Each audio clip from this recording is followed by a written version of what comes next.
Recording in progress.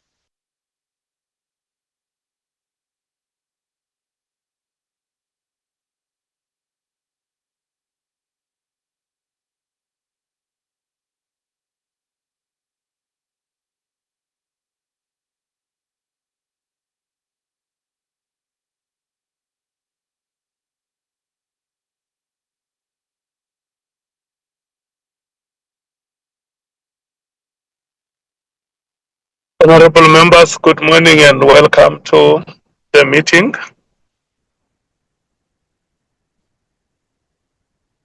Good morning, Honorable Sangweni.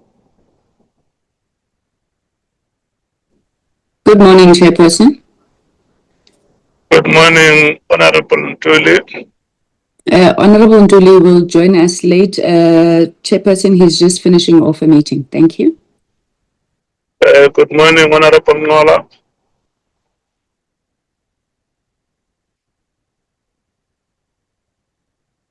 Good morning, Honorable Sokanyile.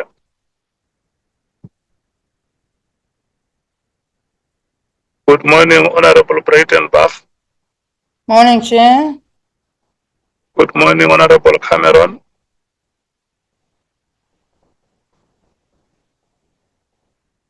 Good morning, Honorable Alabanat. Chair, sorry, Honorable Carla Barnard is at the doctor. She will join us a little later. Thank you. Good morning, Honorable Chopper.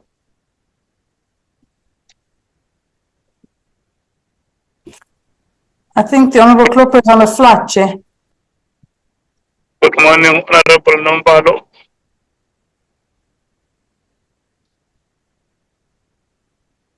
Good morning, Honorable Skosana. Ngiyakulotshisa Mgcinisihlalo, ngisalarekile ukuthi ukuma uthoma nge-DA ngoba after uthome ngo-African National Congress uzakithi namhlanje uyangirara. I'm still surprised why you went straight to the DA, but ngiyanilotshisa malunga webethamthetho eseparlamente phezulu. Good morning, Honorable Shongwe. Good morning, Chair.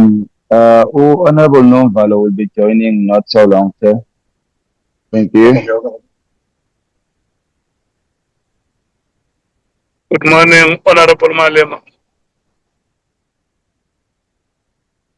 Chair, good morning. Honorable Malema will join us. We're just wrapping up a meeting at headquarters and he will log in. Good morning, Honorable Matthijs. Good morning, Chair. Good morning, Honorable Mwango.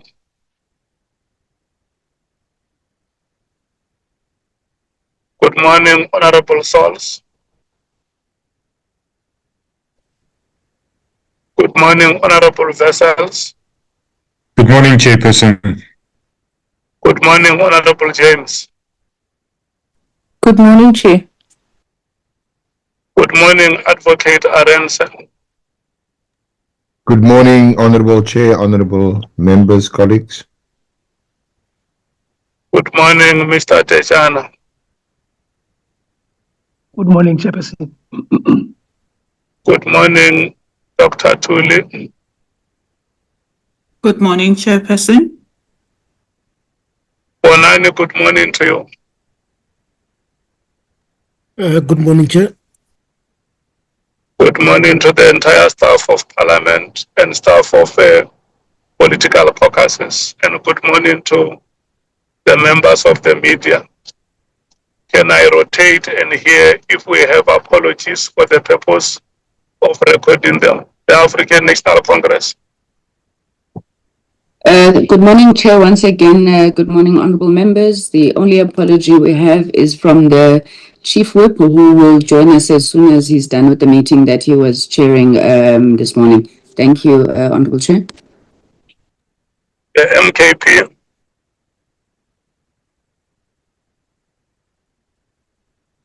I've already greeted you, Chair. Do you have apologies that you want to record? Oh, no, sorry, Chair. I couldn't get your message. Honorable Nuvalo will be joining. Was struggling with network for a while, but he'll be joining. I think he's joined, if I'm not wrong. Yeah, now he'll join, Chair. That's all. My apologies. The DA.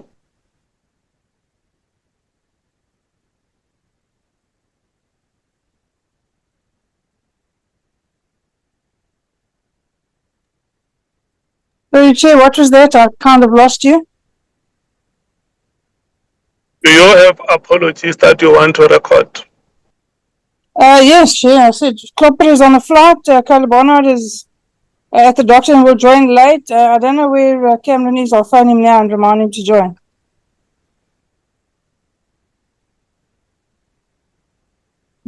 The EFF. Thank you, Chair. Honorable Malema will join us as soon as we wrap up a meeting at headquarters. The IFP.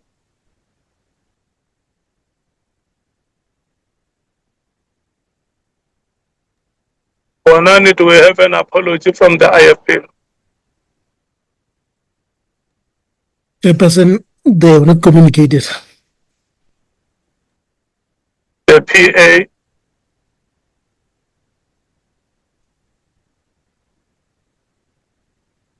Do we have an apology from the PA, Mkhwanazi? Chair, nothing at the moment. The FF plus. Do we have any apology, Honorable Vessels? No apology, thank you, Chair. Action SA, do we have any apology, Honorable James? No apology, thank you, Chair. Okay, thank you so much, Honorable members. You are welcome. We are going to start with the meeting. Can we fly the agenda, Bonani, on the screen for the purpose of input and adoption?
Chairperson, I think you're muted. Thank you so much, honorable members. The agenda is on the screen. It is proposed, as you see it there, the next item should be the scheduling of witnesses from tomorrow until Friday this week. And I have been told that on Thursday there is a sitting of Parliament at I think at 2 o'clock. Members will be expected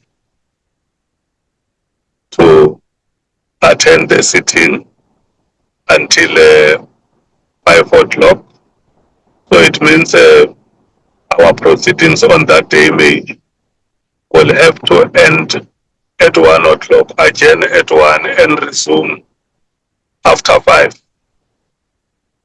And the manner in which the program is being proposed, there are some witnesses that may not fit in this week schedule, and members may have to advise on what happens to those witnesses that may not be provided for this week. I think we have to decide the matter of Mr. Pumbe, decide the matter of Mr. Mlochwa, and the two other witnesses that we said one of them had to get approval from Home Affairs that she is in the country legally. So they may not appear on this week's schedule. So once the schedule is presented and members are informed who is coming and who is not coming this week, the members must then advise on how we deal with the matters of those specific witnesses whose names I mentioned. And then I think during the presentation of the item, the evidence leaders will also present an approach on how we are going to deal with the appearances of General Masemula and General Mkhwanazi, because it may not be possible to produce new statements for them. They have made statements with the committee. They will present a proposal on thematic areas that they will want to further probe with the two witnesses, and members will have to satisfy themselves that the themes that will be covered are the themes that cover some of the areas that members would want to have them raised with those two witnesses.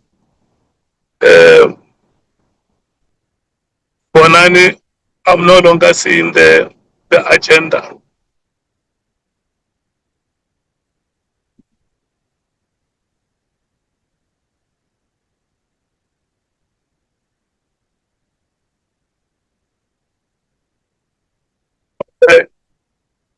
And then the next item will be a letter that we receive from the presidency after we send them questions. The letter has been circulated with the members. They are requesting to be given until the 16th of March to respond to the questions. The members will express themselves on that one. And then the drafting committee will also make a presentation to guide the committee to say, after you shall have concluded your hearings, this is what we propose as the way forward.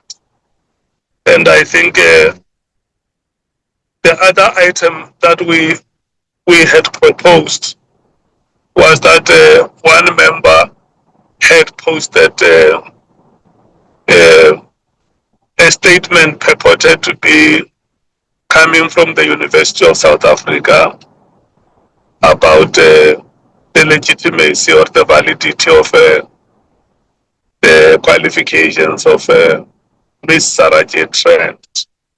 But I saw this morning that there is another post that suggests that the statement was fake. I don't know if members will still want to pursue that. We will hear from members if they want to talk to that matter. And then the last will be the minutes. I think it's the last one, and the minutes, unless if there is still any other item after the minutes. So can I check with members if there are any items that they want to remove from the agenda, or any additional item that they are suggesting on the agenda?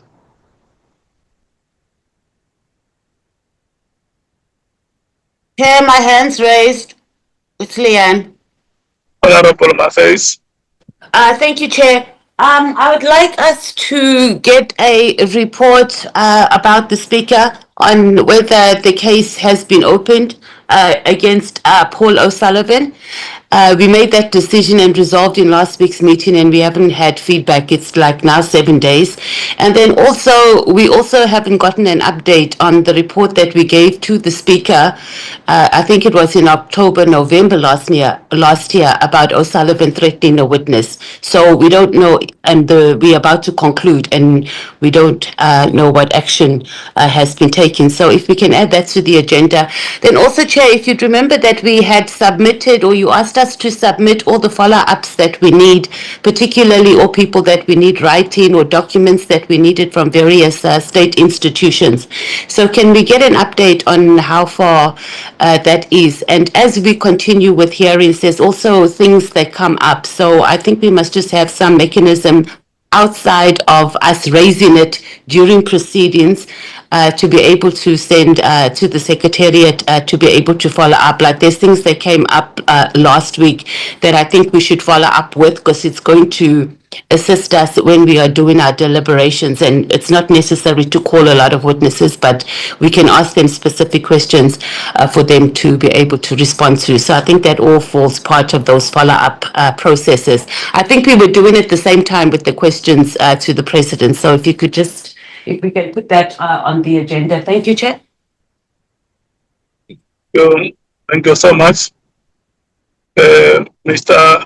Tejana, I think you have noted those items for the opening of cases and the threats that Mr. O'Sullivan made to Mr. Nkabinde. And then the next would be on the questions that members would have forwarded to the Secretariat, which should be passed on to state institutions that would have to respond to such questions in writing. Can I see if there are further hands?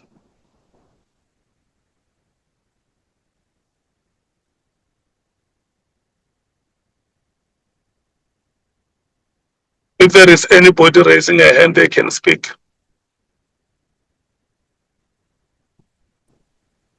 Thank you, Chairperson. We move for the adoption of the agenda with those additions. Thank you. Thank you so much, Honorable Sangoni. Do I hear any seconder? Seconder, Chair. Thank you so much. Can we move to the second item on the agenda? Advocate Arens and Mr. Tejana on the schedule of witnesses this week. Thank you, Honorable Chair, honorable members, colleagues. Could the witness schedule please be flighted?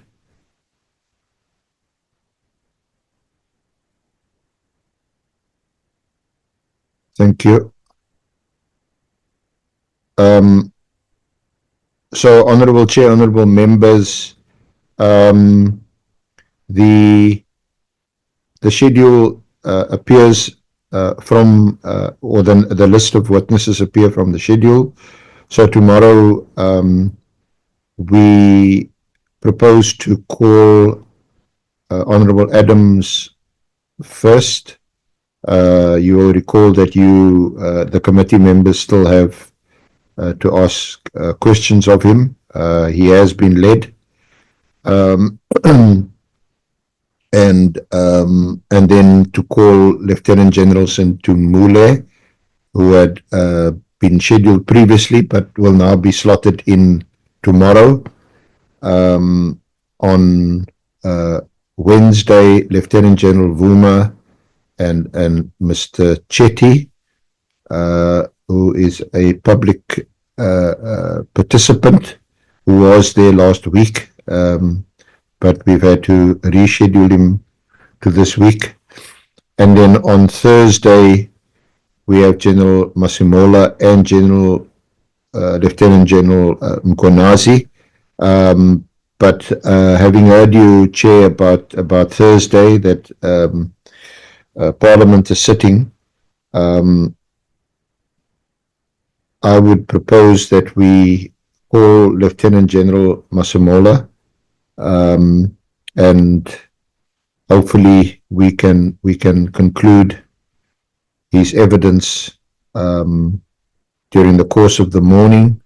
The evidence leaders perhaps take an hour or so to lead him on outstanding issues that have arisen during the course of evidence thus far from other witnesses, allegations, matters that he wishes to raise with the committee. And Lieutenant General Mkhwanazi on Friday, which we then propose should be a full day. We will also lead his evidence, probably for 2-3 hours, and then the committee question him. You did raise it earlier, Honourable Chair, that it would be difficult to draft a further or a supplementary or an additional affidavit because of the issues that we will cover, traverse with these witnesses arising from the evidence.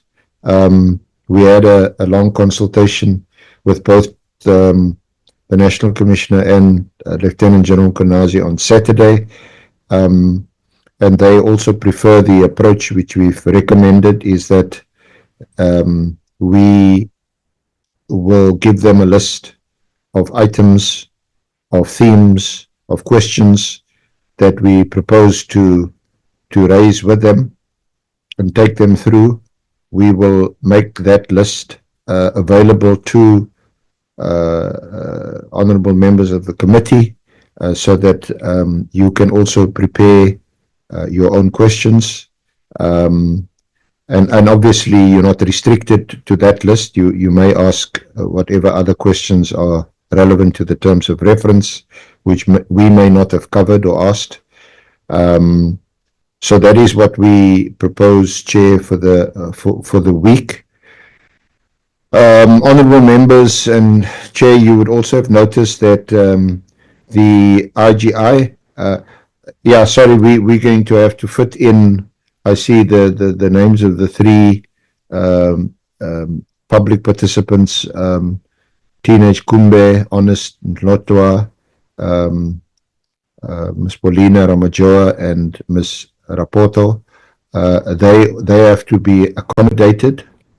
I'm not sure whether we can still do them in this week.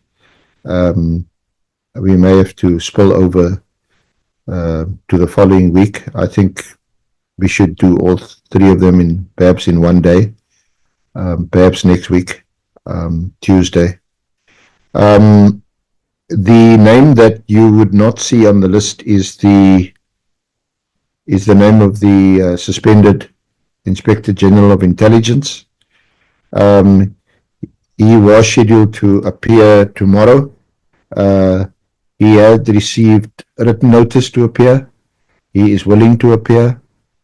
I've engaged on several occasions with his counsel in their preparation to draft an affidavit for us to consider. He is willing to appear. He has initiated the consultation process which is required to do in terms of the Oversight Act with the President and the Minister. But those consultations have not been concluded, and in the circumstances he is precluded from appearing, and we've therefore removed him from the list of witnesses. I'm not sure if Mr. Titiana has anything to add. My colleagues, I think I've asked, or I should ask for Ms. Mkhwanazi to be excused. She's busy consulting, and also Ms. Mkiwe would also want to be excused after we present this schedule. Thank you, Chair. Thank you so much, Mr. Tejana. You want to make any additions? No, I've got nothing to add. Thanks very much. Okay. Honorable members, for the purpose of discussions, I want us to break the issues in this way. From the presentation, there are 4 items that members must speak to. Item number 1 is that there is a schedule which is being proposed from tomorrow, which includes Mr. Honorable Adams and General Sintumule. And then on Wednesday, it includes General Vuma and Mr. Chetty.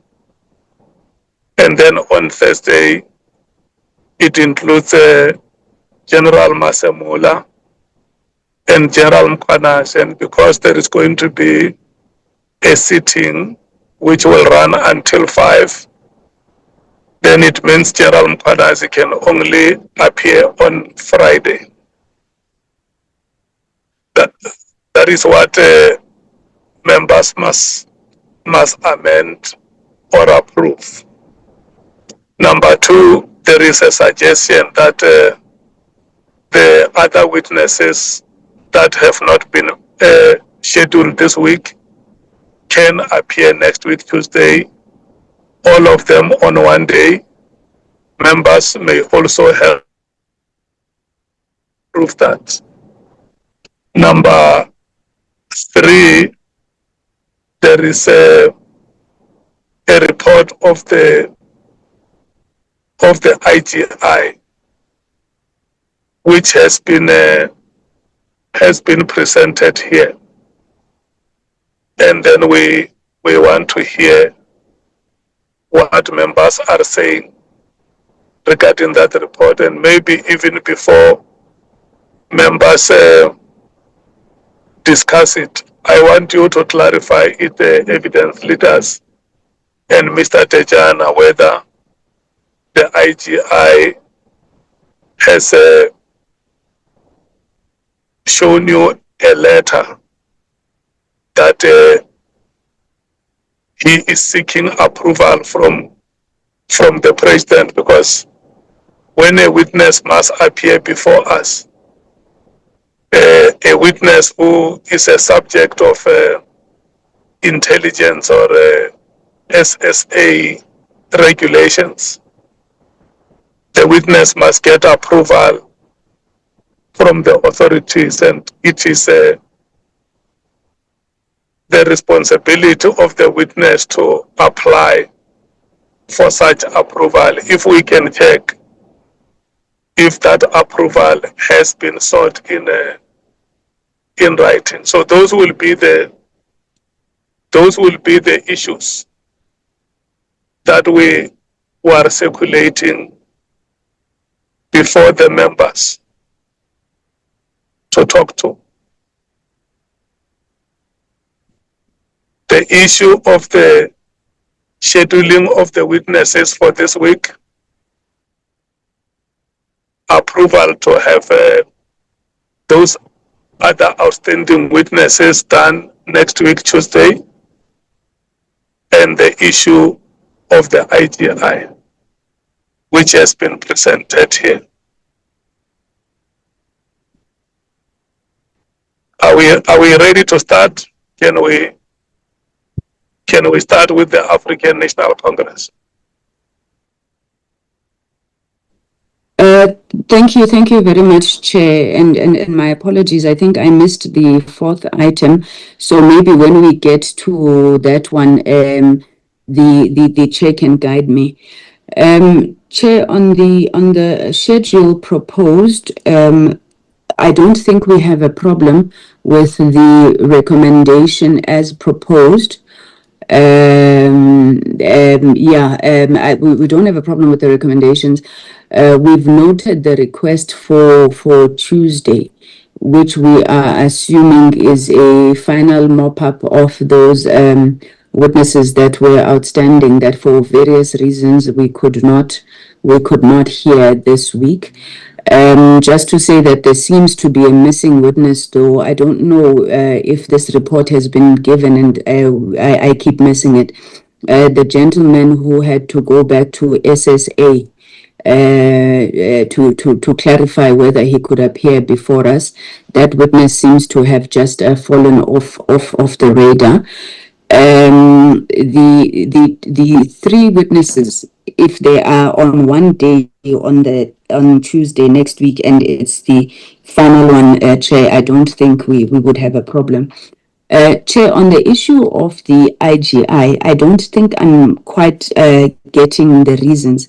Is the Chair saying that the President and the Minister who were consulted have been refused? Because I seem to remember there may have been some discussions also with the Speaker and the Chair around this matter. So we were unable to take a position because we're not understanding exactly where the challenge seems to be, Chair. And we want to reiterate our position that it would be very important for the IGI to appear before the committee. Several witnesses, including Honorable Adams, have intimated that there's information that the AGI could provide, which would be quite helpful to the ad hoc committee. So we would just want further clarification. I'm sorry, Chair, the fourth issue, as I said, I didn't get. Yeah, the fourth issue is the proposed approach on the presentation of evidence of General Mastermore and General Mkhwanazi. Yeah, she's there. No, we support that approach, Chair, especially when it as Advocate Arendse was saying, it does not limit the members only to those defined areas, and we can make additions. Thank you, Chair. Yeah, the point of the IGI, which the evidence leaders and Mr. Tejana may have to clarify, is for the IGI to appear before us, he must get approval of the relevant authority. So what I was checking with them is whether the IGI has indeed sought that approval. Do they have proof from his side that I wrote to the authorities that must approve my appearance before the ad hoc committee, so that when we discuss it with that understanding that he himself has applied for permission. If we can have that answered, evidence leaders.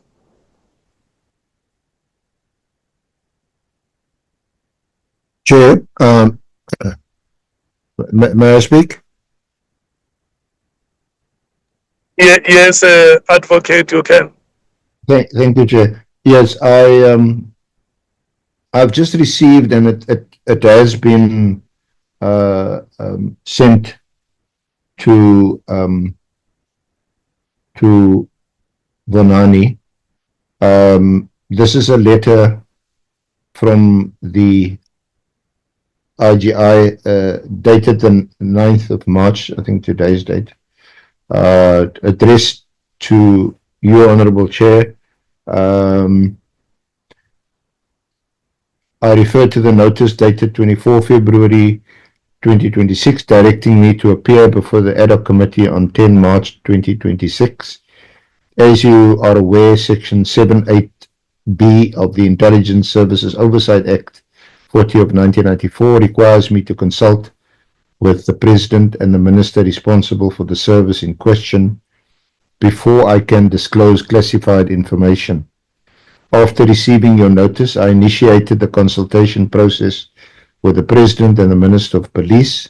The Minister of Police is the responsible minister in this context because the information that is relevant to the ad hoc committee's terms of reference relates to the Crime Intelligence Division of the South African Police Services.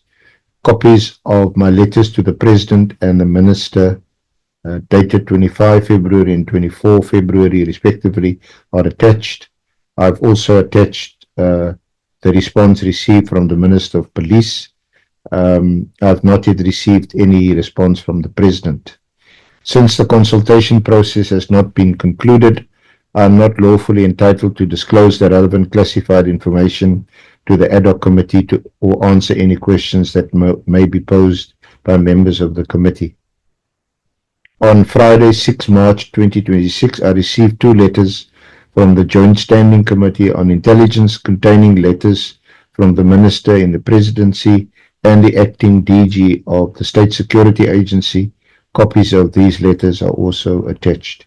It is clear that both the Minister and the Acting DG are opposed to me appearing before the committee at this stage. In the circumstances, I cannot appear before the committee until the consultation process with the President and the Minister of Police has been concluded. And these annexes are all attached, Honourable Chair, which I'm sure, with your leave, Mkhwanazi can copy members of the committee. Thank you, Chair.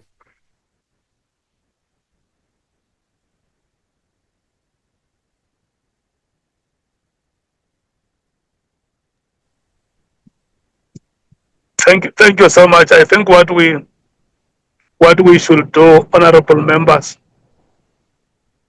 because the council has now confirmed and has made the documents available to Mr. Ramano. I will want us to take this item later in the meeting so that members can have enough time to read their letters. We will run with other items, and later when we are done, we can come back to talk to the item of the IGI. So let's continue to rotate the 3 items on the schedule and the proposal to conclude next week, and as well as the approach on the evidence of General Masemola and General Mkhwanazi on their second appearances, to hear if committee members agree with the approach that has been proposed in the meeting. And this matter of the IGI, we will deal with it later to allow members to go through the documents that would have been made available to them. Honorable Sanguni, do we still have any speaker from the ANC on the 3 items that are being discussed? On the 3 items, I don't think so, Chair, except maybe to just put a rider that we are assuming that since the 2 witnesses are proposed, I don't know what to call them, the Lesotho connection, will assume that all necessary groundwork has been done to ascertain firstly the status of those witnesses, and I suppose the issues that had been raised with us around logistics. We're taking it as a given since they are given a date. Thank you, Chair. Yeah, we wrote to Home Affairs. Remember the other witness is a South African who was in Lesotho up until the weekend. She should be coming back to South Africa, or she should have come back by now. And then the other one is a Lesotho national who is in South Africa currently, and we just have to check to confirm with Home Affairs that she's in the country legally. So we wrote to Home Affairs, their letter has been sent out. Do you still have any further comment? Thank you, Chair. No, Chair. Okay. Yeah, The MKP. Chair. Hello? Thank you, Chair. Chair. There is somebody calling me. Is that Bonani? Yeah, no, yeah, but then I just wanted to add to the 2 witnesses as you said, we wrote to Home Affairs and we're expecting a response by tomorrow. And then the second lady or the second witness actually wants to come and support the other one from Lesotho. So they're not raising two separate matters. It's one issue, and I don't know if we should be inviting both of them or one, but maybe that is something that we can discuss at the meeting, Chair.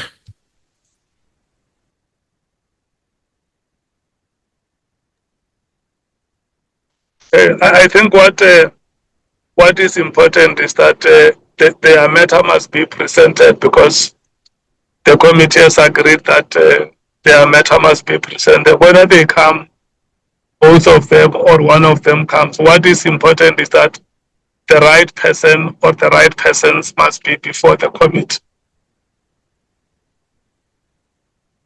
Honorable Skosan. Thank you, Chair. If I heard you well, you say the issue of the the IG will discuss it later. Am I right? The Inspector General matter, because for me, you heard me correctly, Honorable Member. Thank you, Chair. I want to hear your views on the 3 items that are being circulated. No, yes, I agree. Do you support? I support that we'll discuss them later. Thank you. No.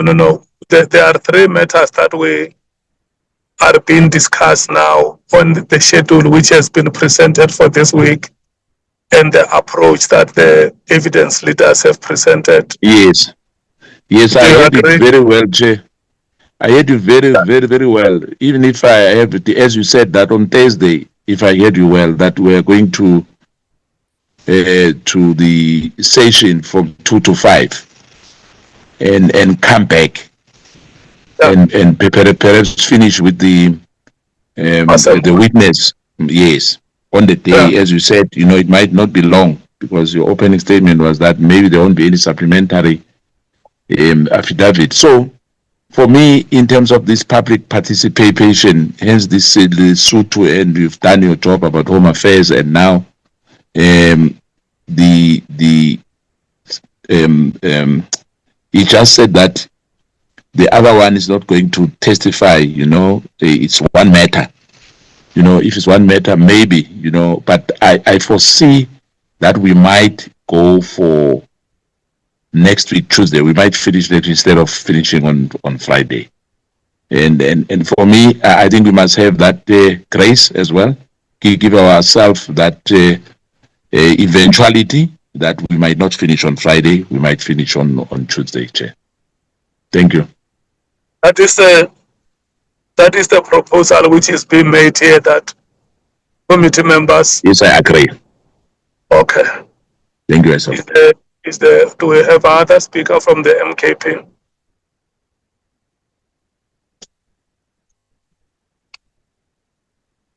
Okay, the DA. Thank you, Chair. Chair, I'm struggling with network. It's showing, Chair. I'm struggling with network, but I'll come on a better place. Can I be apologize for that? When I get proper network, I'll engage with you so that I can speak. Okay. The DA. Morning, Chair. Thank you. Chair, we agree in principle. I think we just continue to caution that we don't run overtime again. We cannot afford another extension of any kind. But we're comfortable from on the proposal by the evidence leader and the team, as well as we'll engage later on specifically on the IGI. So we're comfortable with everything that's been proposed up to now, Chair. Thank you. Thank you so much. The EFF. Thank you, Chair. On the witness scheduling, I think we are reaching, as we've proved over and over again, by scheduling, especially we have, I think it's former Lieutenant General Vuma, and I just don't have the list in front of me right now. along with, who was it scheduled with? I just can't see at the moment. So I think those high profile, I just need to grab my phone to look at it because it's not on the screen. But yeah, we're really trying to do something that we're not going to be able to complete on the day, and we are at the last leg of our work, so we must not drop the ball and become clumsy about our work. I can see that many members here, the fourth thing is that we must just conclude whether we do so efficiently and effectively or not. And we keep going on and on about we can't afford another extension. And no one is recommending that we have another extension, but that can't be the first reason that comes forth after we've spent months of a lot of hard work, and towards the end we just become clumsy and conduct ourselves in a very clumsy way. So let us just schedule the witnesses like one per day, Chair, especially the high profilers and former generals. As you could see what happened last week, we thought we would finish sooner. A lot of information comes up, so let's just learn from what we need. So clearly we're going to have to take witnesses, some witnesses next week. I mean, there's no need, I think, at this point for us to be seeking an extension. It's just going to go into our period of deliberations. And I think deliberations are the easier part than making sure that we get thorough and proper information and do our inquiry, finish it as thoroughly as we possibly can. Thank you, Chair. Honorable Mngango. Good morning, Chair. Good morning, colleagues. Now we are in agreement in respect of the three matters that actually have been, or that are currently under discussion, and the proposals that actually have emanated from that discussion. Thank you, Honorable Chair. Honorable Sauls. Honorable Chair, thank you, and good morning, colleagues. Chair, we disagree with the schedule as it relates specifically to the main witness, General Mkhwanazi. General Mkhwanazi has to be the very last witness, because even as the program or the schedule states there, the General Mkhwanazi is returning to respond to issues that witnesses has raised. So if we hear other witnesses' testimony after the last appearance of General Mkhwanazi, that's procedurally wrong.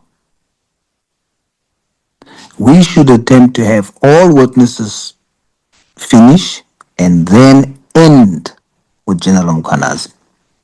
So I disagree with the schedule that he is before other witnesses. And then, of course, that last day must be dedicated in such a way that we, as we conclude, we have enough time to deal with matters and not restrict the time. I'm not saying we should go on forever, but we should not be restricted like we have been restricted all the other times when we do the last session with General Mkhwanazi. I don't have a problem with the approach that the evidence leaders wants to use. Like I said, as long as that condition that was expressed by the SC, that it doesn't necessarily restrict the committee members in terms of our questioning.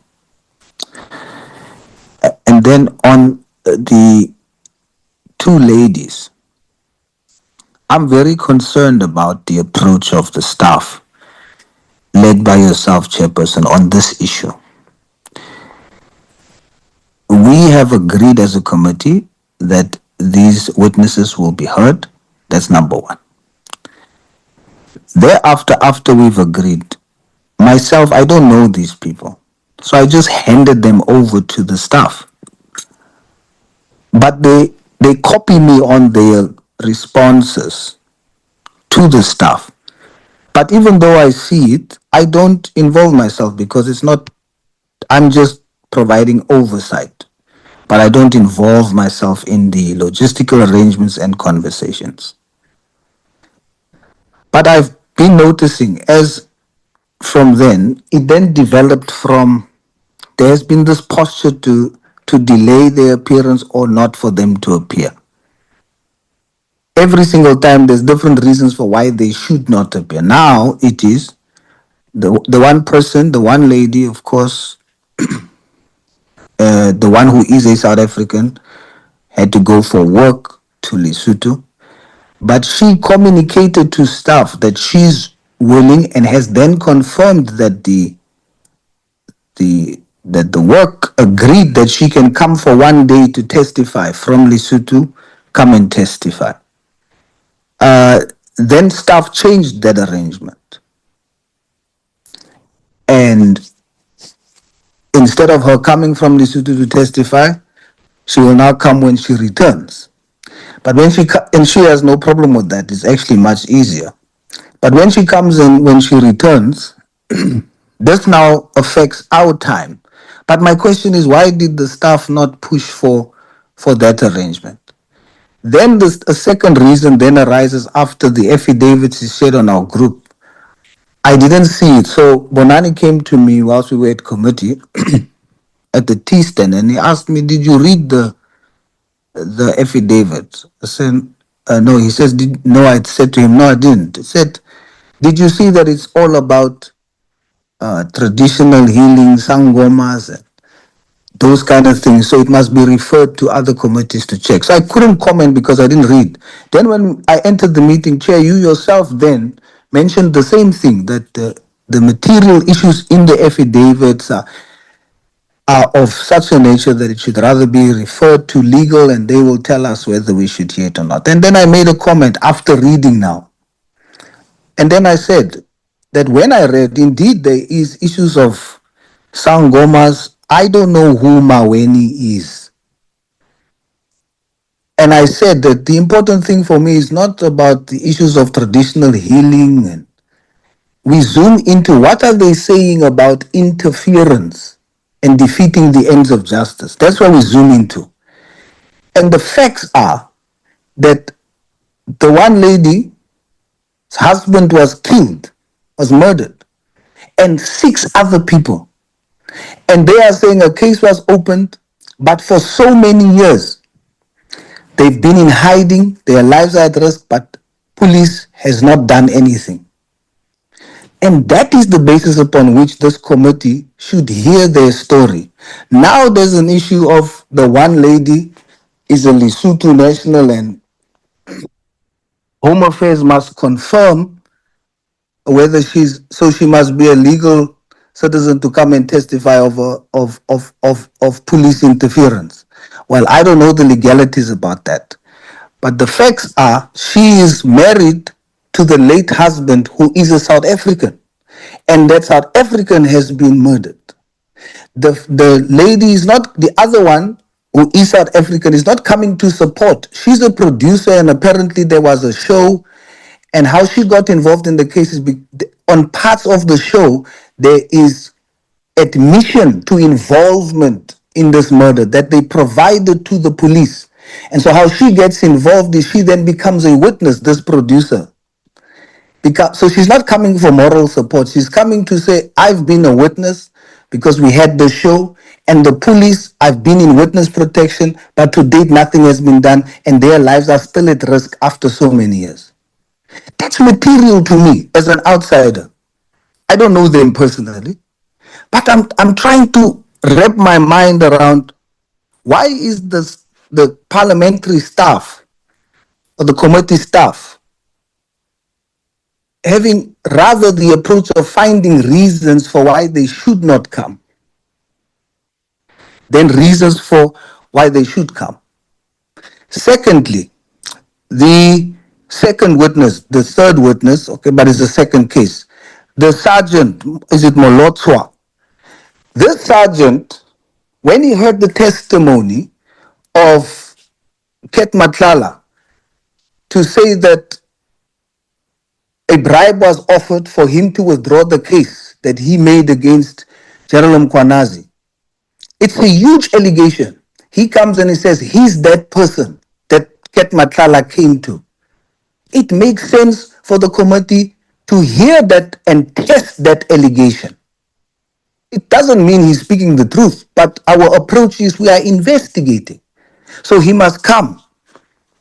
The gentleman says, and he's copied me to his emails to Bonani, the parliamentary, the committee staff. They haven't communicated with him. He is frustrated. He's asking the latest message, email that I've been copied on, says, good day, as per our last conversation on WhatsApp, this is to Bonani, you've promised to send me a confirmation of my appearance before the committee on Thursday, before lunch, and today it's Sunday, still nothing on my email. Please update me because last week Thursday when I called you, I was already in Pretoria and planned my week. I don't mind paying for my own flight tickets as long as I'm going to present my evidence. Now, is this not the kind of posture we want from the public and from witnesses? Why are we frustrating the process for them? So I don't understand, Chair. Then I must be honest with you. I shared a TikTok video on the group the last time where, Chair, you were interviewed and you said, I quote, the government is run by the mafia.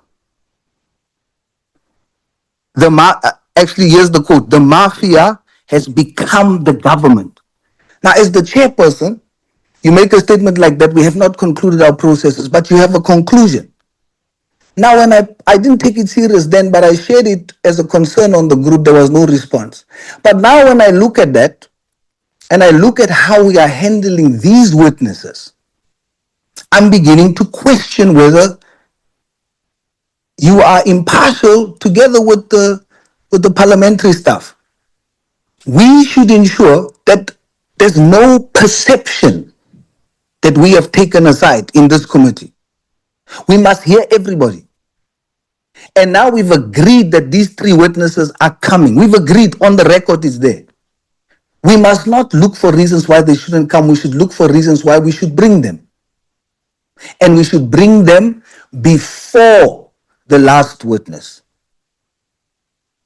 So that's my submission, Chair, and my concern towards statements you've made publicly and that linked to now the perception by how the staff is relating to these other witnesses. We should work hard to bring those witnesses before our main witness comes back, because there's material issues that if we interrogate them, we should find clarity from General Mkhwanazi, whether it's true or not. That's most the process that we are following here.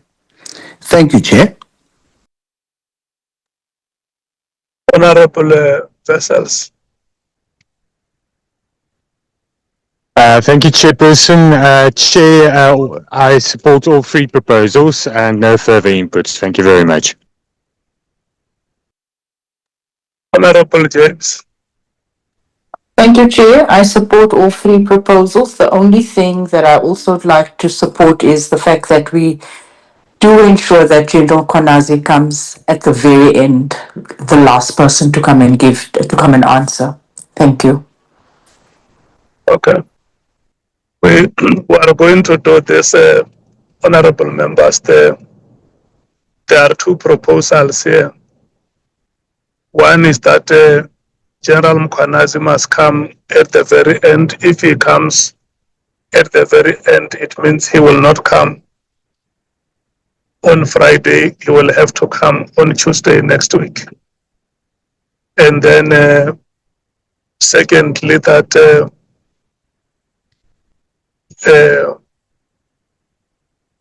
Mr. Chetty may not have to appear on Wednesday, given the profile of the witness that will be appearing on on Wednesday, that is General Former. So it means the two proposals which we were circulating is that General Mkhwanazi appear next week, and whether members agree that Chetty must not appear on Wednesday with General Former. But before I circulate this,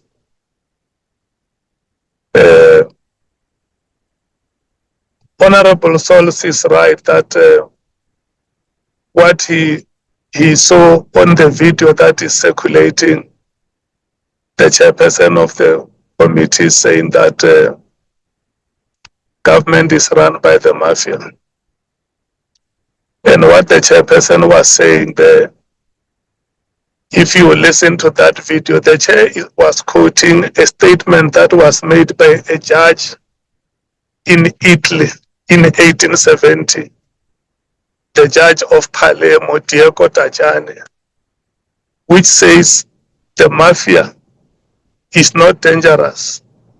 The mafia is not invincible. What makes the mafia invincible and dangerous is that the mafia has become the government. So when people do TikTok and other things, they will decide to cut what they want to cut and circulate because they have their own agenda that they want to drive. That is why the context is always very important when we come across such a material from the social media and we circulate it. The committee has agreed on the witnesses that Honorable Sols talks about.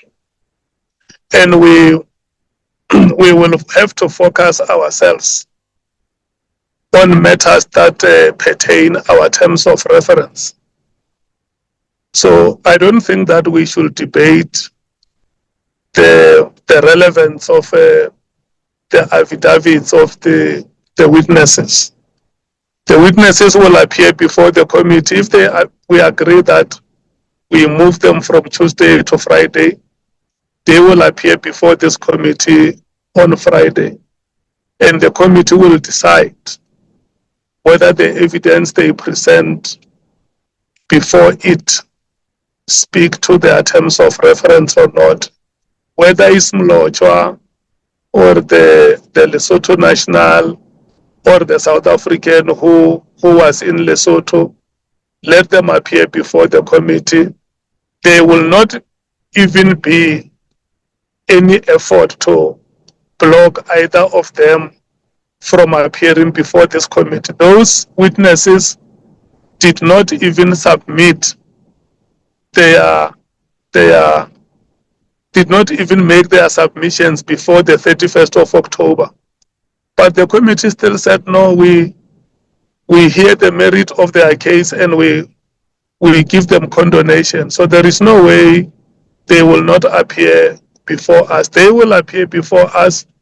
If it is not on this Friday, it will be on the date that the committee would have decided. And furthermore, we are right that we must confirm that the Lesotho national who is in the country is legally. If she is married to a South African husband who is late, unfortunately, may his soul rest in peace, Home Affairs will confirm that.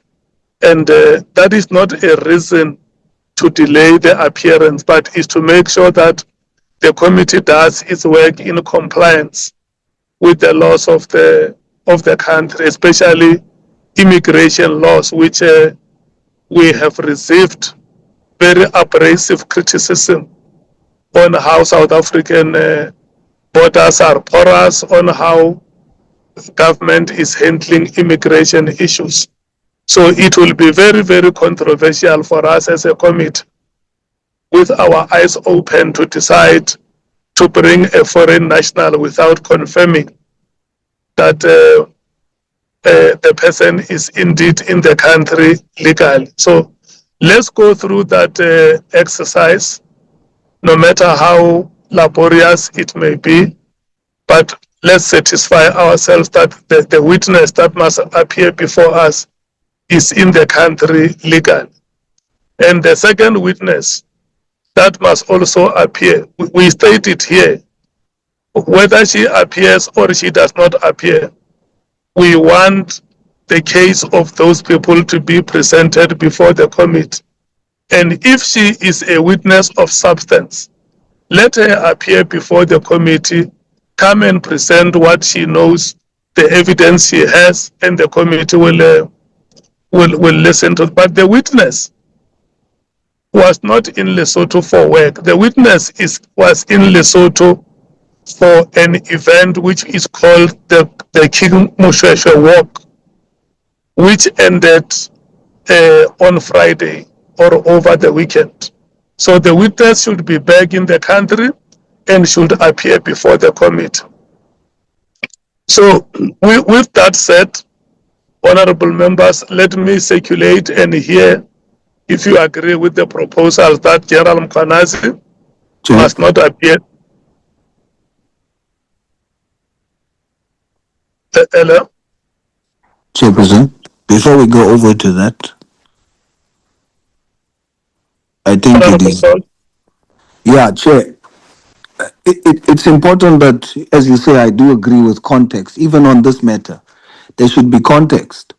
On the issue of the clip, remember when I sent it, it was then important because that was seeking for context. It was then important for Chair to explain the context. Even now, I think it would be good if Chair also do a statement that says this thing that is circulating, put it in context, because it can be misinterpreted that you have made a conclusion before we've concluded our work, so that we control that narrative. On the issue of those two ladies, the one lady went to Lesotho for work. She has a contract with the organizers of that event and some international people, and so it was for work. She didn't go for leisure or anything like that. And that's the reason why she had to get permission to come, and she got the permission to come and witness or to come and appear.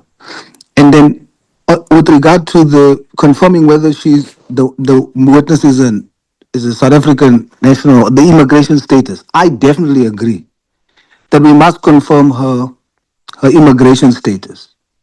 No problem with that. But I'm saying it should not become reason that hampers the appearance. Because contextually, after the committee has given condemnation, that should have been a done issue.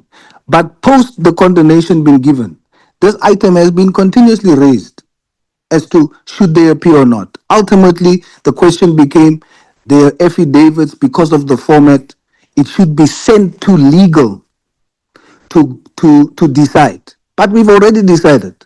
I'm saying contextually, some of these things becomes reasons why it is delayed, but our posture to it should be different. So contextually, I am not saying we're refusing. I'm saying these things that we are doing, we should posture ourselves to find ways and reasons for us to get them to testify before the committee so that we can do our work to try and get to the truth. And that's all the only point I'm making, Chairperson. Contextually, so thank you. Yeah.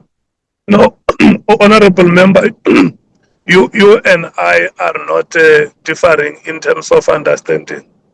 What we are saying here is that we are reaffirming that the witnesses are the decision of the committee, and the witnesses will definitely appear before the committee no matter what.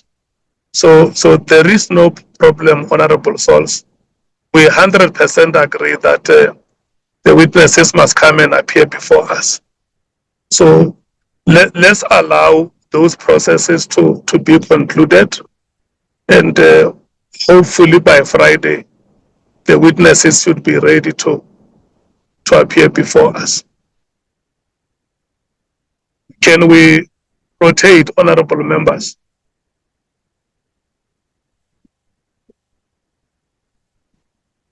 The African National Congress. Thank you very much, Chairperson. As the African National Congress, we have no problem in principle with General Mkhwanazi appearing last. I think that was the understanding based on reasons why he's called to appear.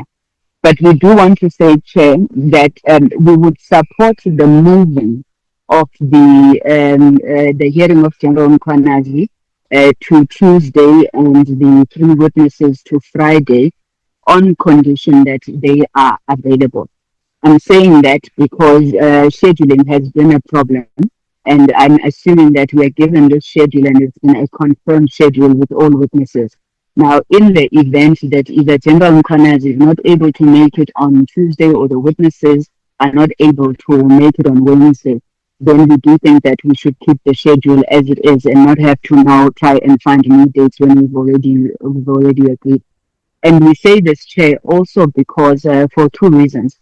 One, General Mkhwanazi is the Provincial Commissioner of KwaZulu-Natal. Now, while I would not have had a chance to go through all of the witness statements, I'm not sure if any of those witnesses are necessarily implicating him or his team that he personally, as a Provincial Commissioner of KwaZulu-Natal, must respond. And secondly, Chair, where there are issues such as the story that Honorable Souls was narrating with regards to the essence of the case that the witness wants to place before the ad hoc committee, we do still maintain that the ad hoc committee is not the BL and on all. If somebody has been frustrated, it is also a matter that the police portfolio committee can follow on their behalf. So it would not necessarily mean that Parliament does not give an ear to that witness in the event, as we said, that the scheduling does not permit. So I suppose our support is conditional on that matter. The other issue, Chair, that I want to raise is to really truly appeal and discourage Honourable Souls from casting aspersions on the chairperson as well as the parliamentary staff. We are in the last lap of this committee, and I think that all members, the chair and the staff have really deported themselves in a manner that has shown impartiality, objectivity, and it would be really unfortunate if at this point of the process now we want to question people's bona fides. We accept the explanation that has been given by the chairperson with regards to the delays in getting those witnesses, and we trust that the parliamentary staff will also do what they need to do with regards to Mr. Mlota if there are still any outstanding issues in that regard. Chairperson, on the minister or on the matter of Mr. Chetty, again, we take the same posture. If on the days that we have agreed to, we are able to then have Mr. Chetty appear, by all means, let us do that, but not to start opening up now for other days of hearings. I think as the ANC, we would be prepared to stay late to finish like we did last week, rather than seeking to extend the days. And this case, because there's a lot of work that needs to go into the report, and our extension gives minimal time even for that report to be considered, deliberated on by the committee. And we are quite opposed to any additional days beyond the 1 day next week that has already been agreed to. Thank you very much, Chairperson. I'm not sure if Honorable Mola wants to add. Thank you, Chair. No, I'm covered, Chair.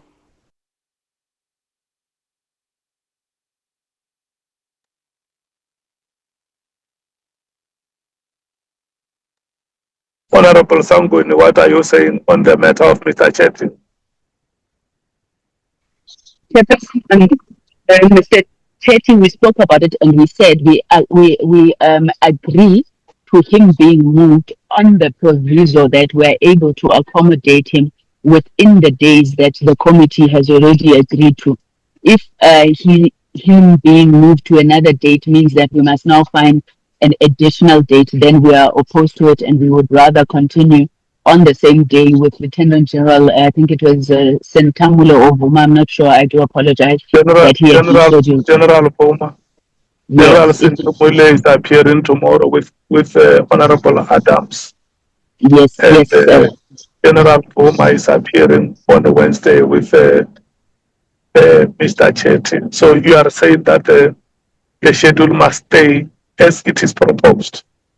Yes, Chair. Unless the earlier open spaces witnesses drop off, but otherwise we think that we should keep the schedule as is and rather work late until you ensure that we complete that, Chairperson. Thank you. Then we'll go for a long night on Wednesday. Yes, Chairperson. Okay. Thank you so much. I just want to persuade members not to go into the details of the witness statements. It has not been our convention here to discuss the details of the witness statements. Let's just agree that the witnesses will appear and the evidence leaders will deal with their evidence and produce affidavits where necessary. And where witnesses are public submission witnesses, they will come and their statements will be made available to the committee members. The MKP.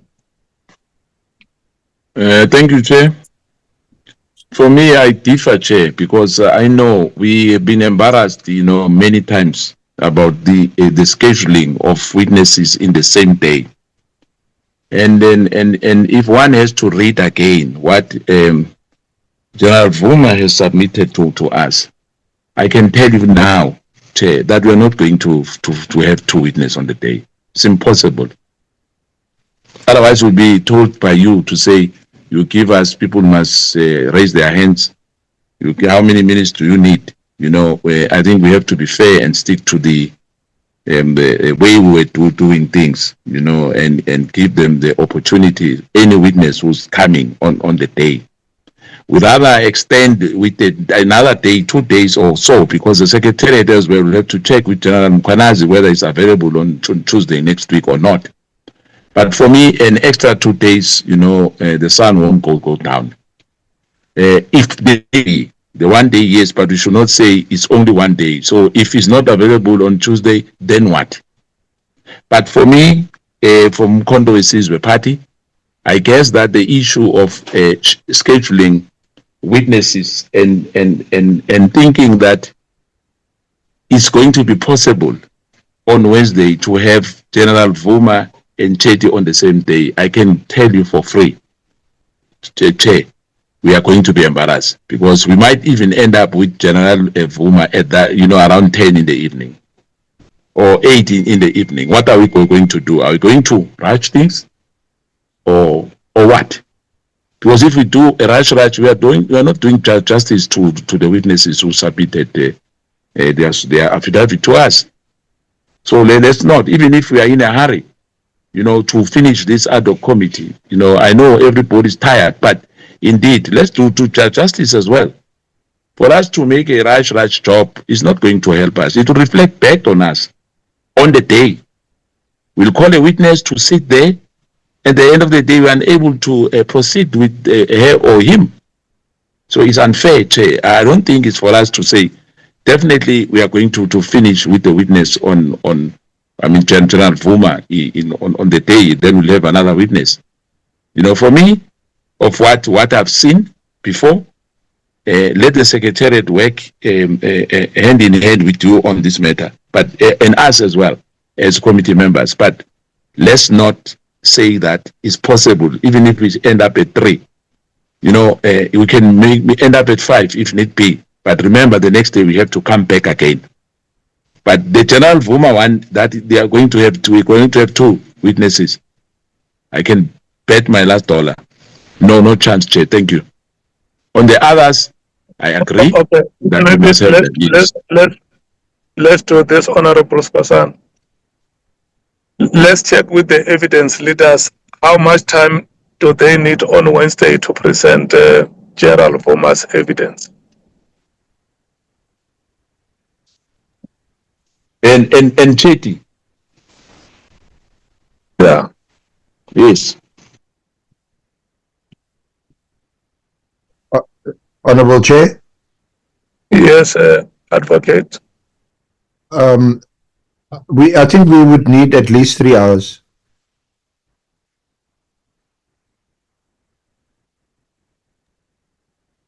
So 3 hours is from 10 to 1.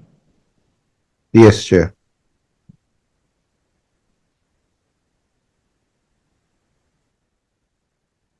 And this only happens if members do not interrupt you.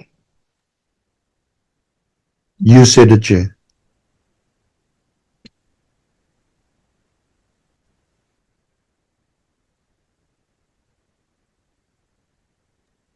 The witness will be led by Advocate Mkhwanazi, who's been consulting on a regular basis with General Buma. And with Mr. Chetty, how many hours do you need to present evidence? I would say at least 2 hours.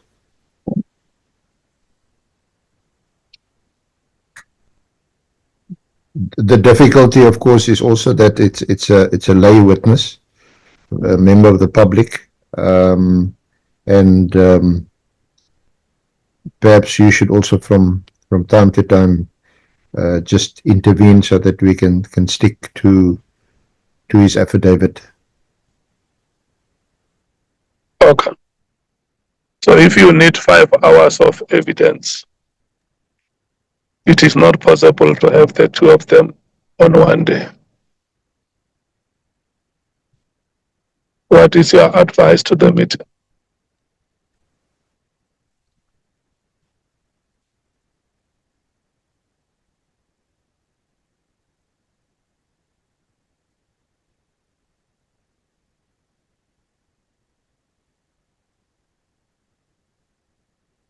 Advocate?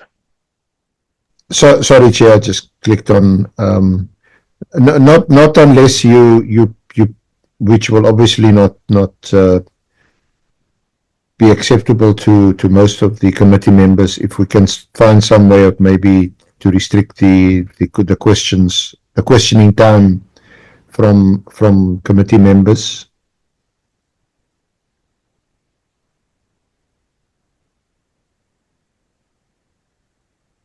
Yeah, I mean, what I hear is that the contentious matter is that one of time allocation. So I want us to stick to the 30 minutes allocation of time. So if you have 11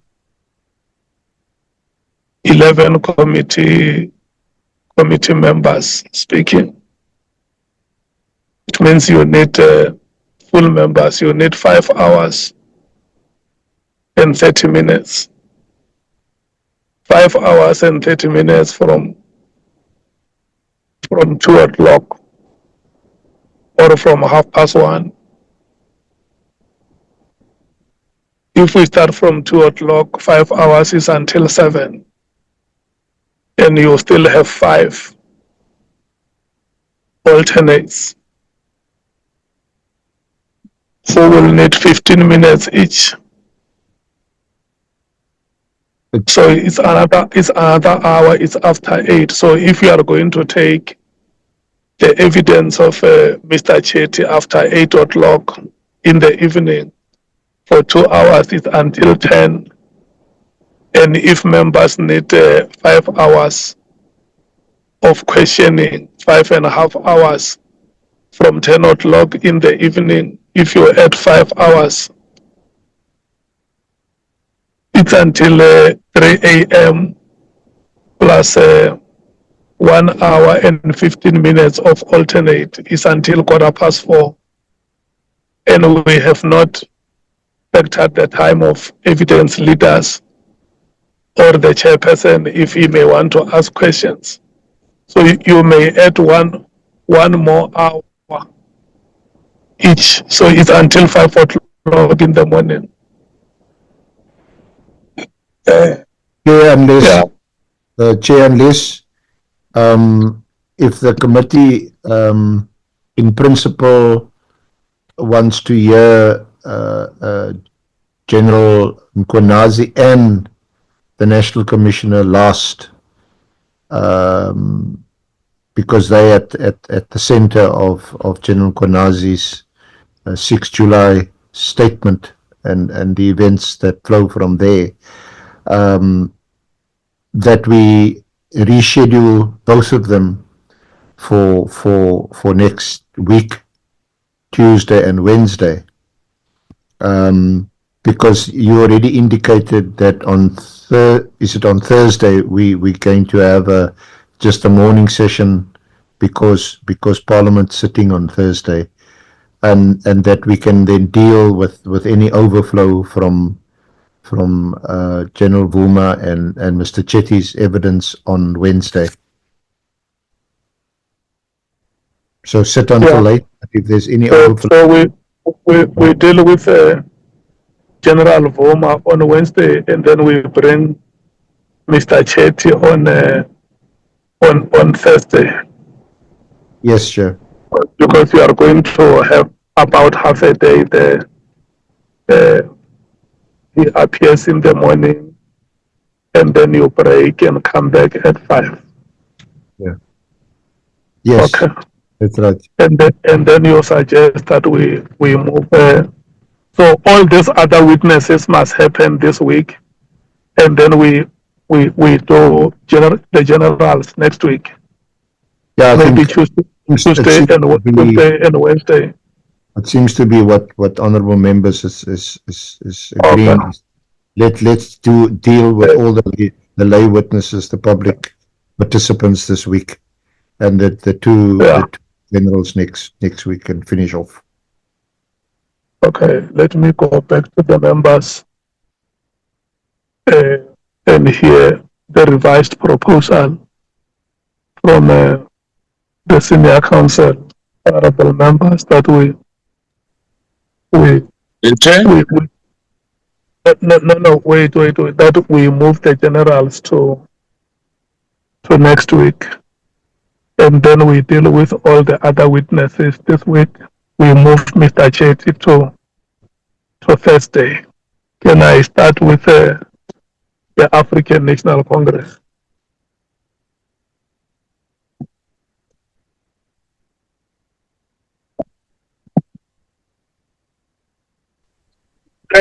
Chair, I was struggling to unmute. Chairperson, I think. Can you hear me now, Chair? Hey, how are you? Chairperson, can you hear me?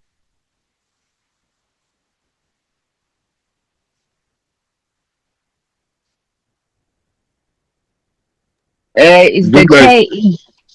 He's answering a phone. He said, "How are you?" So I don't know what is happening. No. I think for us, I mean, given the input that has been made by senior counsel, we are willing to withdraw the issue of Mr. Chetty together with General Vuma. But the principle that we had outlined still remains, that we're really not trying to extend this. So if next week is reserved just for the generals and no other witnesses, we would support that. But it's obviously dependent on the availability. The problem now is that we are discussing with people with no sight of their schedules. And if their schedules are not allowing for last week, then we still think that and maintain that we should then proceed with them this week and finalize with the public participant witnesses. So it's a scheduling thing for us at this point, but we are willing to withdraw on that one. Thank you, Chair.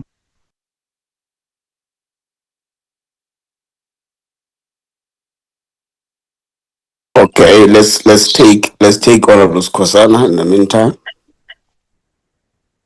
Yeah, thank you. And as I said, and now at least we have discussed this matter, and the evidence leader is agreeing with me to say, in terms of hours, we should not get embarrassed. And I'm happy that at least now, whatever happens, if there's emergency which we might find ourselves in, that we have to go in for next week, Tuesday and Wednesday. So be it. But for us to rush to say because we want to finish now, I mean immediately, not now. The let's be practical. Let the people who are busy with our programming do justice to us as members, and make sure that we don't find ourselves scoring our own goals again, sitting there with embarrassment, egg on our faces to say there's a witness, he has to turn back, he must come back next week. Let's put our house in order, let's finish in, like we started, and not have negative things about us as ad hoc committee members. That's what I can say. For me, this rescheduling will help us, and let them do what they have to do, consult those generals to find out whether they'll be available next week, Tuesday or Wednesday. But if we can end this committee Wednesday or next week, whatever, so be it. Because there's a lot of things we won't be able to finish, Chair. There's a lot of things happening around the core committee. And I think everyone is tired. People now, they've got excuses of not attending for that matter. So the sooner we get finished, the better. Thank you. Okay, 38. No, we're still on the floor, Chair. Sorry, Honorable Nomvalo, I'll wait for you first. Yeah, we're still on the floor. Yeah, thank you. Greetings to everyone. No, I just want to echo what the honorable member said, Honorable Skosana, that we understand that everyone wants us to finish as in yesterday, but that must not compromise the quality of our work. We agree fully with a proposal that says let's reschedule the two generals, and we must not put them under the same day. Must have General Masemula today and General Mkhwanazi on the following day, because their responses are going to be very vast.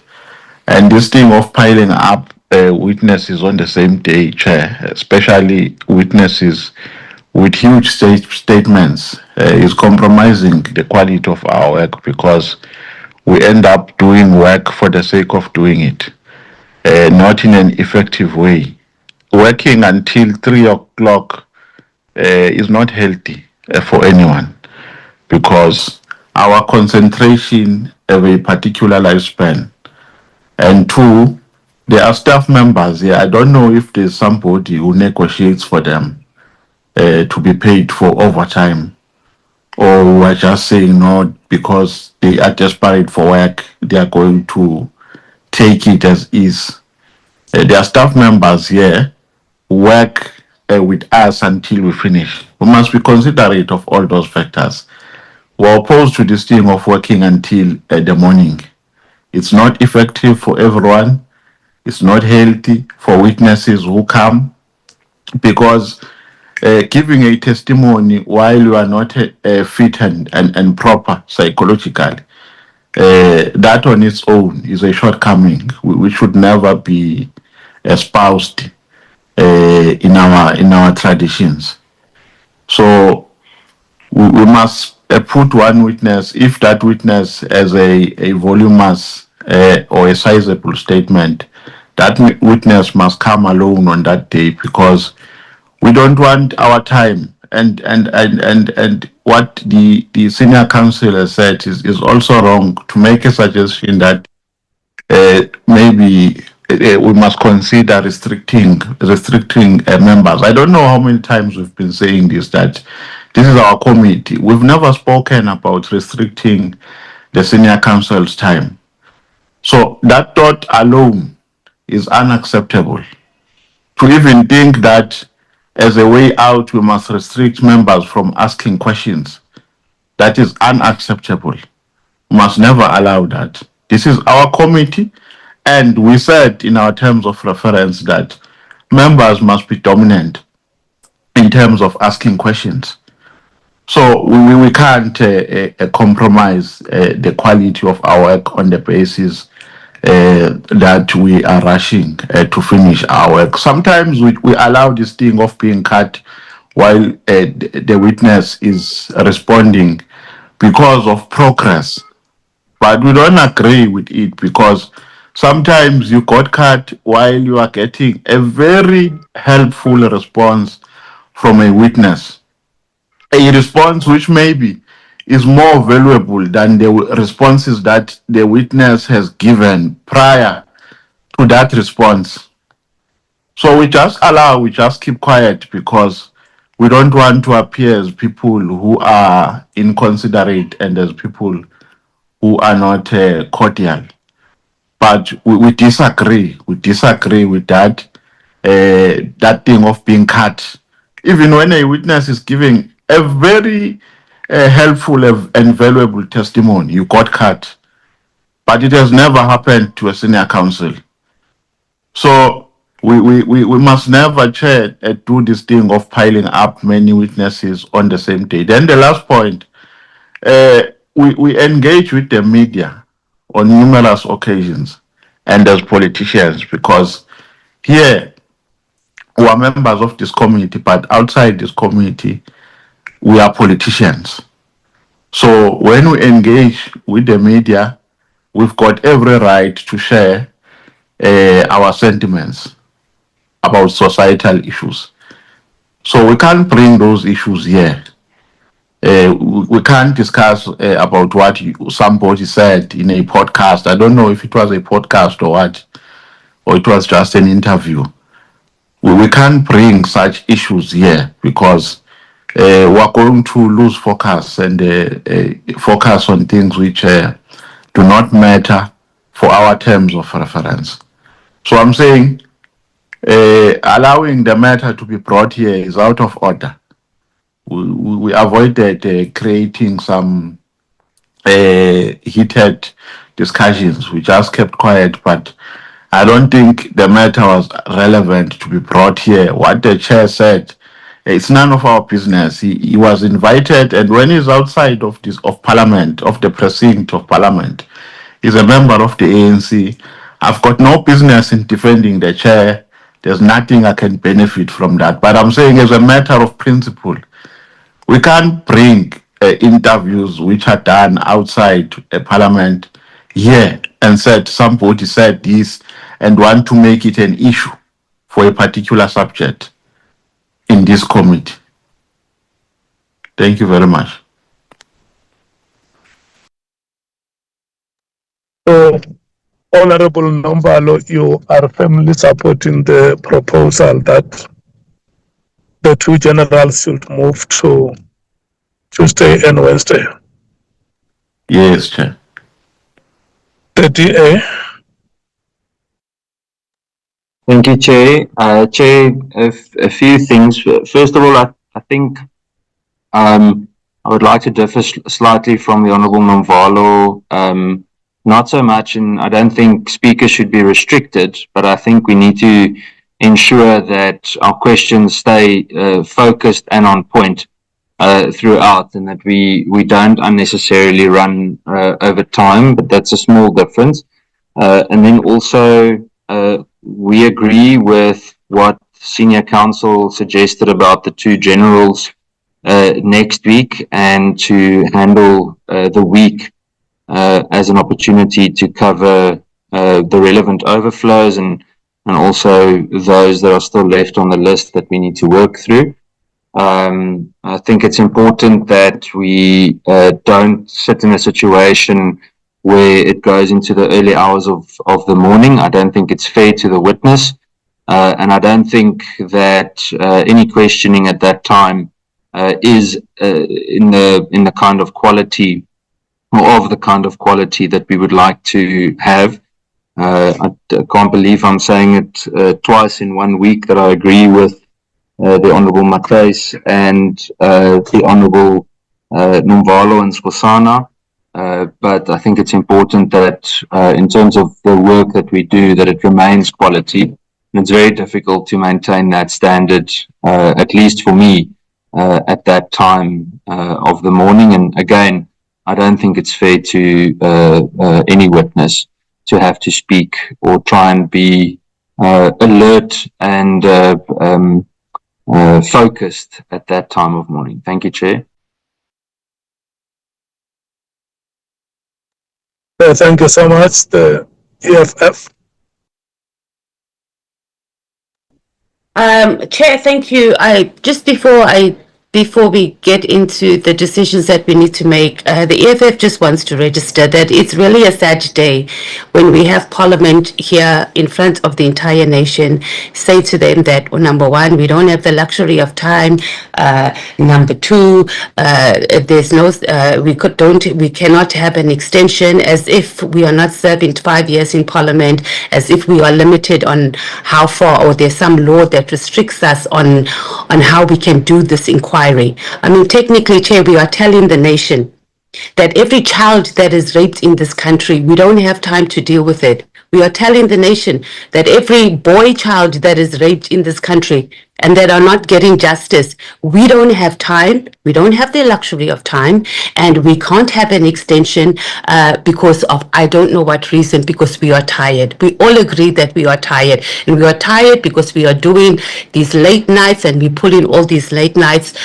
We must take responsibility as a committee on how we've gone about scheduling and how we've set this out. But at no point, Chair, can we go and tell the nation that we can't do it? And while we're not dealing with rape cases, ultimately, the criminality in this country where our children are being raped and there's no justice that is done for them is because of these senior officials in these high-ranking positions that are busy amongst each other, setting each other up and trying to capture our criminal justice system instead of ensuring that there is justice for the ordinary person on the street. And this thing is even making me teary because I'm also tired.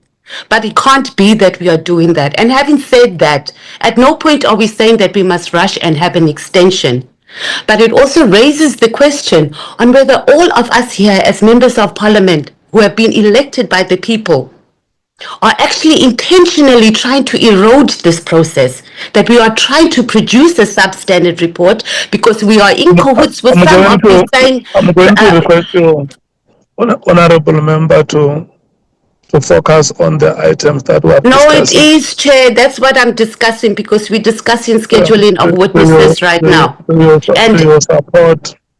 No, Chair, you can't cut me off because we're discussing scheduling of witnesses. When the others were busy having the same, having a background bite on it, there was no problem. So it's on that background, Chair, that I'm saying we must finish this as we started it. This issue that we've raised about doing late night meetings, like we are in some bar or something and pulling an all-nighter, we resolved this a long time ago after we had the first set of lieutenant generals, because it's not quality. They can also take us on review that they have been giving testimony under duress and while they were very tired, etc. So let's treat our witnesses and treat our committee with proper respect. So there are, I don't see how Lieutenant General Vuma and Chetty is going to work on the same day. We are dealing with PPP matters with Lieutenant General Vuma. I don't see how we're going to be able to do both of those witnesses on the same day.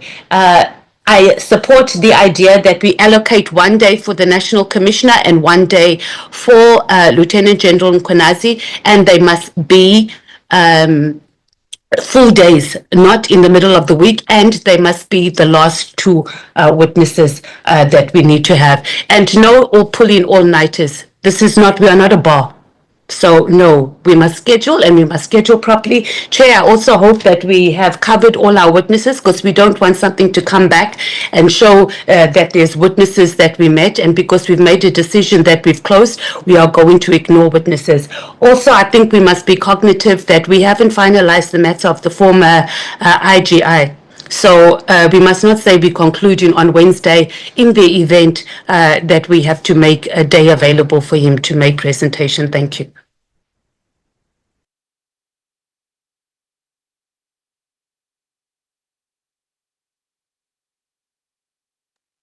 The IFP.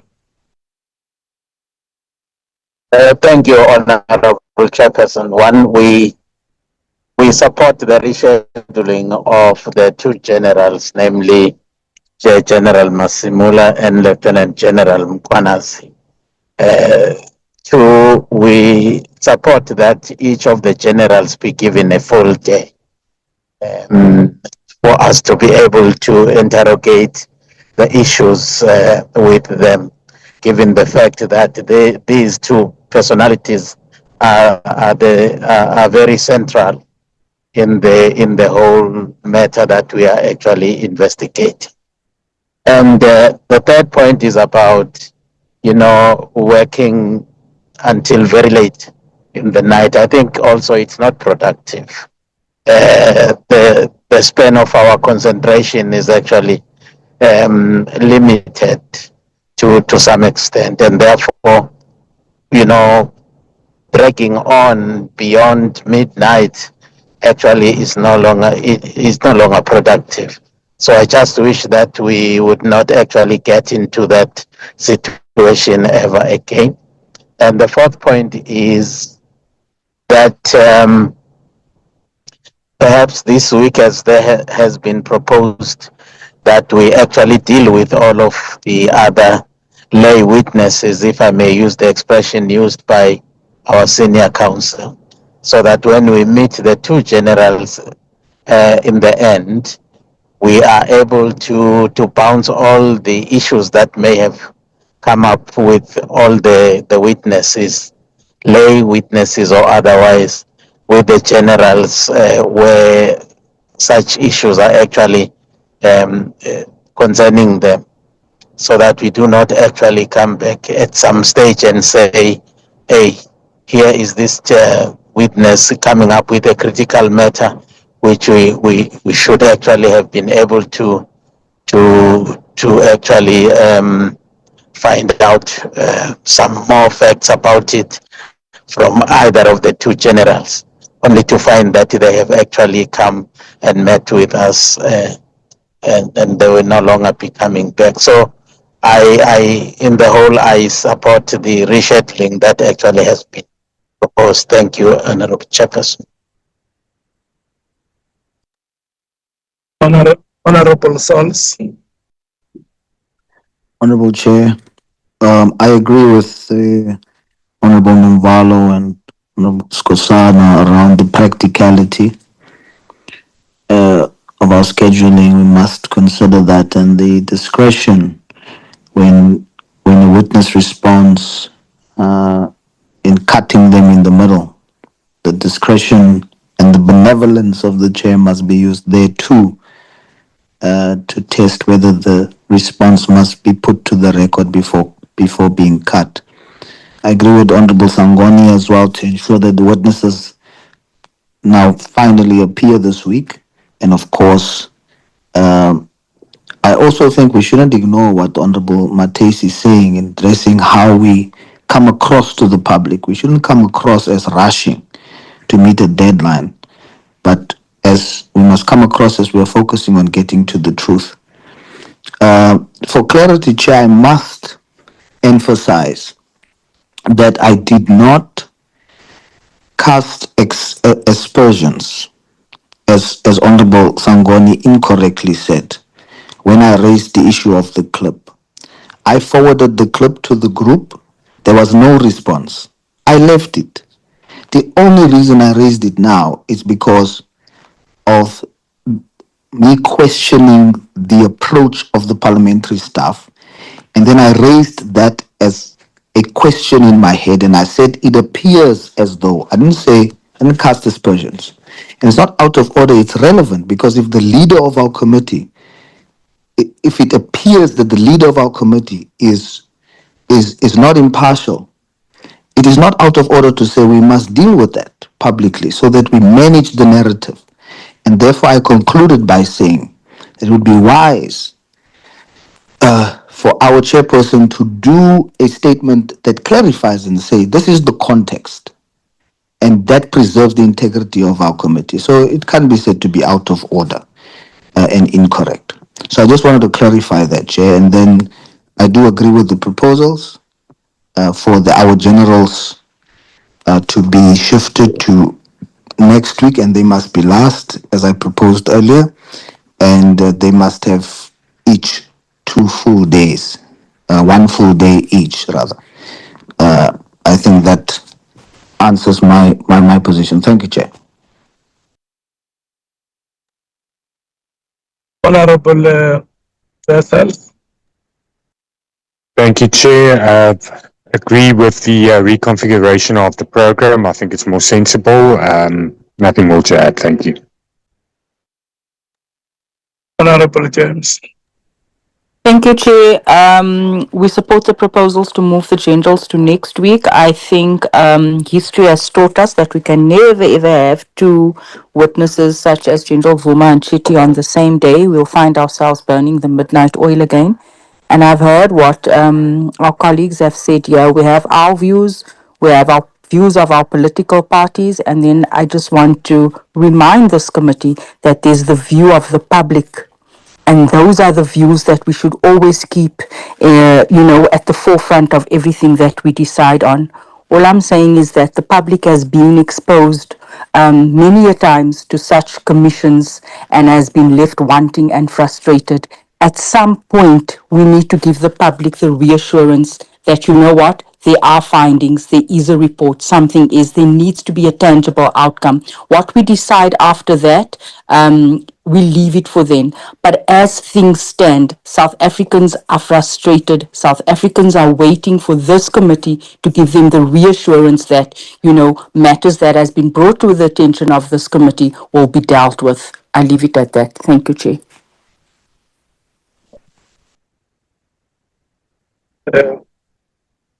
Thank you so much, honorable members. The scheduling of the witnesses will be revised, and then we will have Mr. Chetty come in this week on Thursday, and those other witnesses, the public submission witnesses, coming on Friday, and the evidence leaders and the parliamentary legal team will go back to General Masemula and General Mkhwanazi to reschedule them for next week. Bonani, let's move to the next item, which is the letter, the correspondence from the Office of the President. Let's get the agenda on the screen so that I see what were the two items.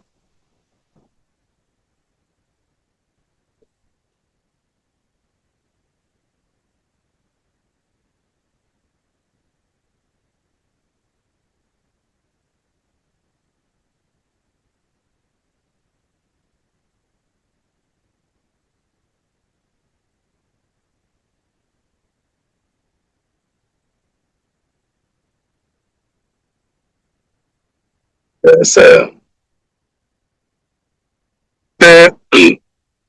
the parliamentary councillor to the President, Honorable Korenhoff, has written to us to request that the Office of the President be given until the 16th of March to respond to the questions that members of Parliament have submitted to, or members of the committee have submitted to the office. And then the second item, or the following item, is the presentation by the drafting committee on what is the way forward once we have concluded the appearances of General Masemula and General Mkhwanazi. So they will give an indication of the activities that will follow once presentation of evidence is concluded. I don't think we are going to present the letter. Members have heard what the request from the letter is. Can we then invite Nicolette to advise the committee on the activities that will follow the presentation of the conclusion of presentation of evidence. Nicolette. Chairperson, it's Christine Silkstone. Nicolette is not available at the moment, so I'm also part of the content team. I'm the content advisor for the PC Justice, and I've been supporting the committee, the ad hoc committee as well. Banani, I prepared 3 quick slides. So I'm going to try and share those if you can just give me sharing rights.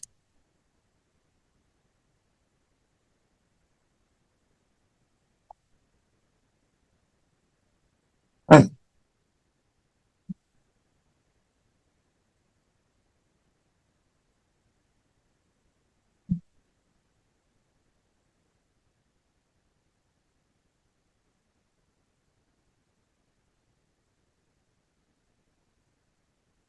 Banani? Okay, share. Okay.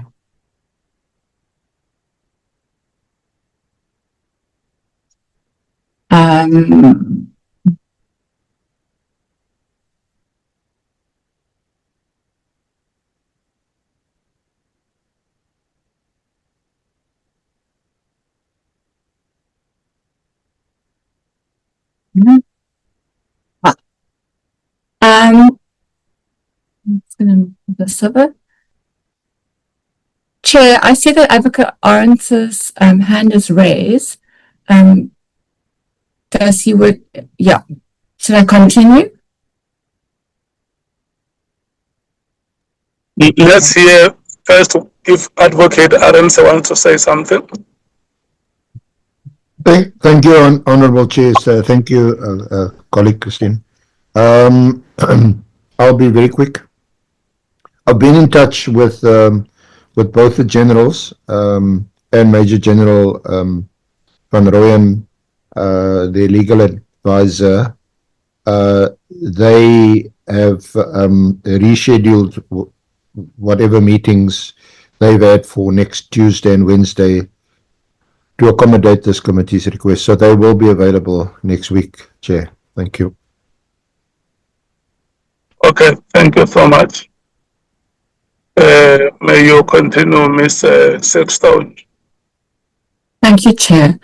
You see the first slide is about, just sets out where we are in the process. The committee's established, we've got our terms of reference, the evidence has been led, and we are contemplating wrapping up the process in the next week or so. So the next step would be that our evidence leaders actually present a consolidated evidentiary overview, and that will take into account the multiplicity of witnesses, the documentary material, and all the members' engagement in that process as well. I'm sure that our evidence leaders would want to talk to that. What the content is doing is they're preparing a discussion document report, which highlights the governance concerns and reform priorities to support the deliberations. So our role will be at this immediately is to provide that background papers to help our members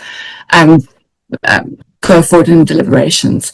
Then we have our deliberation process, and that's, well, I don't need to tell you, it will be discussing all possible evidentiary gaps, making findings, and those need to be based on the evidence presented and the recommendations. The content team drafts the report reflecting the outcomes of the deliberations and the recommendations that the members have made. And the committee will then deliberate on the draft report, make amendments, and finally adopt it. Next. So I'm just going to a very sort of high level thing of the discussion paper. It is just so there isn't any confusion. It will be descriptive and organizational. Although it is analytical, it doesn't address credibility of any of the evidence that was presented or try to evaluate the evidence from that perspective. It's intended to structure the evidence without preempting the findings. It will be aligned to the terms of reference, and it's intended to support our members in their deliberations and to assist with report writing. In terms of where we are, The drafting of the process aspects of the report are at an advanced stage. Yeah, and the same with the discussion paper by the content team. There are some outstanding witnesses that still need to be added, and of course the new ones should also fall within that. I just wanted to highlight that practically report writing is a continuous process. That that I can say, I'm presenting it as we're going to have this stage, and evidence leaders will present the consolidated evidentiary overview, and there will be deliberations. But actually, throughout all of this, we're drafting. I've been drafting for ages, and as we add, as we hear more things, they get added. The idea is that we try and anticipate as much as possible so that the process is sped up. But from a drafter's perspective, it's important that there is enough time allocated for fact-checking and follow-ups, that there's time for engagement with legal, including, and most importantly, that the draft report is properly settled. So if what you get at the end is something that you can work with and you're not irritated because there are mistakes and so on. I'm going to just ask Ms. Cock if she would like to just make any inputs on the discussion paper that we're producing. Annie? Thank you, and hello, honourable members and my colleagues. I think that you covered me. Thank you very much. And we'll obviously try to optimise our time to get the discussion report out to the members as soon as possible. Thank you so much. Thank you, Chair. That concludes my report or my presentation. Okay, thank you so much. I think what we will want you to do, or our expectation is that you should be able to indicate to the meeting to say, if you conclude your evidence on Friday, we can be ready with remember in the last meeting, the framework was presented. And then you say to us that if you conclude your presentation of evidence on Friday, we may need 2, 3, or 4 days to come back with a report, or a draft report, or a discussion document, or the presentation of overview by the evidence leaders. So between the conclusion of the presentation of evidence and the 31st of March, what are the activities that you would want to have them being scheduled? If you hear what I'm saying. Yes, Chair, I'm hearing what you're saying. It's really difficult. I think what I'm saying is that I'm very concerned about the time that has been allocated for report writing. I think I'd like to ask Advocate Arons if he'd just like to give an indication about how much time that they need to put together a concept. It's fine. We can't do it here and now. You have given us an impression of what to expect, that once we conclude, there will be a presentation of an overview by the evidence leaders, and then later there will be the presentation of the draft report, and then those will be followed by deliberations.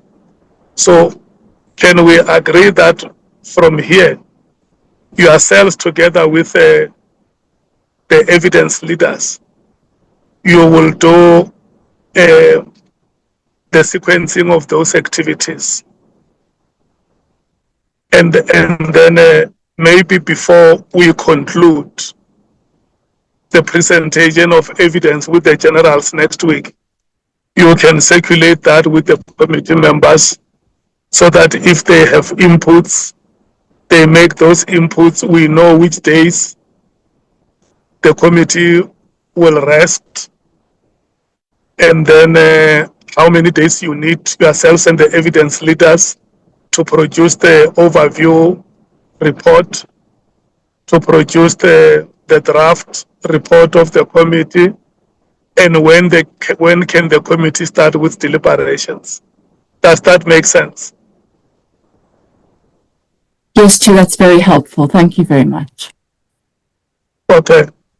Members, you receive the presentation. Can we then rotate the letter from the office of the president and the proposals that are being made here with regard to time frames that should follow immediately after the presentation of evidence by General Masemola and General Mkhwanazi? The ANC. Thank you very much, Chairperson. We find no fault with the letter of the President. I think the request that they submit their responses on the 6th of March is acceptable, so we have no problem with that. On the process that has just been outlined, Chair, I'm not sure if it should be read together with the framework document that had been circulated to us before. Because that framework document, I think, was more or less saying the same thing. We just had a question that arose from the framework document where it said, and I suppose the question arises again now, that the document, it says findings, it will make findings which differ from what the initial document said, that it will make no findings of wrongdoing and so forth and so forth. I just don't have the right phrasing in front of me now. I think we need clarity on what we mean by findings, given the fact that some of the evidence would be in dispute. What mechanisms would we be using to test which of the evidence is accepted? I don't know what the legal terminology for it should be. But we just want to get a sense of how do we come to certain conclusions on matters where some of these evidentiary gaps do exist. How is the committee going to handle that? But insofar as process is concerned, Chair, we have no issues with the process. Thank you very much. Thank you. Ms. Silkstone, are you able to clarify the question that is being posted? Yes, I can try. I think that we need two things. The first is just to say that in terms of the discussion paper that the content team will put together, when I talk about we won't make findings, or what we're talking is we won't make findings as to the evidence. So if we say witness X said Y, we won't say, well, witness X is guilty of. That would be, we don't have the authority. That's completely out of our thing. But in terms of what the content paper does is that, we feel comfortable with like looking at, say, governance concerns. So it's clear that looking at the evidence, this is an example, I'm not saying that this is necessarily clear, looking at evidence that there is a problem of communication between this agency and that agency. So does that kind of, I hope that sort of assists in terms of where we are.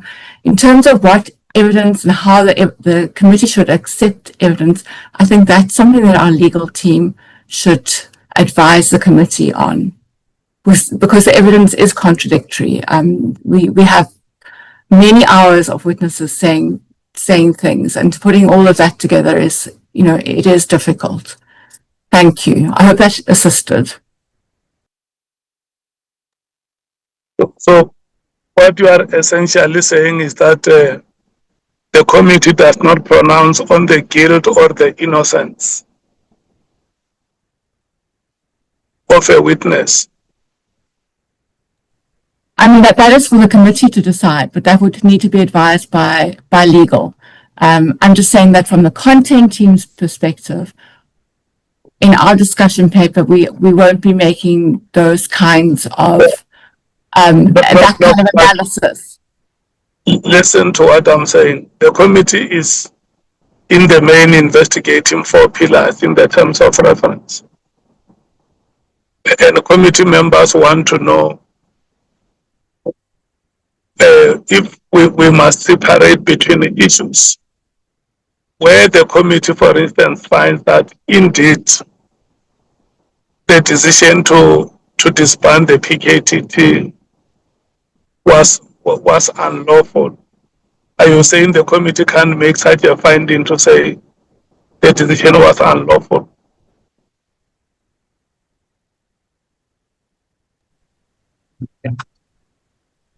No, that's not what I'm saying at all. No, that's not what I'm saying. You are saying such findings can be made, but on the criminal part of allegations that would have been made against certain witnesses, the committee doesn't have judicial competence. Precisely, Chair. So, in your first example, Chair, on the unlawful, yes, precisely. On the unlawful things, you would obviously give your reasons, but yes, you wouldn't be able to pronounce on innocence or guilt. Because when you arrive at the innocence or guilt of a witness, obviously you must follow the Criminal Procedure Act or any other relevant legislation, and you must also be consistent with the Constitution when it says a judicial authority in this country is vested with the judicial. So a committee of parliament cannot pronounce on the innocence or the guilt of a witness, but a committee can make findings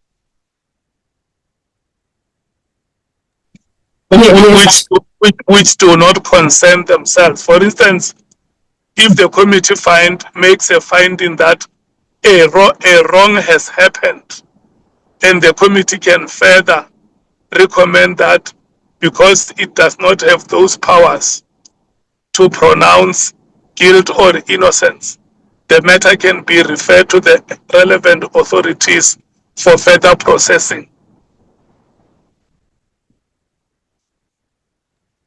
Yes, Chair. The committee can make observations and make recommendations. Yeah, that's exactly what I think what Honorable Sangweni wanted to understand, so that it must not just be a nebulous statement that says the committee can make findings, and it ends up restricting members in terms of understanding what they should do. No, I apologize if there was any confusion. Of course, the committee can make findings and observations, but it's just about we can't step into the arena of being a court of law because we don't have that authority and we don't actually have, that's so. Just understanding it can be a bit tricky, but it's also about how you phrase your findings and you phrase your recommendations, and as long as there's also a very clear link between the evidence that you're using to support whatever finding that you make, so that it's that rationality component is dealt with. Okay. Honorable Sangweni, are you clarified? Yes, Chair, I'm clarified, although I suspect that the boundaries, will probably have to keep going back to them, and it may be useful if, we could just get, I don't want to ask for additional opinions or anything, but almost, far our powers as Parliament co-chair in relation into this matter, because I don't want, when we are now discussing the matter, we get drawn into a temptation of overstepping our boundaries, and then people are accused of either protecting, not protecting. We just need to be very clear in terms of what our boundaries are, so we all operate within that framework. And lastly, Chair, whether anybody who has an adverse observation made about them in the report, they will be afforded an opportunity to comment before the report is finally put before the National Assembly it's tabled before the National Assembly. Thank you, Chair. Okay. The MKP. Thank you, Chair. Before Honorable Nombalo comes in, I just wanted to say the one, Chair, if I may ask, the lady who was speaking here, is she the chief? Is the chief legal advisor we started with, or is somebody else? No, she is part of the content team, the team that will be writing the report for the committee. So where's the chief legal? Is she here? Mr. Tajana is present in the meeting. Yeah, no, Mr. Tajana, I understand. Remember, we had the chief legal. There was a lady who was the chief legal who I asked many times that. Yeah. She's no longer with Parliament. Oh, we've got the new chief legal advisor now. She's on retirement. Oh, so we've got a new chief legal advisor. That I may not know. Yeah, I think the legal team was supposed to tell us about these stories as well, because we're told about a chief legal advice most of the time, and if they're quiet, I think they have to tell us about whether, because now the issue of innocent, we can't say somebody innocent, we can't say somebody is guilty, but I think we can make recommendations, Chair, to say this evidence is substantiated, and we recommend what must happen. Then the rest, obviously, the Parliament will take the decision on that. But we can't do so much job, and then at the end we cannot pronounce anything. It's like now we were just ticking the boxes here. We have to say it. If somebody, for instance, Mr. Honorable Sova Khanyane, the evidence against him is substantiated, and we recommend that the following must be taken. You've broken this act, section so and so, and yes, but we must substantiate that to say if the evidence is substantiated, we must do that. But we can't just say we are mum. We can't say anything. But I leave it to the legal expert. We've got Honorable Nomval. I think he'll come in, Chair. Thank you. Then yeah, thank you, sir.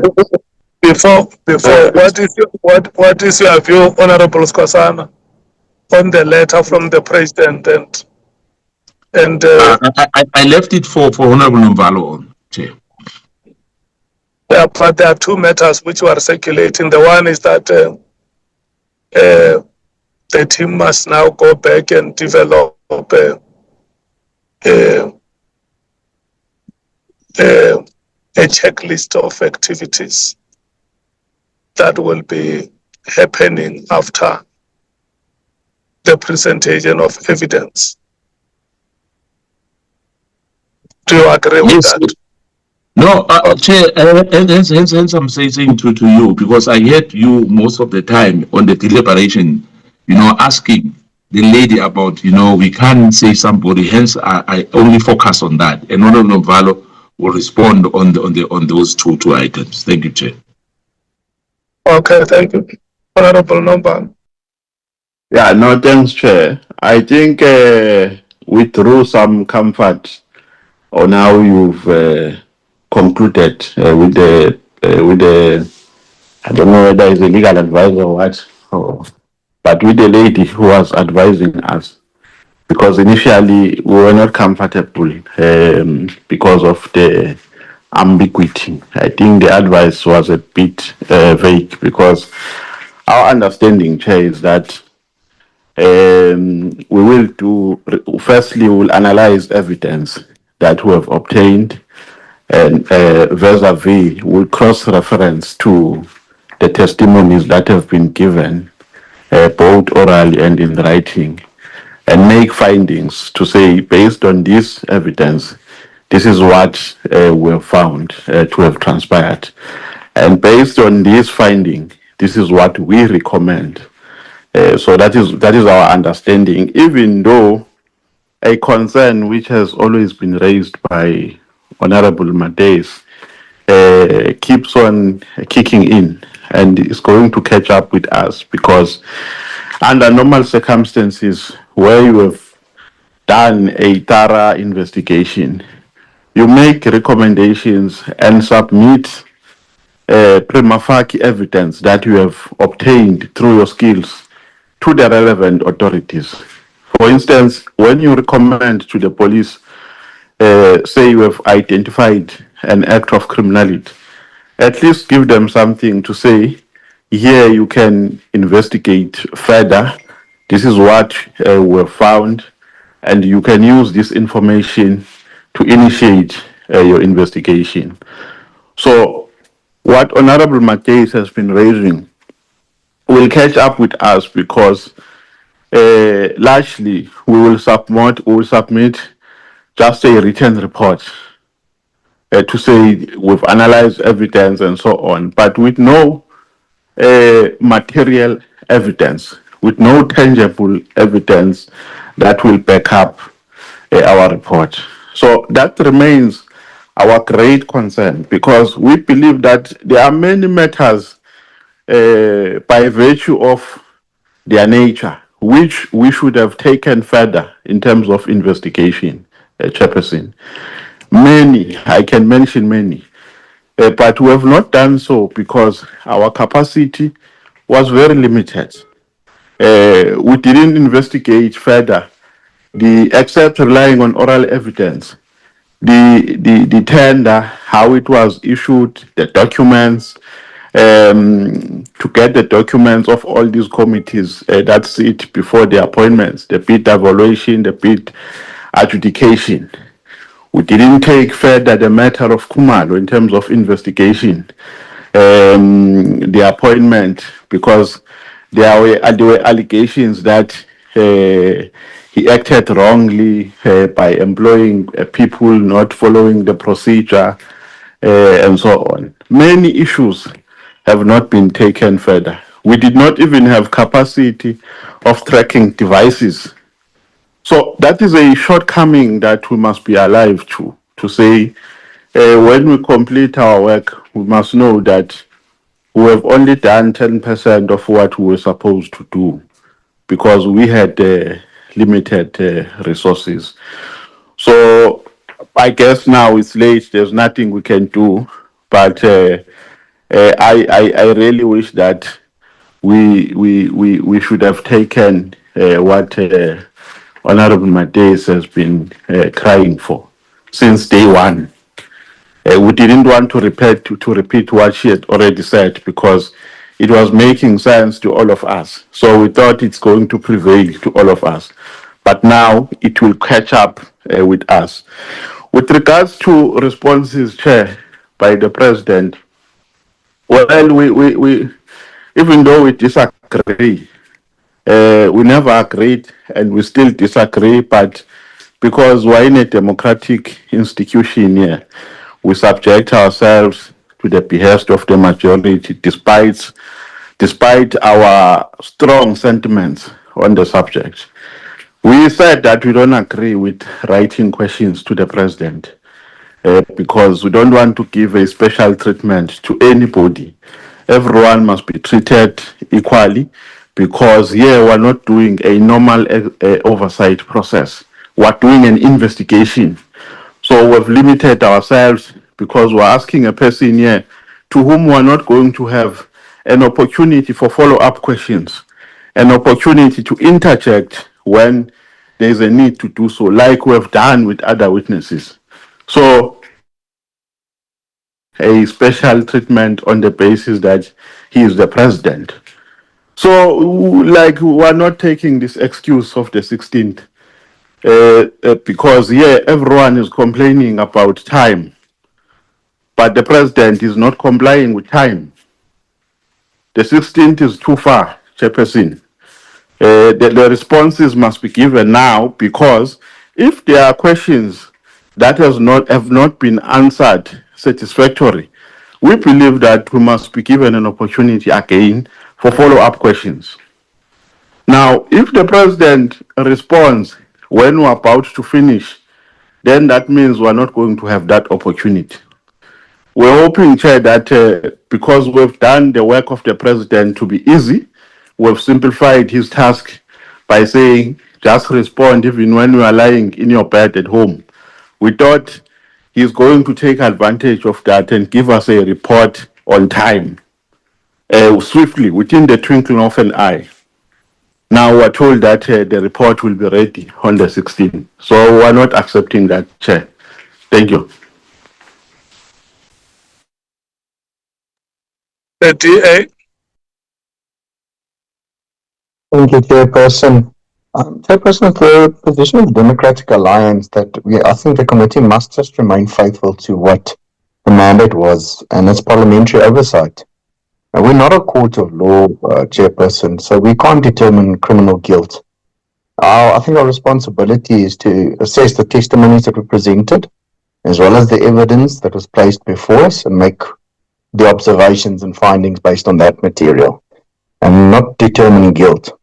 And where the evidence does present that there was possible misconduct or that further disciplinary action should be taken, well, then that is what we should be reporting on. So we're not there to prosecute, we're not there to adjudicate, and we just ensure that the credible issues that got revealed through this process of this inquiry do not just disappear.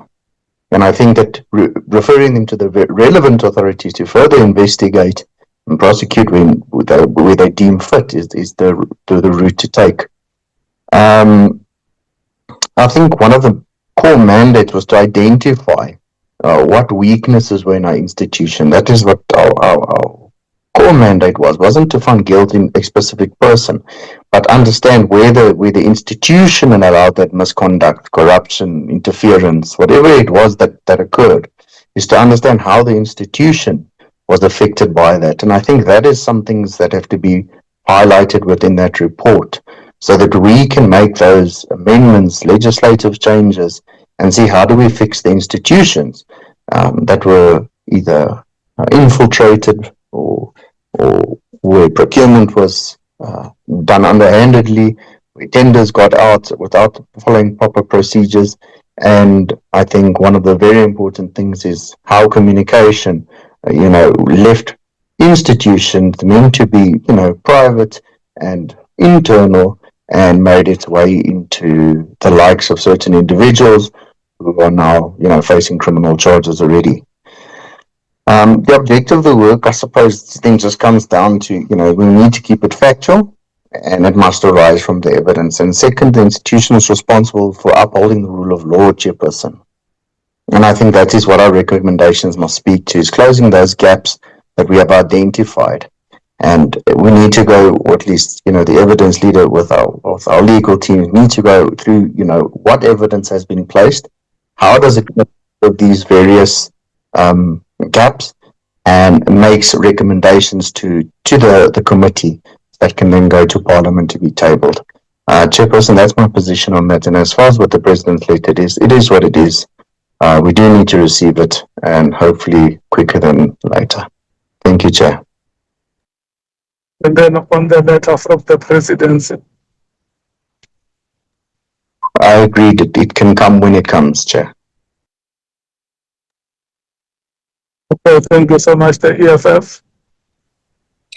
Chair, thank you. On the issue on what we are dealing with now about what our final report what we are allowed to do and what we're not allowed to do in the final report, I would suggest that we actually maybe perhaps have a half a day workshop or whatever needs to be done on what our legal obligations are in terms of the Constitution, the Powers and Privileges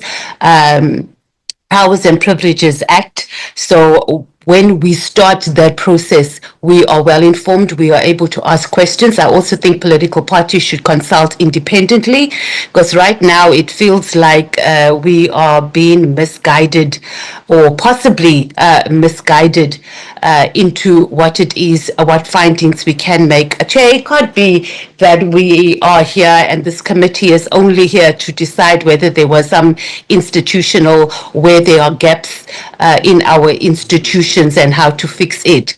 If there is evidence before us that I awarded a tender illegally or unprocedurally, that is a finding and we should be able to make it, not go and just say, okay, this procedure within the act of awarding a tender was breached and then let's go and see how we're going to fix it. That's not what our terms of reference has allowed us to do. But having said that, I think we must allocate a day where we are properly workshopped and we are all on the same page, and it must be done in front of the entire country.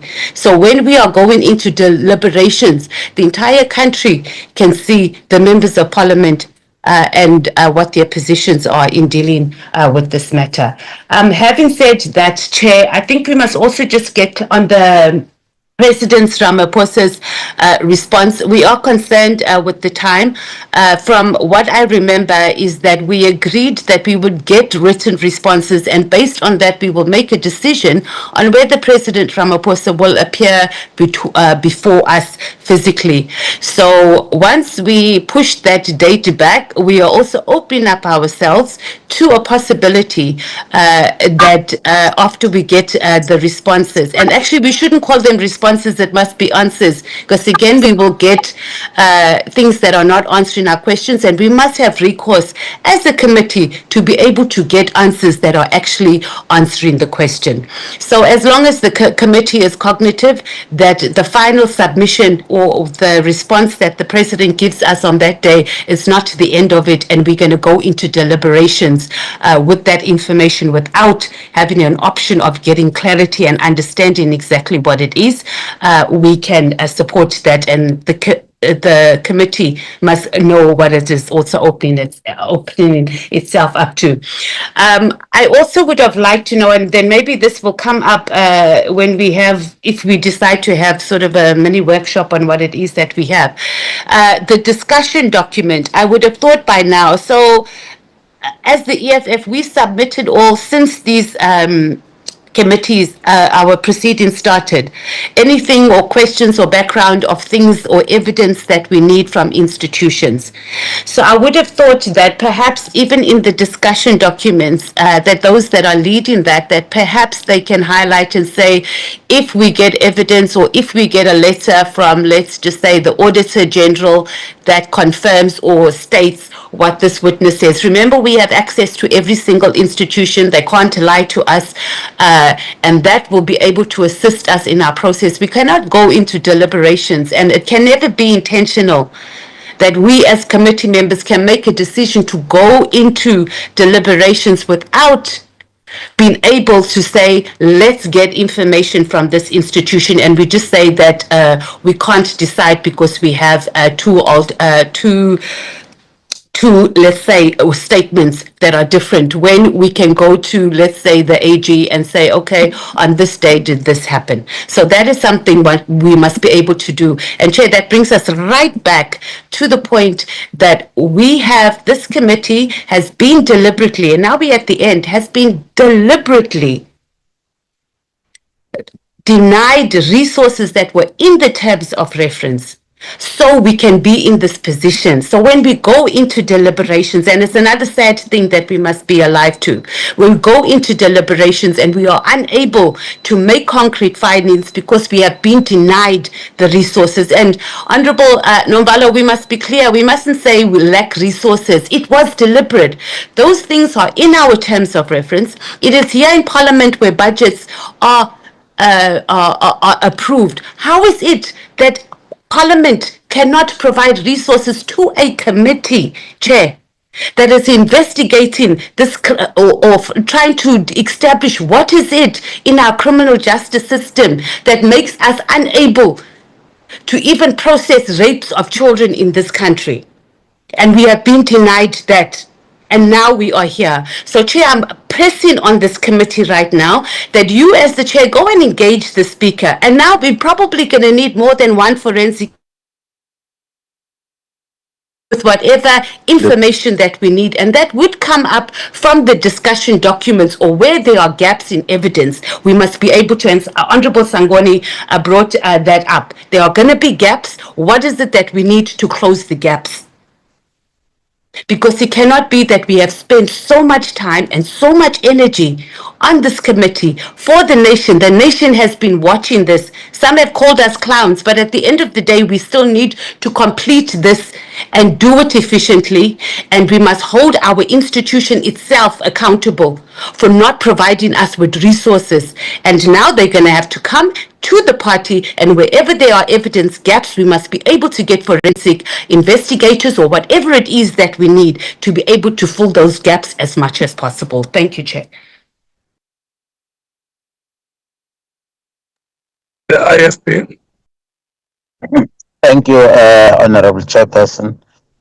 On the submission of the President, the 16th of March, well, even though one would have appreciated an earlier date, but we will be able to actually receive that information on the day stipulated by the President's office. But if there is anything that can be done to expedite that, it would be appreciated, because as Honorable Nomvalo has indicated, that there might be a need for, further clarity-seeking questions on the response of the President. Now, there would be no sufficient time to actually engage into that. With regard to the second matter, I think I want to go along with the proposal made by Honorable Matthijs, that perhaps before we engage in the process, we sort of have some kind of a workshop of some sort to actually the brainstorm on other issues, so that we know exactly the boundaries that exist on what we can and cannot actually say in our report. But I do want also to express a concern that there are some evidence that we actually have listened to, have received from some witnesses, which actually leaves much to be desired. And some of them actually contain elements of outright, lying. I don't know in situations like that, what is it? How do you put that in the report other than to say that, witness X actually presented, a testimony which had serious gaps on certain instances, which might actually lead us to a particular finding on the weight of that particular evidence. So on that score alone, I think it would be very useful for the committee to go through that kind of workshop by some legal experts, so that we know exactly what to do, what not to do. Thank you. Honorable Souls. Chairperson, thank you. I think firstly it's important that we take serious the lack of trust that the public has in our institutions, including including ours. And we must restore that trust in our processes. And one of the ways we can do that is by how we do this report. Because there's a general sentiment amongst South Africans that nothing's going to happen after this. This is just a show, it's just theater, it's just theatrics. Nothing's going to happen. So our country is crying out for justice, they're crying out for action. And we should ask ourselves, what does the Constitution empower us to do to ensure through our report that there is action? That should be our question. Yes, we are not a court, indeed, but we are a constitutional oversight body. And the Constitution gives us the power to demand, not request, demand accountability. And I feel that this must come through in our report. We must use oversight language. We mustn't use, we must use mandatory language, for the lack of a better word. We mustn't say, we mustn't come across as it's optional. We must come across as our language must be directive. We must avoid words like the committee suggests or the department should consider. We should be directive in our approach. Say the committee directs that, or the committee mandates that. The executive must, because that's oversight. That's constitutional authority that's given to us to do so.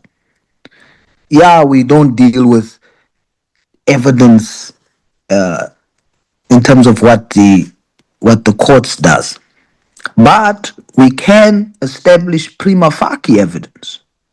We can say on the face of it, these are prima facie violations that we've discovered through our process.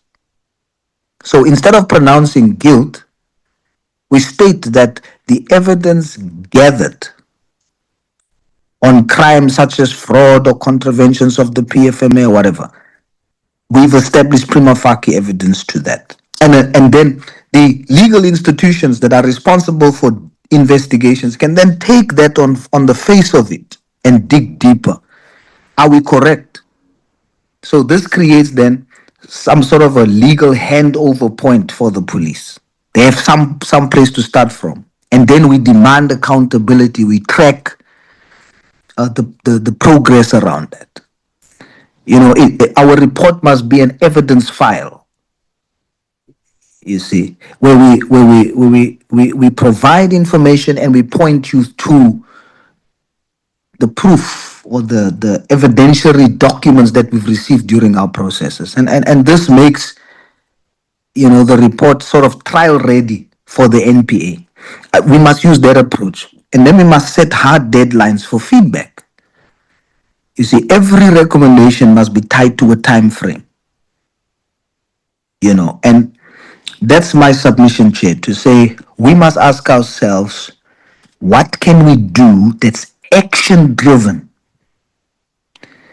to make this report be action driven? This report must have oversight language to pull action from the institutions and the agencies, so that our country then can see that the work that we've done was in order to bring justice, not just to suggest things and people can just use it as a file there, they put it aside. And then we must also not just give our report to the speaker and the speaker to the president, whoever. We must also have a formal resolution that our report must be an evidentiary file that we give to the NPA, or we give to or we give to crime intelligence. Say, here's prima facie evidence that you can use for investigations into this matter. I think in that way, we have done our best based on our constitutional function to assist the process of justice. Thank you, Chair. Honorable Vessels. Thank you, Chairperson. With regards to the letter by the Office of the President, I think obviously it would be better if the answers could be forthcoming earlier than the 16th of March, but and I think maybe the response by yourself to Dr. Quinoff should try to highlight that if it is possible that it is earlier than the 16th, that would be appreciated and would assist our process. But the outer deadline of the 16th, we accept. And then, because it is, as other members have also said, that follow-up questions will most probably we will have to ask follow-up questions most probably, and we will have to have enough time allowed for that. With regards to the presentation on the drafting, we welcome that, and yes, Chair, I also agree that it would be good at the onset when we start the process to have a, let's call it a workshop or a brief discussion to set the limits and to be on the same page with regards to what our findings should entail and what it can't or may not entail and what it may entail, and also how we should frame our recommendations so that it leads to action, so that it is executable and that it's not vague and does not lead to any action, because as other members have also said, people out there, the public want action, and our report should not just be a report that gathers dust. It should lead to real solutions to the problems and actions that are executable and can be taken. So such a discussion at the beginning will be fruitful. Thank you, Chair. Honorable James.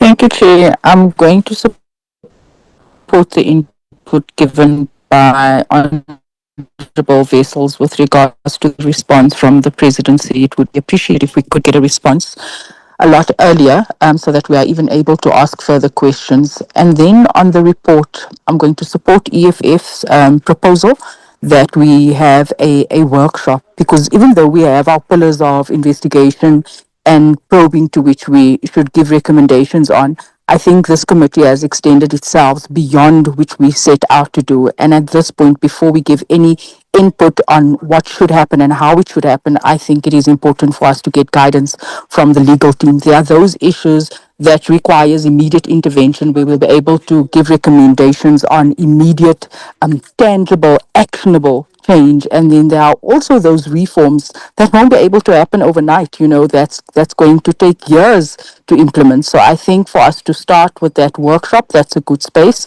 And I'm going to leave it at that. Thanks, Chair. Ms. Silkstone. Chairperson. Hello, who is that? Honourable Souls, Chair. Okay, Honourable Souls. Sorry, Chair, I didn't express our view on the President's submission. The Patriotic Alliance has no problem with the 16th of March.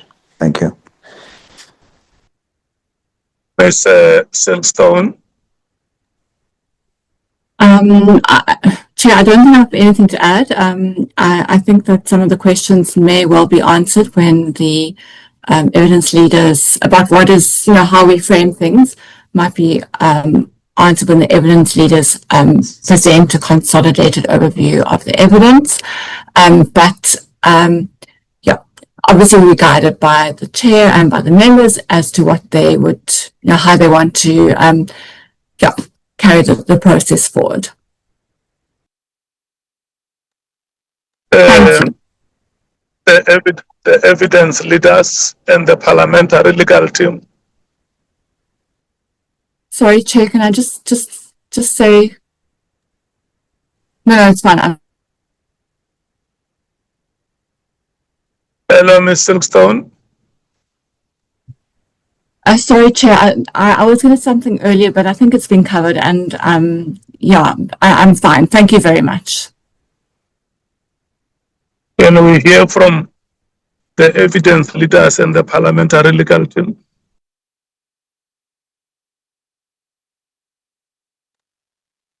This is Anila here, Chair. Can you hear me?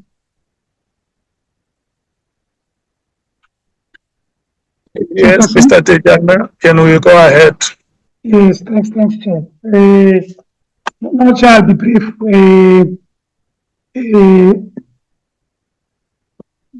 Chairperson, I think the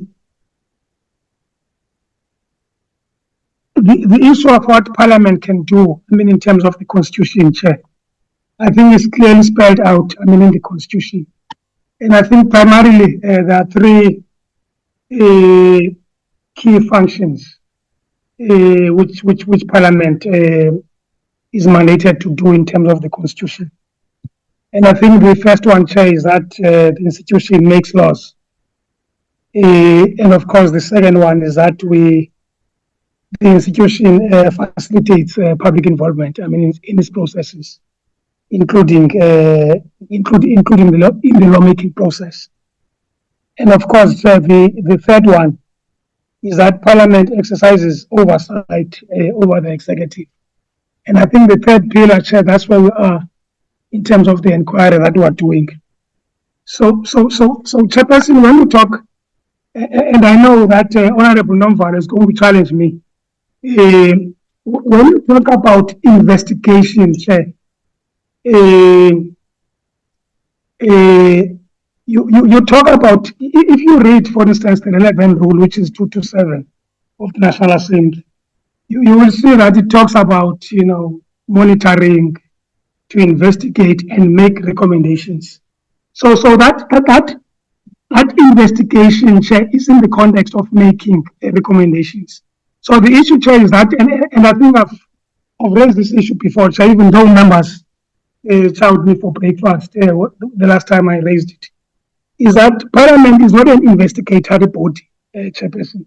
That function resides elsewhere in the executive, not with us. And that's why I was saying, Chairperson, you can't expect a body like Parliament to make findings of guilt. I mean, we can't, Chair, because we're not empowered even by the Constitution to do so. And I think the issue here fundamentally, Chair, is that we're expected to surface issues, Chair, and having surfaced them, to then make recommendations to the relevant law enforcement agencies to act on these things. So, Chairperson, for now, I'll leave it there and allow Council to come in and share his own perspective with us. Thanks, Chairperson.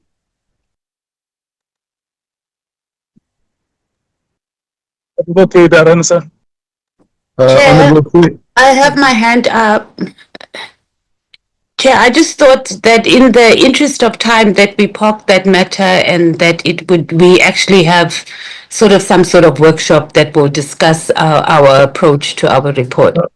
Honorable Matthias, may we please have Advocate Arenesa commenting on the inputs that members have made. Thank you, Honourable Chair, honourable members. Parliament has given the ad hoc committee its terms of reference and what it is required to inquire into. Those terms of reference basically are the allegations made by Lieutenant General Mkhwanazi on the 6th of July. So this honourable committee must be guided by the terms of reference. We have, as far as possible, sought to schedule and invite witnesses that could assist this honourable committee in determining, establishing, ascertaining, finding out whether some or all of the allegations made by Lieutenant General Mkhwanazi has been or could be established through this evidence and from the witnesses. It seems to me to be quite logical, and to put it another way, it seems to me illogical if this honourable committee cannot draw its own conclusions from the evidence. The standard of proof in any civil proceeding is usually on a balance of probabilities, and make its findings in relation to those issues that arise from the terms of reference. So, for example, on infiltration and capture, I think in some instances we already have some very clear evidence of that. For example, in relation to IPID, and there are other examples that one could use. I think the National Assembly will expect this honourable committee, given the time that it has spent in interviewing and witnesses and hearing evidence, that they would want to hear what the evidence was, albeit in summary form, and what's come out of the evidence, what the findings are of this committee, and what recommendations this committee will make. The recommendations is obviously limited, given the separation of powers, limited to, albeit very, very important, any remedial action that Parliament should take in terms of, for example, the appointments. We've heard evidence which certainly, in my own respectful view at this stage, clearly demonstrates that there are issues with the appointment of the National Commissioner, provincial commissioners, deputy national commissioners and their portfolios. We have clear evidence relating to procurement deficiencies that we've heard from General Fani and Dimpani in finance. Those are the issues that has troubled this honourable committee, and we need to inquire into it, and we have. In some of those instances, I don't think any further forensic investigations are needed. So, what from our side as evidence leaders, we would want to assist, because obviously this honourable committee may not be at idem on particular aspects of the evidence, may have different views, and which they may want to add or delete, but we will make our best and an honest effort to summarize the evidence for the committee in an objective way, with reference to the evidence, with reference to statements that have been sworn statements that have been deposed to, and in that way assist. And as long as you don't hold us to what we recommend and suggest and propose, that it's a draft, and it's for this committee to finally settle, either it could be unanimously, or it could be by majority, or in the way you usually decide matters in a parliamentary committee. Thank you, Chair. Thank you so much, honourable members, for the enriching inputs that you have made here. We are going to do this. We have agreed that a checklist of post-evidence presentation activities must be drawn, so that committee members can know what are the activities that we are going to embark upon until the report of the committee is adopted and made available to the office of the Speaker for presentation in the National Assembly. So what you have been doing now is what we should do in the meeting that will be called, where the evidence leaders, the parliamentary legal team, and the content advisors will come and present constitutional imperatives that underpin the report. So the evidence leaders and the legal team of parliament, the content advisors, will sit down and develop a guide which they will come and present before the members. Because my assumption is that, like if you heard what Honorable Sauls has said, we are parliament, and parliament is charged with three main tasks by the Constitution of the Republic. When we have done our oversight work as a committee, we have the power to recommend to the National Assembly as to what reform should happen in the laws that we have in the criminal justice system, what legislative interventions have to be made. But there are also principles that are outlined in the Constitution and doctrines. For instance, the doctrine of the separation of powers, the trias politica, which all of them, this is not a new report that will be written by a committee of parliament. Our report must be structured in such a way that they encapsulate constitutional imperatives and principles that we all know, in such a way that they reaffirm the constitutional mandate of parliament as the superior locus of power in the country.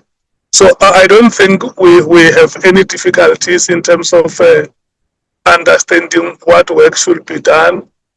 What is very important is that that guide must be developed and the principles are presented before the committee. Each one of us understand what are those principles which underpin the report, and then from there, the overview of evidence, what informs it, the committee report, all of them will come before the committee, and committee members will go into deliberations having understood the principles behind the overview and the report. So if you can go, Advocate Arendse, Mr. Tejana and Ms. Silkstone, and develop that guide so that at the time the overview is presented and the draft report of the committee is brought before us, we have walked the road on the constitutional imperatives underpinning the report. Honorable members, thank you so much. We must get back to the other items on the agenda. I've raised my hand, Chair. Honorable Skosan. A quick one, Chair. I just wanted clarity because I heard Advocate Tejana saying that it's the work of the executive. I think it's completely wrong to say that. Even if it's not our work of, we are not judging people, but as I said earlier, that the recommendation or recommendation which those substantiated evidence before us. And my clarity, my last one, when the evidence leader, the SC, said that the term of reference, Paul O'Sullivan, I'm not sure whether I heard well. Maybe you can clarify if I heard him well, that he gave us term of reference. No, he said we have terms of reference, but what is going to happen now? We will not discuss those matters now because the principles underpinning the report will be presented in a committee meeting, and where members have any issue that they want to clarify. Yeah, so are you saying he did not mention Paul O'Sullivan? No, he did not mention Paul O'Sullivan. Thank you, Chair.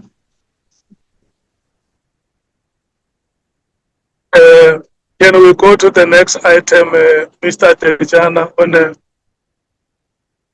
Is it yourself? Oh yeah, on the matters that have been referred to the office of the Speaker. Oh yeah, yes, Chairperson. No, it's only one matter, the matter of Mr. O'Sullivan. Chairperson, we can confirm that the Constitutional and Legal Services Office received an instruction from the Speaker's office that was on Friday, Chairperson, in the afternoon, on the 6th of March, to put together affidavits in respect of the two incidents, i.e. the one of the 19th November 2025, which I referred to as the Nkabinde incident, and the one of the 26th of February 2026, which we refer to as the walkout incident by Mr. Paul O'Sullivan, for purpose of opening a case against Mr. O'Sullivan in line with the prescripts of the Powers and Privileges Act. And Chairperson, we hope to finish that during the course of today. Thanks, Chairperson. Thank you so much, Ramano. Can I check the progress on other matters that the committee would have raised regarding questions to other institutions? Chairperson, I humbly request that I be given an opportunity to put the responses together, and I will share that information with members before the end of business today. Okay. Can I then rotate and hear what the members are saying on those responses? The ANC. Thank you, Chairperson. We welcome the report as given by Mr. Tekana on the steps that the Speaker has taken to give effect to the committee's request directive that the matter against Mr. Paul O'Sullivan be pursued. You'll remember that we had said, even after he had appeared and apologized, that there are two separate incidences that we are dealing with here, and the fact that he did commit an offense by threatening witnesses and walking out of Parliament means that there's common cause on the offense. So we welcome that report. I think Mr. Romano's request is fair, Chair, given the fact that he had no advance warning for this meeting. I mean, there are a number of issues that, as the African National Congress, we had asked that institutions are followed up with, including SAPS General Mkhwanazi. So as and when that report is then presented, we will engage it at that time. Thank you very much, Chair. Okay, MKP.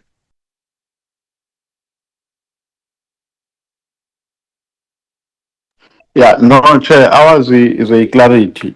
We were hoping that maybe we'll get an update. We made an observation as the MK party on the referral that was submitted by Honorable Adams to ITEC. We therefore, we thereafter requested the legal team, our technical team, to assist us with requesting for a referral and some documents from ITEC. The last update we got, I think we got it last year, was an update which I think it said that the ITEC is refusing. They are saying they can't give us that information. We then said to the senior council, in terms of which law, because it's not classified, so they must ask them to cite laws which are relevant to that aspect, so that we will use our powers to summon that information. So I don't know whether that matter died a natural death or they are still pursuing it. If we can get an update, Chair. Thank you. The matter of IDEC, the IDEC had, Advocate Johnson had made a commitment that we will get that information. I think it's a matter which we just have to follow up, Bonani and Tejana. How far is IDEC with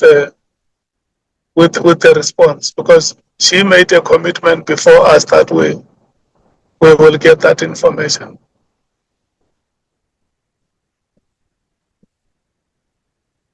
Mr. Tejana or Mr. Raman?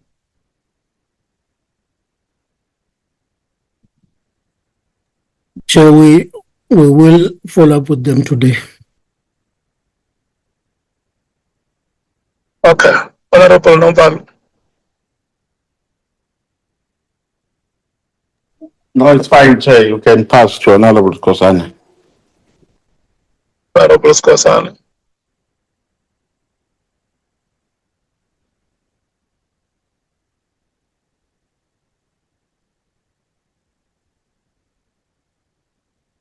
The DA. Hello. I've got a problem of my network is giving me trouble. I just wanted to find out. I did not hear you there. For the executive. And I think the third pillar, Chair, that's where we're in terms of the inquiry. Do you hear me, Chair? Yes, hello. I can hear you. Yes, I've missed that, Chair. You called my name, but I've missed the conversation somewhere. Okay, no, Honorable Nomvalo has spoken on the matter. Can we move to the DA? Okay, thank you. Thank you, Chairperson. As a Democratic Alliance, I think we do welcome the report and we'll await the report before we comment. And we also thank Mr. Romano for his commitment to get the further clarification on the other reports. Thank you very much, Chair. Thank you so much. The EFF. Thank you, Chair. I didn't understand exactly at what stage is the issue of Paul O'Sullivan and the Speaker. Chair, do you still need to sign a letter or something before the Speaker goes and open the case? I missed it. I'm just getting clarity. Because it's a whole week now, and if we made a decision last week, so if I can just get clarity, I missed it. The matter has been clarified. I mean, Mr. Tejana has spoken to that matter. Yeah, I understand, Chair. I didn't hear clearly whether he said, oh, sorry, Chair. The matters are with the parliamentary legal team with gathering affidavits and everything necessary. Oh, okay. How long does it take to gather affidavits and evidence? Because we've been stringed along for a very, very long time on these things. I mean, we were able to open a case. We did an affidavit. I don't know. So maybe, I mean, there's quite a huge legal office that we have. So can we get some indication on how long it's going to take to get affidavits and download videos? Because we also need to put deadlines on what we need to achieve as well, Chair. Can we be guided on that? And we do welcome the Speaker's decision to proceed with it, but we just like to have a date.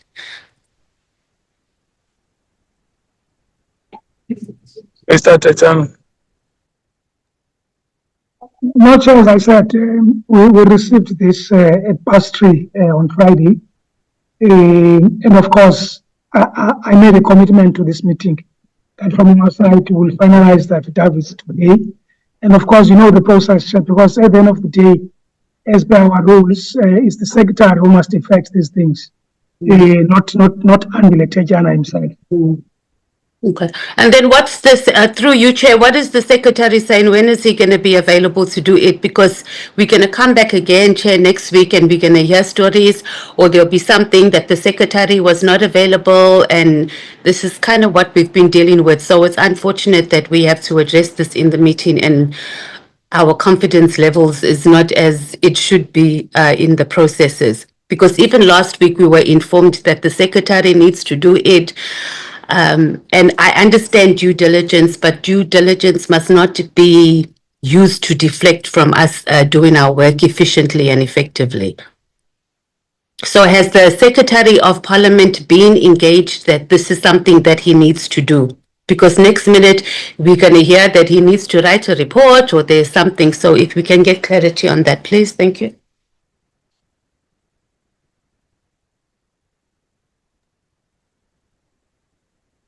The Speaker does not deal with us directly. So what happened is the Speaker wrote to the Secretary. So the Secretary is briefed on this. And of course, that was sent to us for purposes of assisting. Otherwise, we received the correspondence from the Secretary's office. Thanks, Chairperson. Yeah, but that doesn't answer the question on when the Secretary is going to be available to go and open the case. I can't speak for the Secretary, Chairperson. So, Chair, have you engaged the Secretary of Parliament to check, or whose responsibility is it to find out when the Secretary is going to be available? And I'm very sorry, Chair, to ask this, but we've been taken for a ride for a long time. That case of the intimidation of Paul O'Sullivan, it's months later, nothing has happened because we've just let matters just go. So I'm very, very sorry, Chair, that I have to ask these questions. Yeah, no, the opening of cases does not fall within the mandate of the chair of the committee. Our work is to investigate the matters that are in our terms of reference. But matters that have to do with the administration of Parliament, I can't be answerable to those. Oh, okay, I understand, Chair. Okay, so as a committee, where do we go to and who would be responsible to tell us if the Secretary of Parliament, because I can't go to him directly, so can we be guided on what step, who needs to be engaged for us to be told that the Secretary of Parliament has committed that he will go, because now the legal team has said they're going to conclude today. So we need to know, and someone needs to tell us that the Secretary of Parliament has availed himself on this day to go and open the case, or however it's going to happen. It can't be that we all just say we don't know and it's someone else's responsibility. Does anybody know what must happen? Mr. Tejan. Yeah, I can only commit insofar as the work that relates to our office. I can't, Chairperson, speak for the Secretary. That's unfair, Chair. But we're not asking you to speak for the Secretary. We're asking for the process. Let's not do that, Honorable Matthijs, because sorry, Chair. This matter, they have given us a report that the legal team is working on the matter which we have referred to them.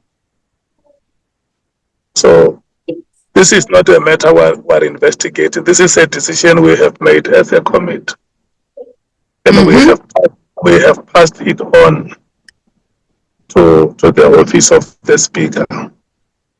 And the office of the Speaker delegated the relevant section in Parliament.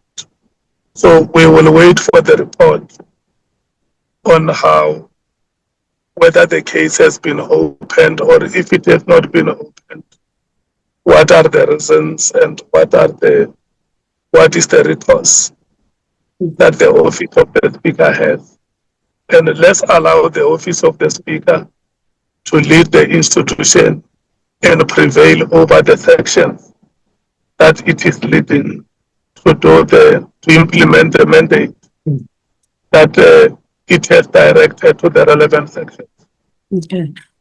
Chair, I'm very sorry if it came across that I was trying to prevail over the Speaker, and it definitely was not my intention, and we would never want to do that and undermine her authority. What I was asking was just for clarity on the processes and when we will get a report and who is responsible for doing that.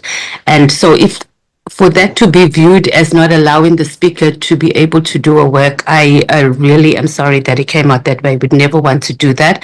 And I apologize that as the EFF, we are just asking for clarity on and being able to understand a process and being able to get some sort of indication when something has been done, because we are in a situation where something happened last year and it wasn't acted on. And we're just asking for there to be some sort of indication on time, not a report will be given, etc. So I'm very sorry that you view it as us trying to prevail over the speaker and her responsibilities. Chair, just to move on to something else, you didn't address the matter of the resources that we need for our committee, especially now as we're going into deliberations and we need to produce the highest level of report. You know that we've been raising this about the resources of this committee for a very, very long time, Chair. So if you can just indicate on how or what it is that we're going to produce. There's no way that we're not going to need forensic investigators and probably more than one now to finalize. I mean, I know as the EFF, we've got like over 400, 500 that we've submitted of things that needs to be followed up that is going to assist us in our determinations. So if you can just guide on that. I mean, it can't be that the People's Parliament that is responsible for the public money cannot make money available for the public good and what it is that we are investigating. So we just appreciate, we've been asking about this and it's been going over the rug for a while. So if you could guide us on when you'll be able to tell us. The Office of the Speaker has responded to that matter with a letter which was made available before this committee. Yeah, she said there was some internal thing, but I'd raised a matter now that we should re-engage her because that's not a sufficient resource and it was also not within our terms of reference as well. That it was supposed to be, we actually said an external forensic investigator. So would we consider re-engaging her on the matter, Chair? Yes. If we have to make a follow-up with the Office of the Speaker, the committee must tell us what are the things that they need those services for, so that we are able to motivate and make submissions on the motivations that we should advance. Let's go and retrieve that letter that the Office of the Speaker has sent to us and make motivations on why we think something different has to be done. Okay, we'll do exactly that. Thank you, Chair. Appreciate it. And on the issue of Mr. Romano requesting time to give a report, that's no problem. Thank you, Chair. Chair, I've raised my hand. Chair.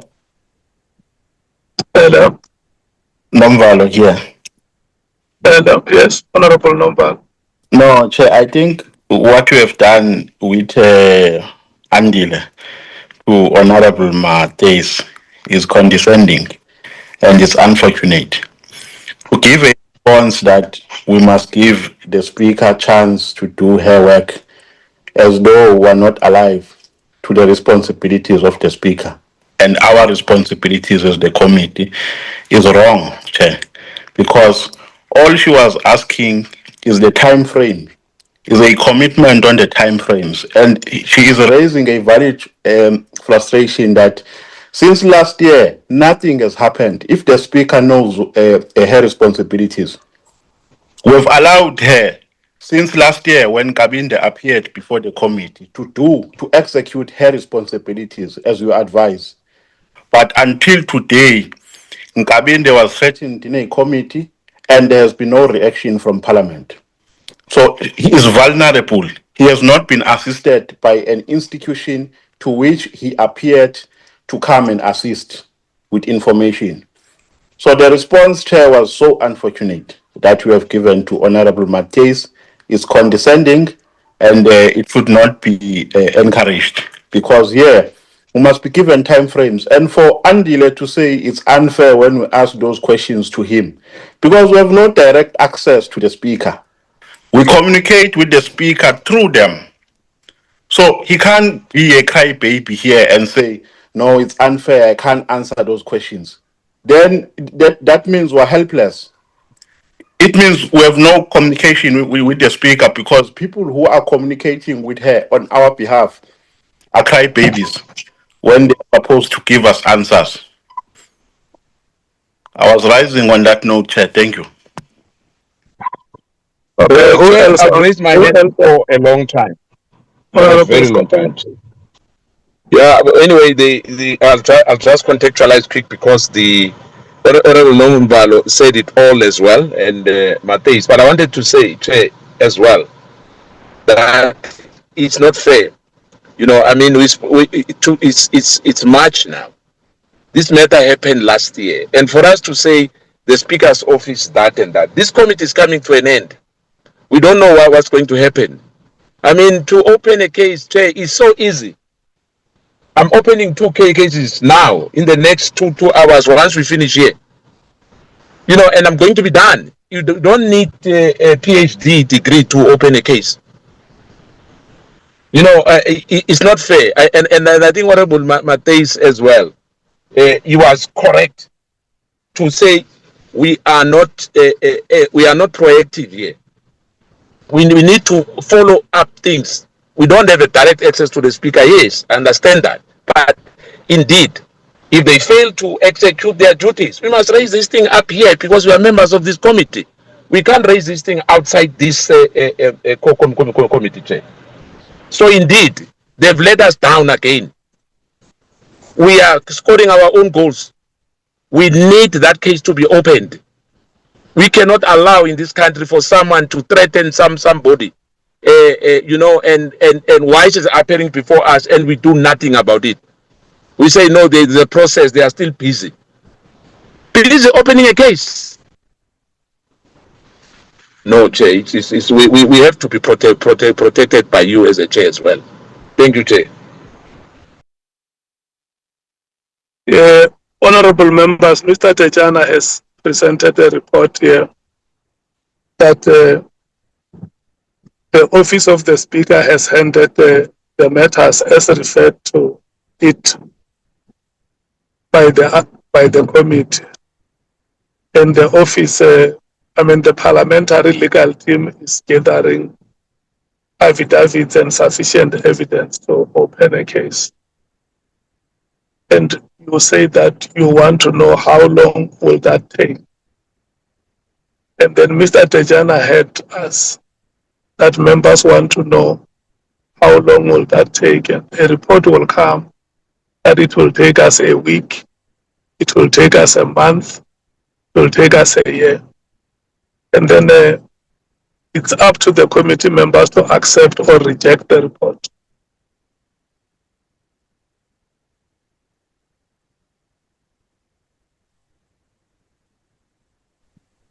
Person, my hand is up. Honorable Sangon. Thank you very much, Chair. And perhaps maybe I must reiterate, the point that we had made as the African National Congress, that we welcome that report with regards to the actions that the Speaker has taken. Parliament is a creature of statute. There are particular processes that need to be followed, and we appreciate the fact that those processes are being followed. What we also want to emphasize is that we appreciate once again that the Speaker has not undermined the decision of the committee. She's in the process of implementing it. If the process can be accelerated, all well and good, but we need to make sure that all I's are dotted and all T's are crossed. So I think we should let that process run. What I was standing on, Chairperson, is the issue of the forensic investigator. I want to propose that maybe the workshop that Honorable Matthias had suggested is concluded before we take a decision for a forensic investigator, because my understanding is that this committee has never agreed on the appointment of a forensic investigator. The matter was discussed at length. There was no resolution. So I'm not sure what the chairperson means when he says he'll follow up on that request. And this was primarily because of the issues that a number of colleagues have raised in the discussion, where we said we need to have clarity and discuss and agree in terms of the mandate of Parliament and the mandate of the Executive.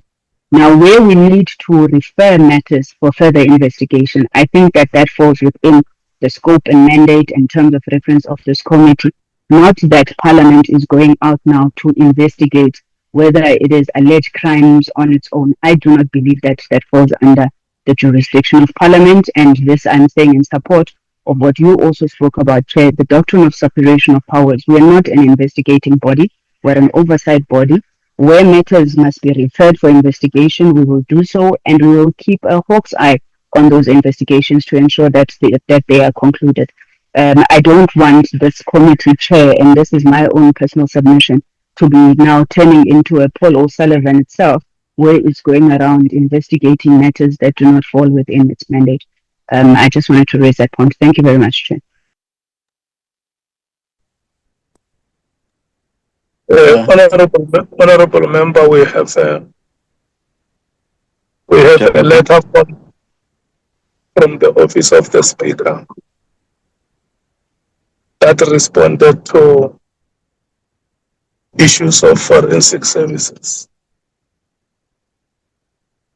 And that's why I say that if members are not happy with the response that the office of the Speaker has given on that aspect, members must advance motivations. And maybe what I can agree with you on is once the principles underpinning the report have been presented, and when all of us understand exactly what kind of a report we desire to produce, such decisions can be made on the essence of forensic services. Are they consonant? Seeking such services, is it consonant with the principles that underpin the report that we are going to write to the National Assembly? There was one member who was calling for my attention. Yes, Chairperson. Chair. Honorable Sols. No, Mbalo, Chair. Honorable Nombalo. Yes. No, Chair, I wanted to, because I thought we were going to engage this thing, but Honorable Sangoni is reigniting it. It was raised by Andile. I wanted to tell him to go to section 227 of the Constitution. Look, no one has said here this committee can recommend an arrest. I don't think there's anybody, since I've listened to speakers who have said that.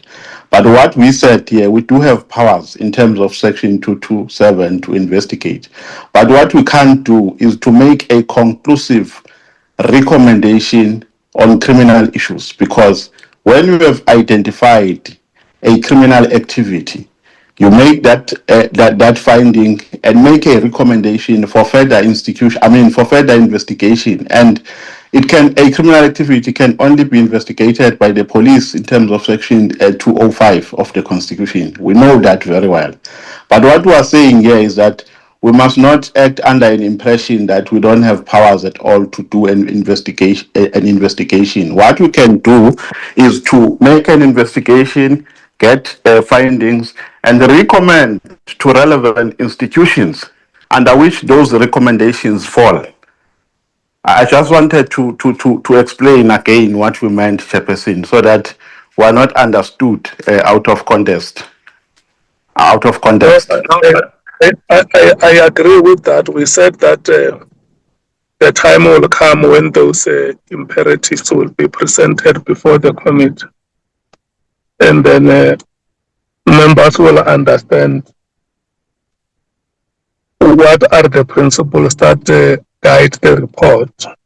And Honorable Sols has further said that we need to be emphatic and use words like Parliament instructs, Parliament mandates, Parliament directs. So all those will come, honorable members.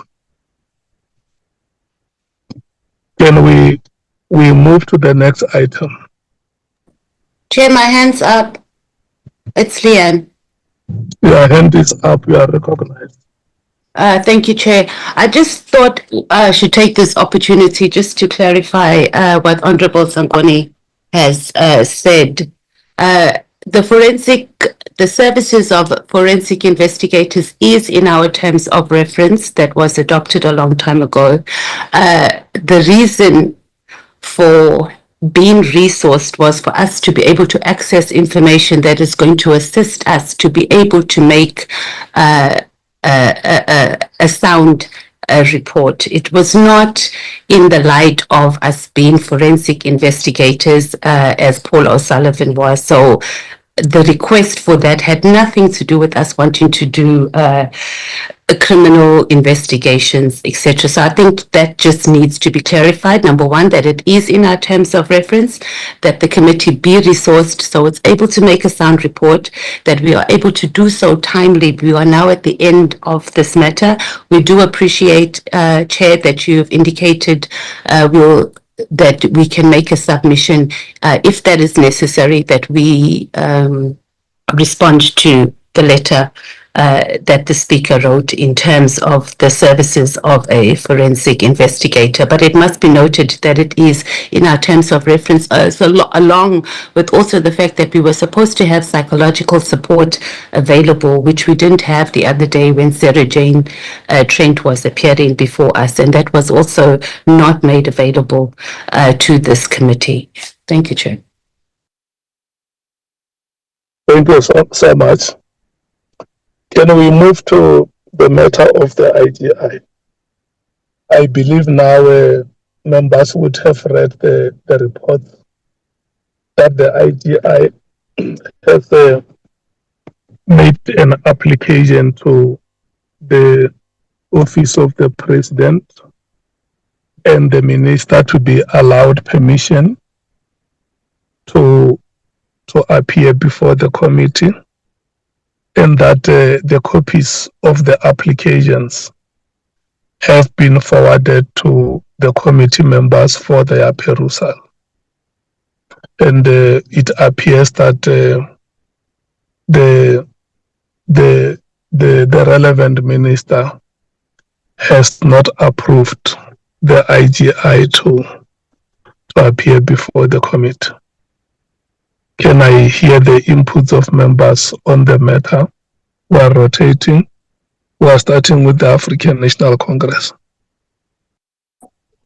Chairperson, thank you. And unfortunately, we have not been able to give full attention to the correspondence as we're in this meeting. One of the annexures is about 17 pages. So we would probably revise our position once we've given thorough attention to those. Safe to say, Chair, that maybe we misunderstood the advice that was given to us by the evidence leader the last time the matter of the IGI had been discussed. We were under the impression that either permission had been sought or there was a legal workaround that would allow the IGI to present himself before the committee.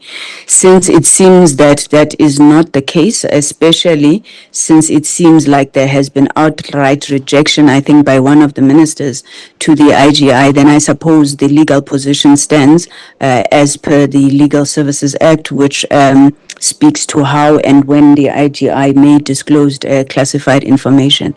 But having said that, Chair, we think it's important to understand the reasons why such permission is not being granted. And perhaps it may not suffice just to say that it is intelligence information. I think we are left confused. We also don't know what happened to the discussions that the chair was having with the chairperson of the JSCI.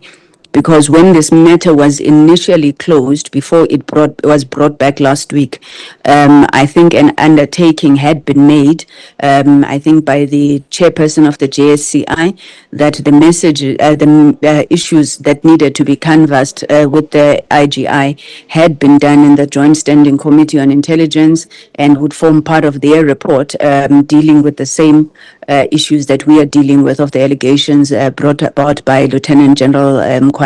So I'm not sure why the confusion was created, Chair, because this matter had been discussed and it was closed, then it was subsequently brought back. So if perhaps the the evidence leader is able to give us a sense of where this telephone had broken down, that made us think that the IGI could now appear before us.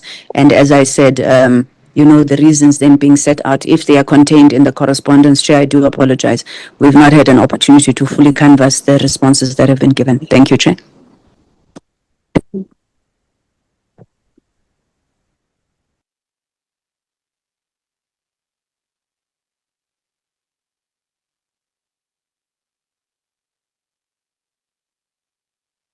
You are muted, Chair.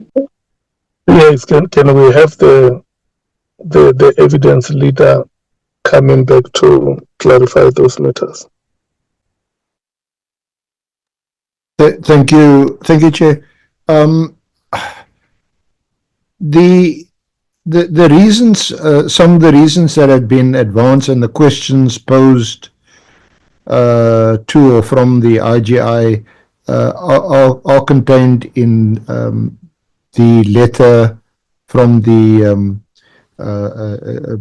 JCI committee chair. That letter is annexed to the IGI's letter of this morning. It's in that correspondence.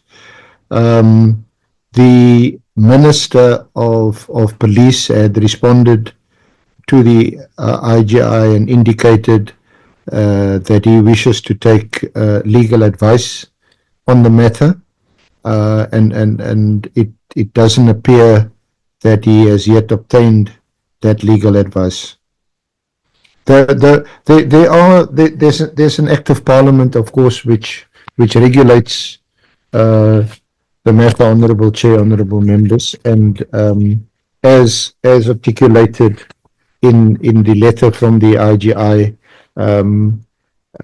he is required to it's section 7(8) of the Oversight Act, and there are a number of requirements, some hurdles that he has to overcome before 7(8)D. He has to give written notice of his intention to give this evidence. He has to consult with the President and the Minister. He also has to overcome any restrictions that may be placed on him by his office and the information that he wishes to disclose. So it is a procedure that's prescribed by a statute of Parliament, and the IGI has given notice of intention that he wishes to testify, and he is requested to consult with the President and the Minister, and that hasn't been concluded yet. So unless these legal statutory obstacles are dealt with and overcome, I suppose the law does not provide for him to appear before the committee. off the record, I've attempted to speak to the powers that be about perhaps him testifying in camera, perhaps ensuring that his evidence is as it were ring-fenced to those issues only that relates to the ad hoc committee's terms of reference. But of course, it's difficult to get a cast iron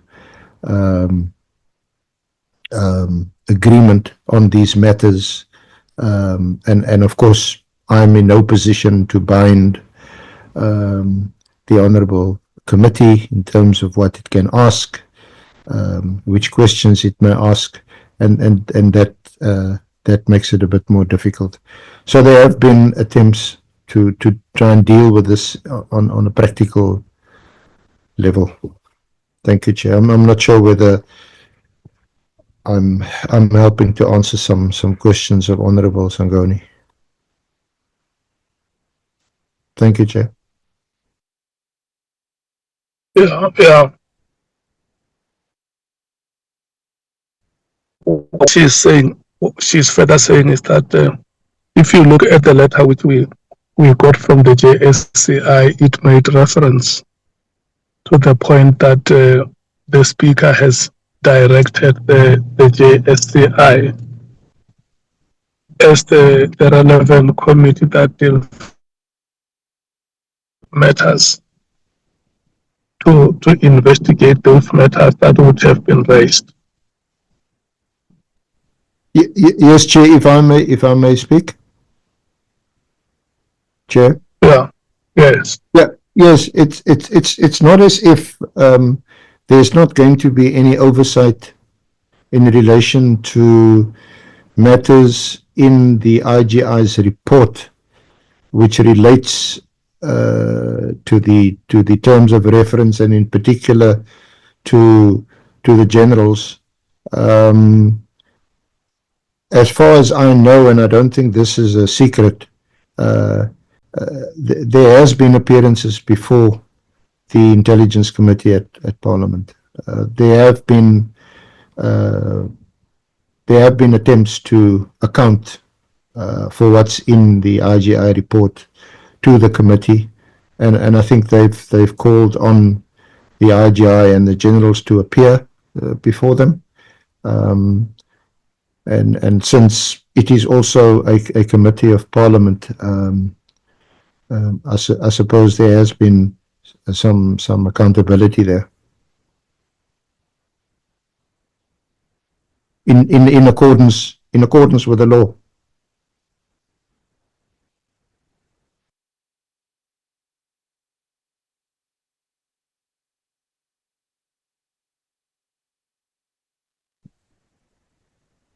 Advocate. Sorry, Honourable Chair, I'm done for the time being. What is the proposal that you rotate before this committee, which it must consider?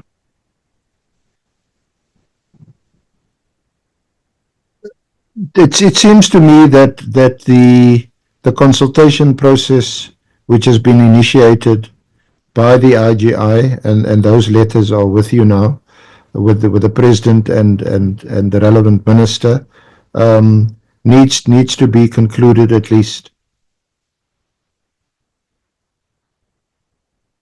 So until such time, it seems to me that it would also not assist to, for example, subpoena the IGI to appear, because when in law he knows that he can appear before you, but then he'll raise his hand and say, I swear to tell the truth, the whole truth, nothing but the truth. But you can inquire only to some extent. What's your name, etc. But nothing in substance can he testify to until he has cleared these legal obstacles.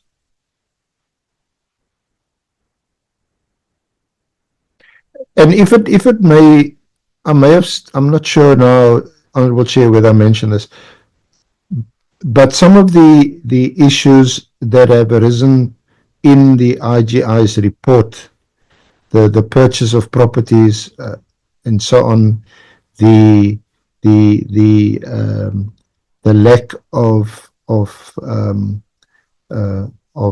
clearance, security clearance vetting, the appointment by General Kumalo of Madondo.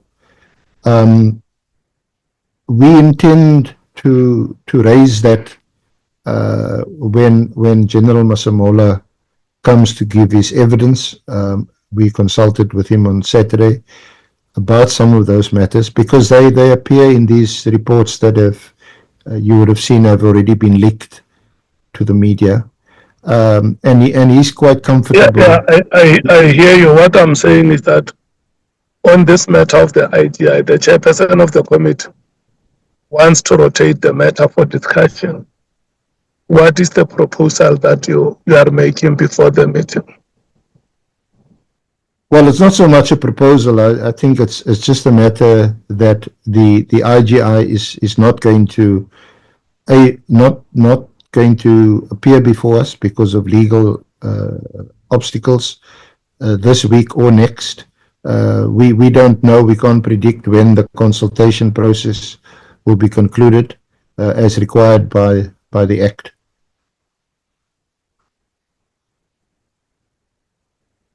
So it seems to me that he has to be excused from appearing before this honourable committee. Okay.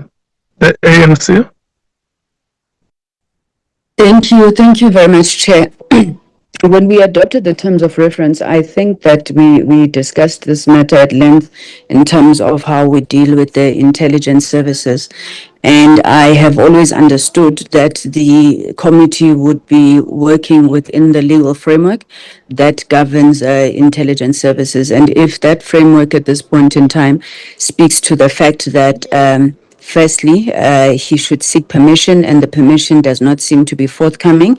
And secondly, that there are specific committees or a specific committee that has been set up to not only deal with intelligence matters as a matter of course, but also in line with the allegations that had been raised by General Mkhwanazi. We are of the view that we should allow that committee to conclude its work. There are members of this committee who also serve in the JSCI, so I doubt that the JSCI is incompetent to deal with the matter, and obviously with a view of the happenings in the ad hoc committee, it is our belief that those matters will be canvassed there. We are also worried, Chair, about what could possibly be forum shopping by the IGI. I think we all know that the IGI has been suspended. Rumors are something that it has to do with that particular report, which remains classified at this point. So as the ANC, we would support a notion that says that you continue to engage with the chair of the JSCI to ensure that these matters are ventilated there and their report speaks to them, and up until such time there is any permission given to them to come to the ad hoc committee, the JSCI is fully competent to deal with those matters. Chair, we would not want to be pushing for any reinterpretation or circumventing of the law in this regard. Thank you very much.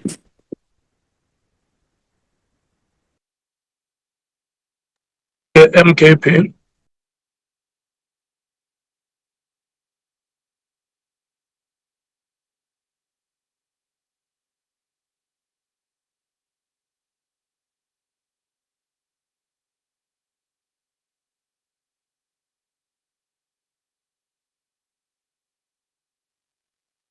The DA?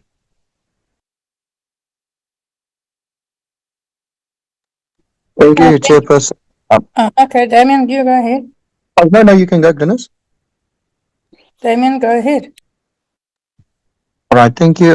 Yes, Chairperson, I think first prize would have really been to have the IGI come and report before us.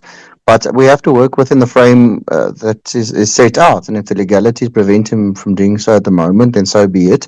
And if the circumstances changes, I hope that the RGI will be able to come and report before the committee. And up until then, the JSCI will handle it competently, I'm very, very sure. Thank you very much, Chair. That's all from myself. The EFF. Thank you, Chair. We've put something in the ad hoc group. It's just a preliminary advice that we received on this matter, that the Constitution, Section 56.2 of the Constitution requires the National Assembly to maintain oversight over and exercise national authority and any organ of state. So this means that committees may summons any person to appear before it, and the power is reinforced by Section 56 of the Constitution, and that says that Parliament may summons any person to appear to require documents and require answers under oath. So these powers, Chair, they can't be subordinate to any acts or other regulations, because I mean, it could be something that they might actually be unconstitutional. So the EFF is happy to give its submission to the committee in this regard. That if these acts and these regulations are preventing the former IGI to appear, and the Constitution says otherwise, then they might actually not be constitutional. But obviously those are not calls that we can make as a committee. But as the EFF, we will submit or give our submission, and we will encourage other parties also to do the same thing, that we don't limit ourselves to acts or regulations that may very well be unconstitutional. And it wouldn't be the first time that acts and regulations have been deemed unconstitutional by the Constitutional Court. Having said that, we don't doubt the capacity of the Joint Standing Committee of Intelligence. The concern here would be that while the IGI might have appeared before that committee, we are going to be making findings and recommendations without having additional information that is available to us. So we were going to need some guidance on what if we do a finding or we do a recommendation in the absence of this report, and then it's actually contrary to what has been submitted or presented to the Joint Standing Committee of Intelligence. So that's a reality of this matter as well. Our terms of reference, Chair, also allows us to do an in-camera or take the IGI in camera, though it wouldn't be something that would be our first go-to, because the entire nation is interested in this process, and I think they should be or be able to have the opportunity to see what is also going on behind the scenes. Also, we must also just consider, Chair, and maybe our legal team can look into it, what recourse do we have as Parliament if both the President Ramaphosa and the Minister is either refusing to consult with the IGI, or they are dragging their feet, especially given our looming deadline on us having to conclude this process. So one of the options is that we engage both the President directly, President Ramaphosa directly, and also the Minister directly, rather than going through the former IGI to ask them what's the hold up. I think also we should pay attention to the word on consult rather than the word grant permission. And I think those are two different requirements that the IGI requires. So that's something that we should also consider when we make our decision here. Thank you, Chair. Chair. 60,000. Hello. Honorable Malema. Honorable Malema, good afternoon. Afternoon, Chair and colleagues. Can I just make a small contribution?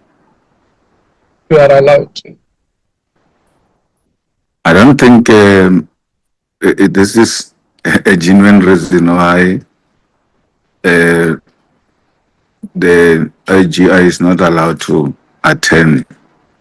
Firstly, we are investigating, amongst other things, the interference of a minister into issues of the police and so on and so forth. And which means we are investigating the interference of the executive into some of these issues. Now, when you say the AGI must get a permission from a minister, that will mean Minister Mkhwanazi, and she's implicated in those properties that we're talking about. And she must give a person a permission to go and talk about how she might be or not be implicated. Because the minister is conflicted, as it were, and therefore not in any position to give a person who might give evidence that demonstrate that actually one of the properties that were purchased wrongly has got a link with the minister. A minister who must give him a permission to come and appear before us. So we cannot allow that. And then the same thing with the president. The president who suspended, who put on special leave a minister who's accused of interfering in the operations of the police instead of firing him. The president might as well be implicated because we were investigating to what extent does the executive interferes with the operations of the criminal justice system. And therefore, we are not called an ad hoc committee for no reason. And it's not like a police committee calling IG who can actually appear before the committee on intelligence. It's not a normal operation. And therefore, we cannot want to behave like we are a special committee which has got a lifespan and which has to deal with more complex matters. We had a head of crime intelligence appearing before us. There was none whatsoever that was asked which compromised the integrity of the crime intelligence. Nothing. But he was asked questions. He was not asked a name and a second name as suggested by evidence leader. He was not asked that.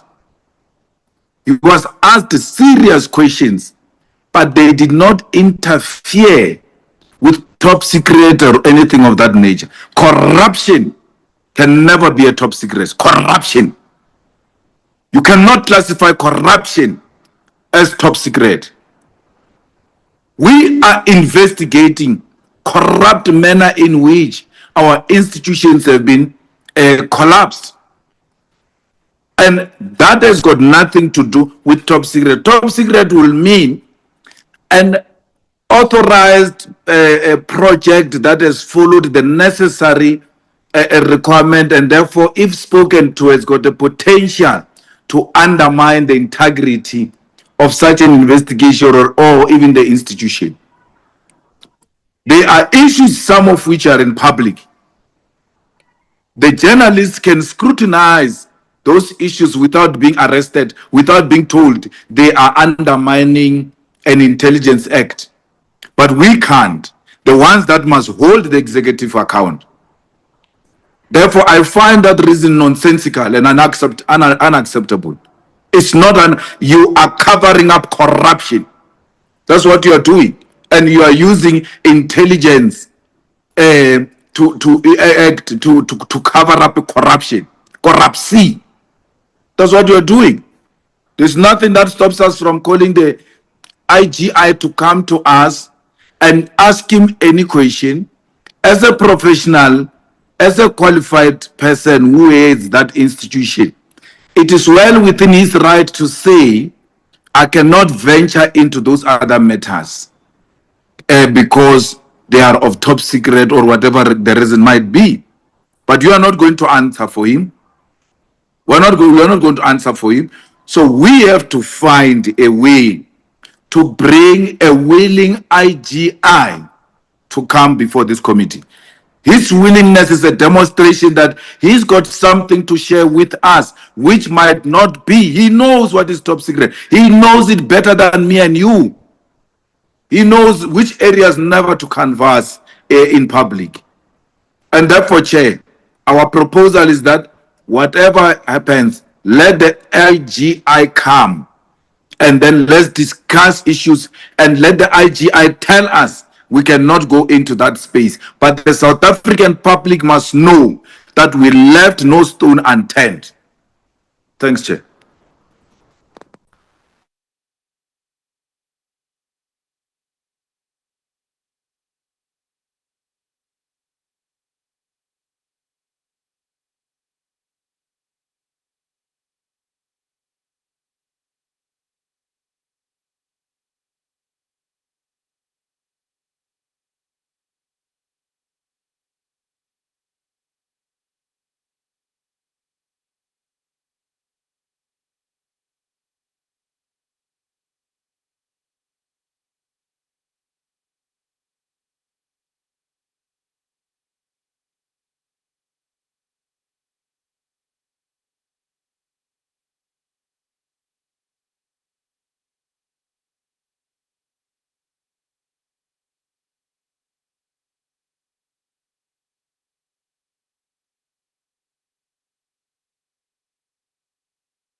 It seems like the chair got disconnected.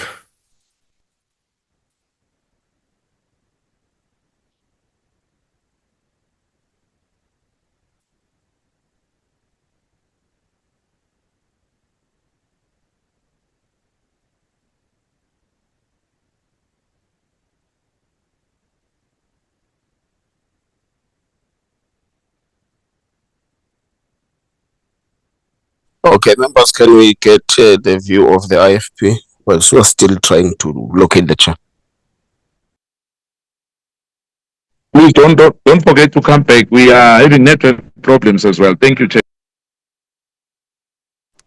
That's noted on us, course.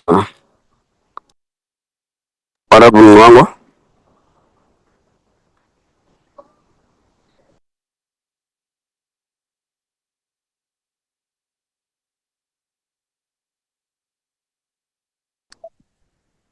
Members, can you hear me?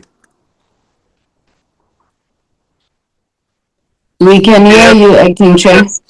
We can hear you, Honorable. Okay, Chair, we are back. We are calling for Honorable Mwango as the next speaker.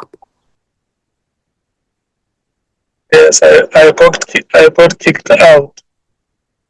My gadget would have heated. We've been in the meeting for over 5 hours now.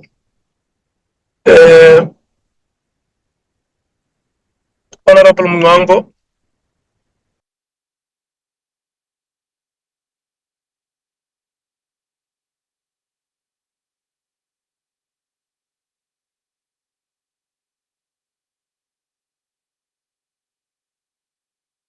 Honorable Sauls.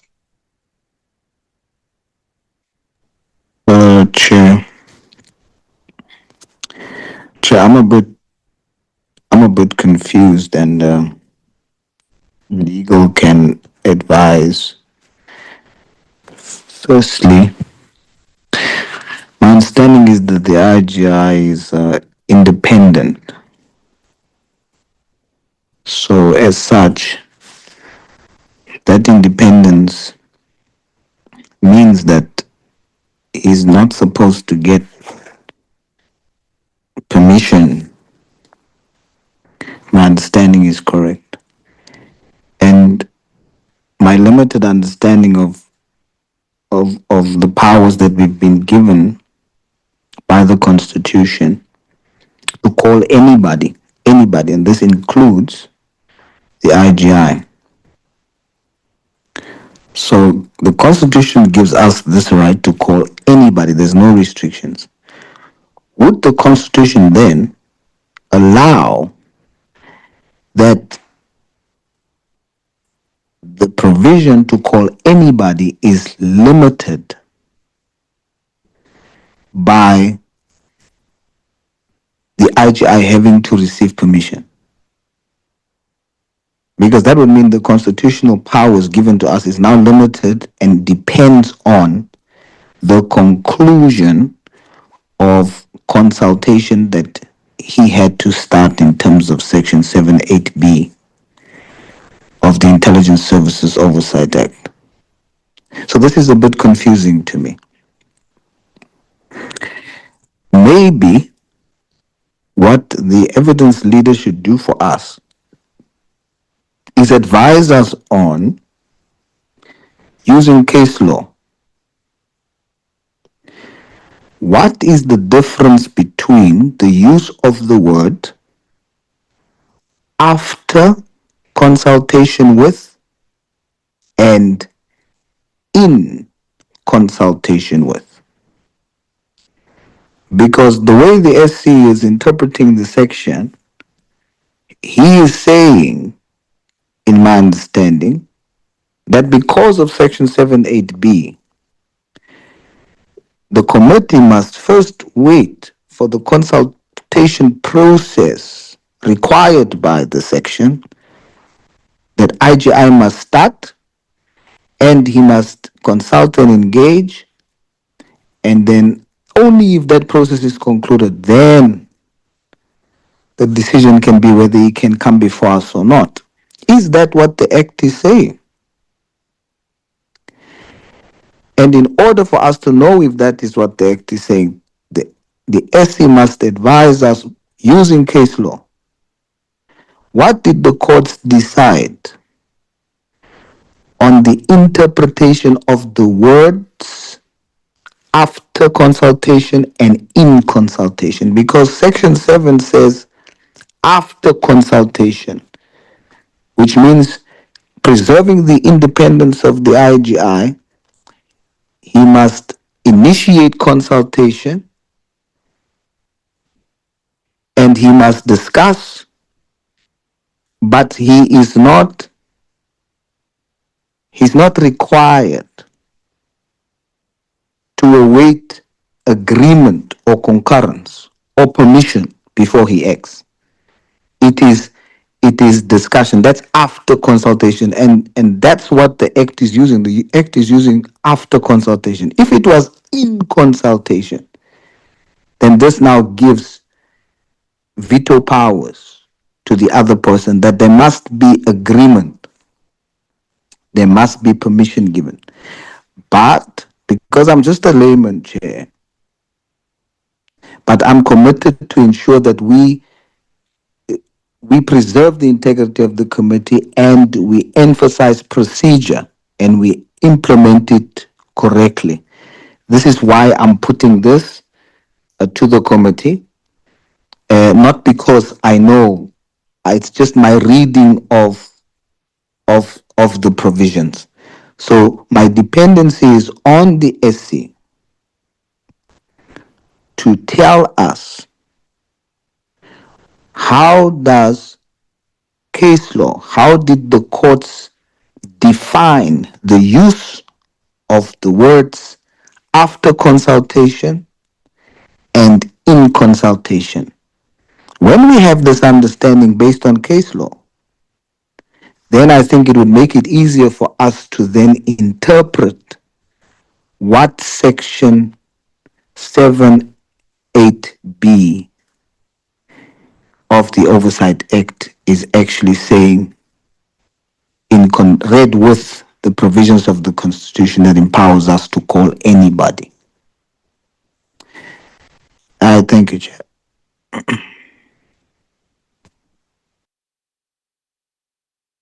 Honorable Vessels. Thank you, Chair.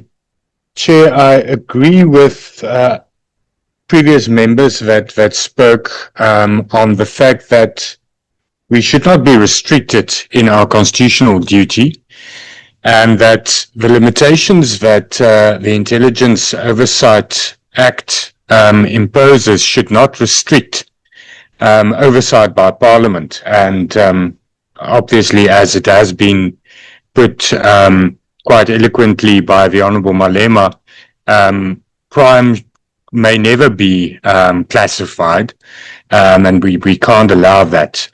But Chair, as the Honourable Souls also spoke on the interpretation of after consultation and so forth, I think the important part is that what the IGI is telling us is that consultation has not taken place yet, and that is why he can't appear in front of the committee. And a previous member, I can't remember who it was, said that there should maybe be engagement on that issue, and I want to support that. I think, Chair, if yourself, on behalf of the committee, should maybe write to the presidency on this issue to ask for the indulgence of the president, so that consultation do take place, and that there is that this impediment is solved with regards to the appearance of the IG. And I think that is a constructive way forward, because the Act does require the IG to consult, and that consultation has not taken place, and the consultation with the President has not taken place, and let's try to assist so that we do get resolution on that and then take it further. Thank you, Chair. Honorable James.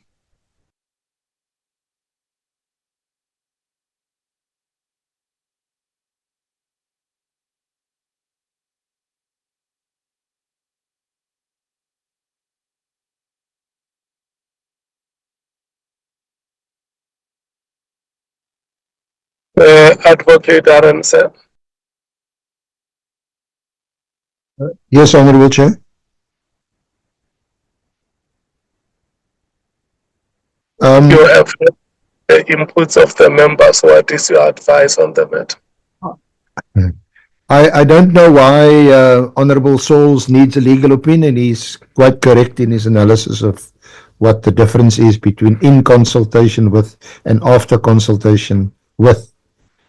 After consultation, which is the words used in the Act, requires the Inspector General to advise the President and the relevant Minister, whom he has interpreted to mean the Minister of Police, because the subject matter of his report relates to SAPS, that he informs them that I hereby wish to consult with you about this.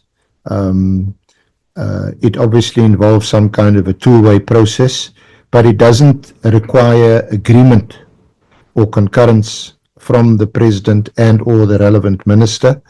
And at the end of the day, having conferred with them, he retains the discretion whether or not to give evidence, like in this case, and provided, of course, all the other hurdles are overcome, that it doesn't concern restricted or confidential information that may compromise state or government secrets, etc. So that would be the answer to what those two words mean, Honorable Chair. The Chair. Hello. Chairperson, may I? Honorable Sons. Yes, Chair. So if that's the understanding, then that would mean that nothing stops the committee from having the IGI appear. Because it means that the law now protects our powers to ensure that No one from the executive can stop us from exercising our powers by withholding a response to consultation that's required by Section 7. Because his appearing before us is not dependent on the outcome of consultation.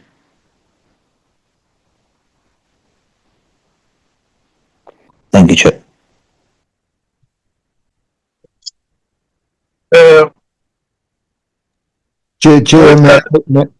Sorry, I know there's with that explanation that you have made, Senior Counsel, what does it mean to the letters that have been presented before us? What do they mean? Chair. Sorry, Chair. May I just, before I answer that question, just a previous point made, I think, by Honourable Matthys. Yes, the Constitution does provide that Parliament exercises oversight, but Parliament has also devised a whole legal architecture which does require or which does provide for that oversight. And the argument will be or might be that oversight is done through the Intelligence Committee and the Joint Committee on Intelligence. And that informs the approach which is apparent from the letter written by the chair of the Joint Intelligence Committee to the IGI, that he is accountable to that committee. So it's not a straightforward answer. Ideally, if that consultation, even if the IGI after the consultation decides, no, I'm still going to appear, it would have been helpful if that could take place between the President or the Presidency and the Minister of Police, because so that he can also inform them of what evidence he intends to give to the committee, and just on a practical level, that has not yet taken place. Thank you, Chair. Yeah, I hear your explanation. I'm saying that there are letters that have been put before us here from the IG, from the former IGI or the suspended IGI. Well, sorry, Chair, the letters, the one from the Minister of Police says that he has sought legal advice, and as we speak, we don't know whether that advice has been given to him or not. He says in his letter that the request by the IGI for the reports given to him are not unreasonable. So that advice must still be given to the Minister of Police. As far as the as far as the letter from the chair of the Joint Committee on Intelligence is concerned, they are opposed to him appearing before the ad hoc committee, it seems, from their letter. Thank you, Chair.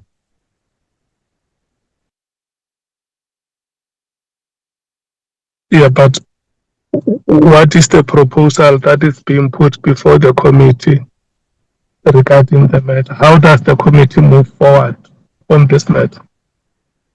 I think maybe as soon as possible, still today, I think we should write we should respond to these letters, and indicate, because it seems to be pretty clear from the majority of committee members that they want the IGI to appear. So it may not, it will obviously not going to be tomorrow as it was originally scheduled. but we'll have to agree on Who do we write to? to the various entities that have written to us, the copies that are attached to the IGI's letter to us. Okay. We have to inquire from the Minister of Police. This opinion that you said you're obtaining, can we please have a copy, or when can we get a copy? Because that opinion may well concur with the IGI's view that he be allowed to give evidence. And thank you. Let me hear from the members, what do they make of your proposal that we must write to the respective institutions and hear whether they are playing an enabling role to assist the IGI to eventually appear before. Because indeed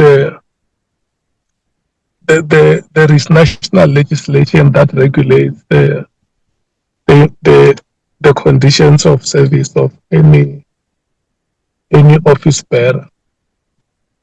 So the Constitution may say that Parliament can summon every person before it, but you'll find that there is also national legislation that says, like with intelligence officials, where they must first get approval before they appear.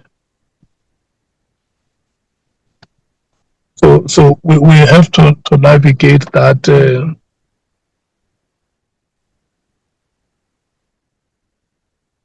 I tried it. Yeah. properly. Yes.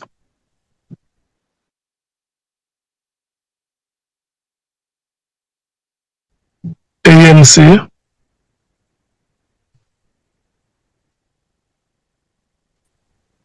Thank you very much, Chairperson. Let me, from the onset, reiterate our... Chair, can you hear me? Chairperson, can you hear me? Honorable members, can you hear me? So we can hear you. We can hear you, Honorable Sangwan. Okay, thank you so much. I wanted to reiterate the position of the ANC, which is aligned to the position of all members in this committee, that we want the IGI to appear. We had thought that that was not going to happen, but given the fact that the evidence leader has brought this matter back, we support the appearing of the IGI.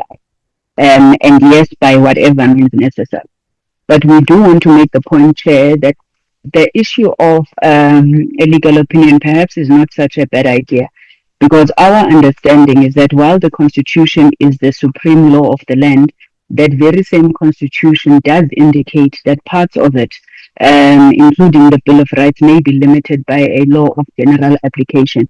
And we would think that the Intelligence Services Act is enabling legislation, and it's also a law of general application, which in this case would limit the rights of Parliament to summons anybody, as what was canvassed in this meeting. Chairperson, if we are going to take this fight on, I think it's necessary, as I'm saying, that we just get a legal opinion.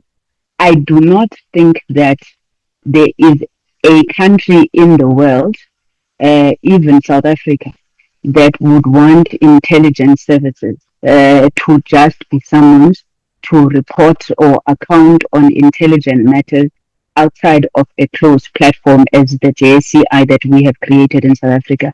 It would seem a serious absurdity to us, and also dereliction, if anybody could just call, the chief, the Inspectorate of Intelligence to report to Parliament. And this is notwithstanding the Intelligence Act, the Minimum Information Standards Act, and so forth. So we need to just ensure that we have looked at that matter closely. But Chair, on the issue of crime, we agree that crime can never be in classified information. The IGI seated where he's sitting and as willing as he is to appear before Parliament, like anybody who's aware of a crime that has been committed, should be reporting crime. They must not be wanting to use Parliament when they have a responsibility and a legal obligation to report crime in terms of the law where they know that a crime has been committed.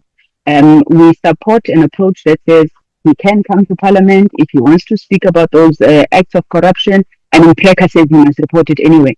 If he wants to speak about those issues of corruption or any crime that has been committed, indeed, that can be classified information and he should be allowed to do that.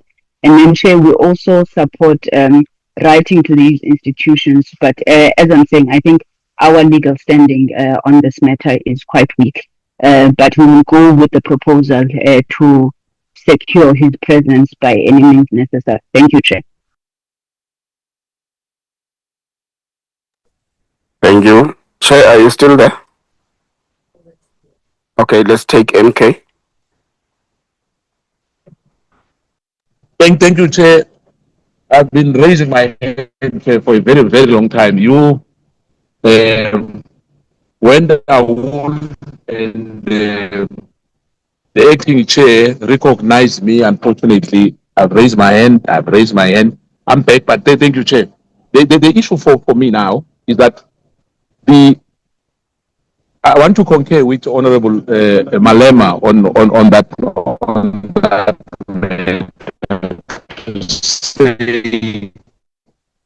Indeed, we can't allow this bureaucracy that when the decision was made that the IGI will appear before us, did they let us in this? And this issue of them hiding behind, we were watching on the commission, the State Capture Commission. Things of the SSA were revealed there. We were told that the the ministers, I think Minister Mkhwanazi, there was allegation against him there. There was a person who works there. How was he allowed to give evidence if those evidence are so secretive? Now we are standing here, we had him on our program. Now all these technical things are coming up. What's this? Because we know about the laws in this country. We know all these things. We put this Inspector General to appear. The gentleman to appear before us. Now, what's the problem here? Now we must seek legal advice. We must seek that. No, Chair. Unless our legal team is letting us down. Why we had him on our program if all these things were not picked up and they are only picked up now? No, they must appear, Chair. He must appear before us. This issue of going to the minister, I can tell you now. By the time he goes and gets that legal advice, next week on Wednesday will be done. And I concur 100%.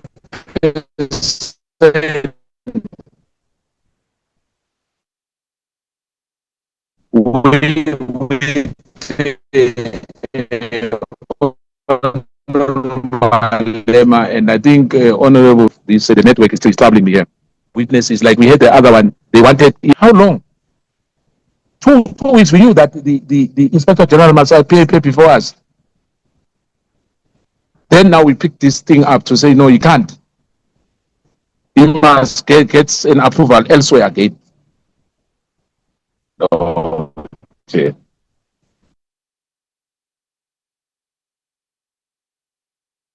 Are you done, Honorable Skoza? Yes, I'm done, Chair. Okay, the D. Yeah, Chair, can I come in as well? Okay, you can I come don't in. Yeah, I also had signal challenges. I don't know if I'm audible. Am I audible? Yes, you are. Okay. No, Chair, we look, I just wanted to echo because I just noticed that Honorable Kosana is experiencing some network challenges.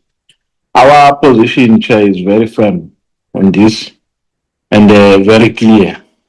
No special treatment must be given to anyone here. We must use the very same established practice that we have been using with other witnesses. We don't agree with this thing of writing because the very same people who are supporting the idea of writing are the very same people who have been telling us about rushing this work, who are saying let's finish this week. Now, when you say we must write to institutions and so on, when is that going to happen? Because we've got no time.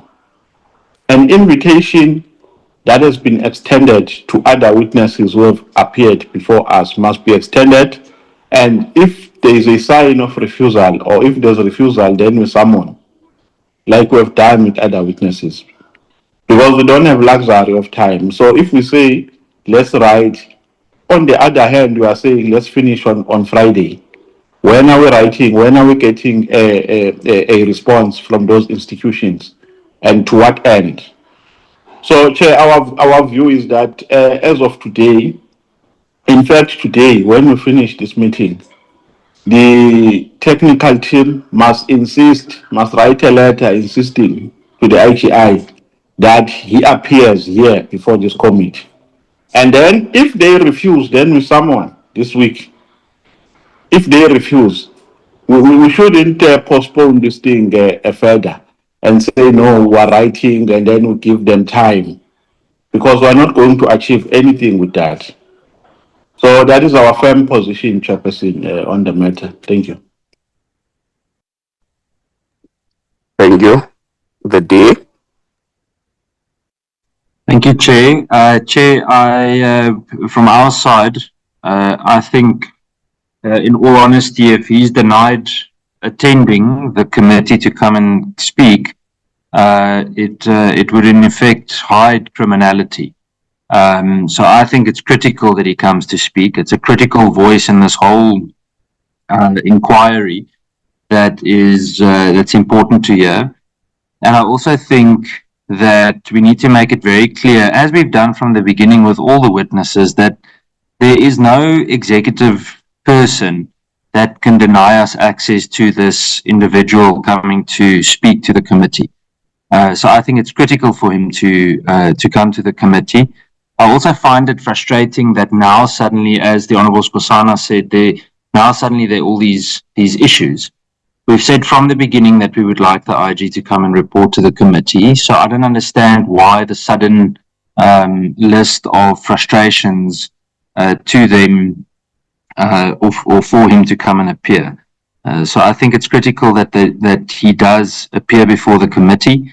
We saw with the Zondo Commission report, or the majority of commissions, we very often see that it's indicated in the report afterwards that under the so-called secrecy, so much is left out, and in effect, it actually denies the relevant institutions the opportunity to fix or to action recommendations to fix some of the problems we've seen. So the IG needs to come to Parliament and he needs to report to the ad hoc committee. Thank you, Chair. Thank you, the EFF.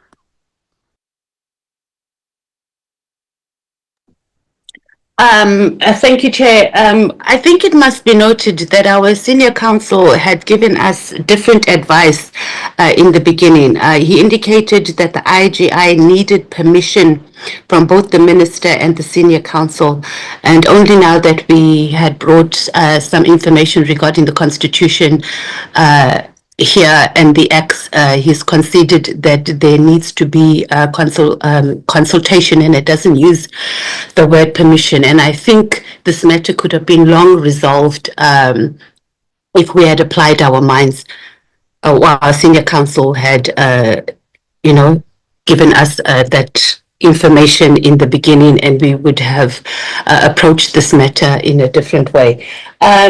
We've clarified the issue. The Honourable Malema clarified the issue of intelligence not being used to to cover up criminality, and which it seems might be happening because we now have a minister that wants to seek legal advice. We have a president that hasn't responded. So it appears that way, and we do hope that we can conclude and that the IGI does appear. All this technical work that is coming up now regarding the IGI is going to give us grounds to request an extension, and it would be unnecessary for us to do so. So I hope we can proceed and we can schedule the IGI within the time frame that we have now to complete our report. Thank you, Chair. And I don't know if Honorable Malema would like to add anything. Honorable Malema.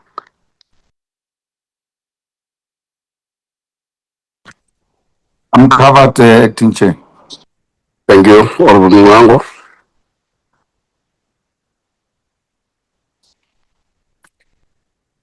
Honorable Sauls. Honorable Chair, I can't speak on the actions of the parties involved. My only concern and input is on what I'm reading in the Constitution, the applicable sections, and the applicable act as explained to us by the SC. And based on my understanding of that reading, I am of the view that that section does not stop us from having the IGI appear before us, specifically because of the use of the word after consultation instead of in consultation. And the IGI has already started the process as required by the Act for consultation, and the delay by those with whom he must consult, the President, the Minister, or whoever, whatever the Act says, the delay should not be the element that now restricts us from having the IGI appear, because agreement or permission is not required for him to come. That is my understanding, my layman's understanding. Remember, it's not an academic understanding. And the SC has confirmed that to some extent. But of course, it would require confirmation. So I just want to state for the record, for our work to be transparent and open and committed to truth, the IGI should come, and nothing stops the IGI from coming. So thank you, Chair. Thank you. Chair, are you back? It's my I'm worried it's my time to travel to Cape Town now.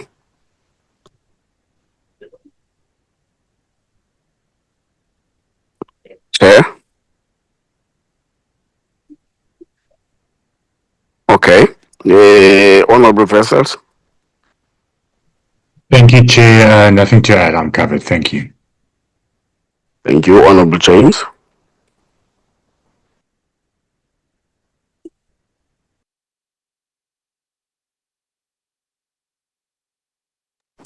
Honorable James, are you there? Acting Chair, Honorable James has network issues as well. Oh, thank you very much, members. It's my time to travel to Cape Town. Can we request one of the members, or Musangoni, to proceed whilst we are still trying to check where the chair is? Is that Can I suggest that we try Honorable Nola, I'm back. Oh, you're back. Okay, thank you very much. You can proceed. It's my time to travel to Cape Town. Okay, who was the next speaker? We were done, Chair. Honorable James was supposed to be the last one, but she has got network issues, so this item was rotated. It's finally. Can I get the response of the evidence leaders? Thank you, Chair. All I wanted to say was just in response to Honourable Matthys, I'd never ever said that the IGI could only testify before this committee with the permission of the President and or the Minister. In the meeting previous to this, hopefully the minutes of the last meeting can confirm this, I did make reference to the Oversight Act and the requirements of Section 7.8D that Honourable Sauls had also referenced, and which talks about after consultation with. The Honourable members may also recall that we, at your direction or on your direction, had scheduled the IGI to testify already in November last year. And you'll see from one of his annexes to your letter today, Honourable Chair, that he, at that point already, he writes to the President and to the relevant minister to request to consult. But then his name, and certainly we never took him off the list of witnesses to testify. He was then not scheduled to testify again after that, and he then wrote to the President and the Minister to say, I'm no longer required to testify, and that then put an end to that until now, when he's been scheduled to testify. He has again written to the President and the Minister requesting to consult with him as required. Thank you, Chair.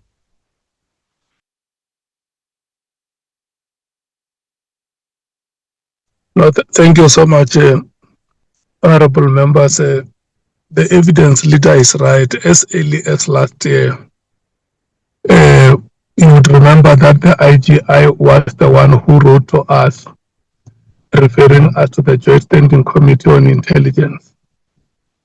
And that letter was made available before the committee. And the committee even directed that we should go and meet with the chair of the JSCI, which we met no less than not once, but on several occasions, until they responded to us in a letter. Because I remember in the last meeting with them, we said, well, they must write a letter and explain to the committee what their position is, so that the chairperson of the ad hoc committee does not become their representative in committee meetings. Nevertheless, what I hear from the discussions on these items is that members are saying the IGI must appear before them. So what the legal team and our evidence leaders will go and do will follow the law that is in place to make sure that the IGI is appearing before us. They will get into contact with him. If there is any explanation that has to be made, let us not burden our evidence leaders and legal team with many explanations. The person who knows their conditions of service is the IGI, who is currently suspended. And he is the one who must respond to our call when we say he must appear before us. And the evidence leaders will discuss with him and decide which day will be possible for him to appear before us. Can we leave it at that? Okay, Wanani, the next item will be the minutes. You can display the first set of the minutes on the screen. And I'm going to request the members to be very quick with the manner in which we deal with this item, because I am also having to board to Cape Town.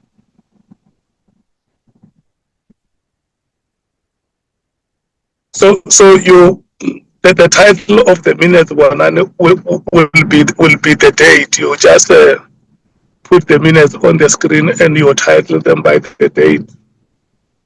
And then, yeah. The first meeting said it's 25 November 2025. 25 November. Yeah. And Okay. that's page 1, page 2, page 3, and page 4, which is the last page. Okay. Any comment or correction on the minutes?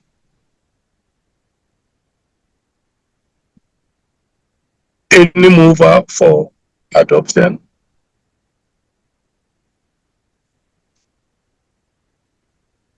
I move. I second. Honorable Breitenbach moves. Honorable Sangoni seconds. The minutes of the 25th of November are adopted. Next set. The second one, Chair, is 27 November.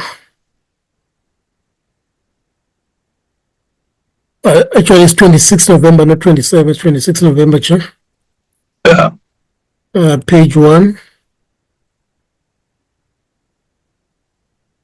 Page 2.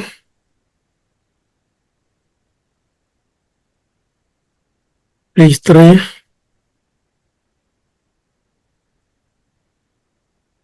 And page 4, which is the last page.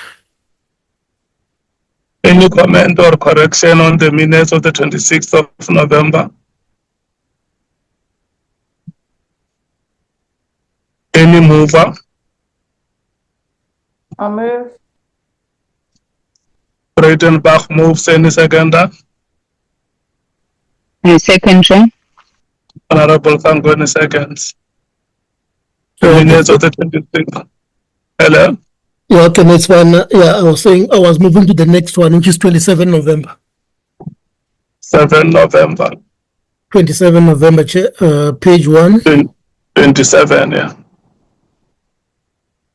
Page 2. Last page.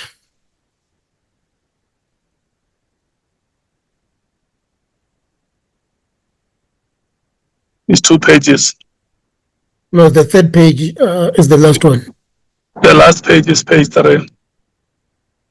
Any comment or correction on the minutes? Any mover for adoption?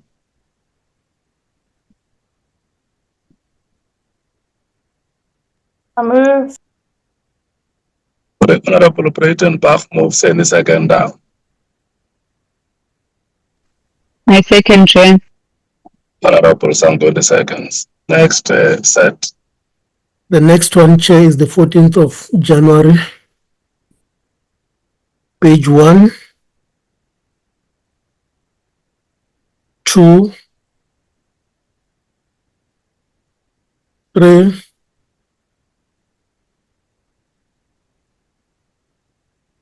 4, which is the last page. You say 22nd or the 2nd?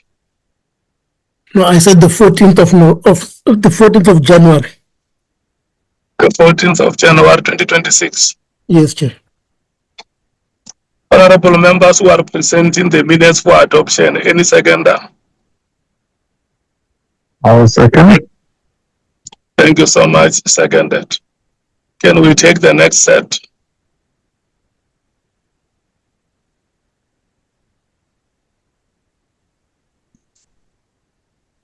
Chair, the next one is 15 January 2026.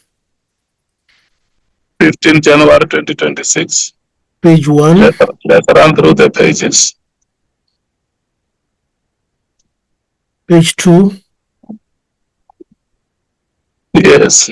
Page 3. Yeah. Is the last page. Okay. Any comment or correction on the minutes? No, and the minutes have been circulated and we are now presenting them for adoption. Any seconder? Second. Thank you so much. The next set, Bonani. Chair, we distributed 5 sets and that will be the last one. The one that we have dealt with was the last set. No? Yes, Chair.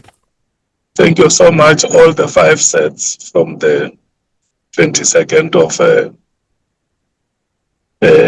November last year to the 15th of January this year. 22nd November, 26th November, 27 November, 14 January, 15 January have been adopted. That was the last item on the agenda. What time are we starting tomorrow, Bonani? Chair, we will start at 10 at the Good Hope Chamber. At the Good Hope Chambers. Yes. Thank you so much. It's now 4 minutes to 3 o'clock. The meeting is adjourned. Thank you so much, Honorable Members. Thank you so much, Bonani. Thank you so much, Andile, Dr. Tuli. Thank you so much, Advocate RX and your team.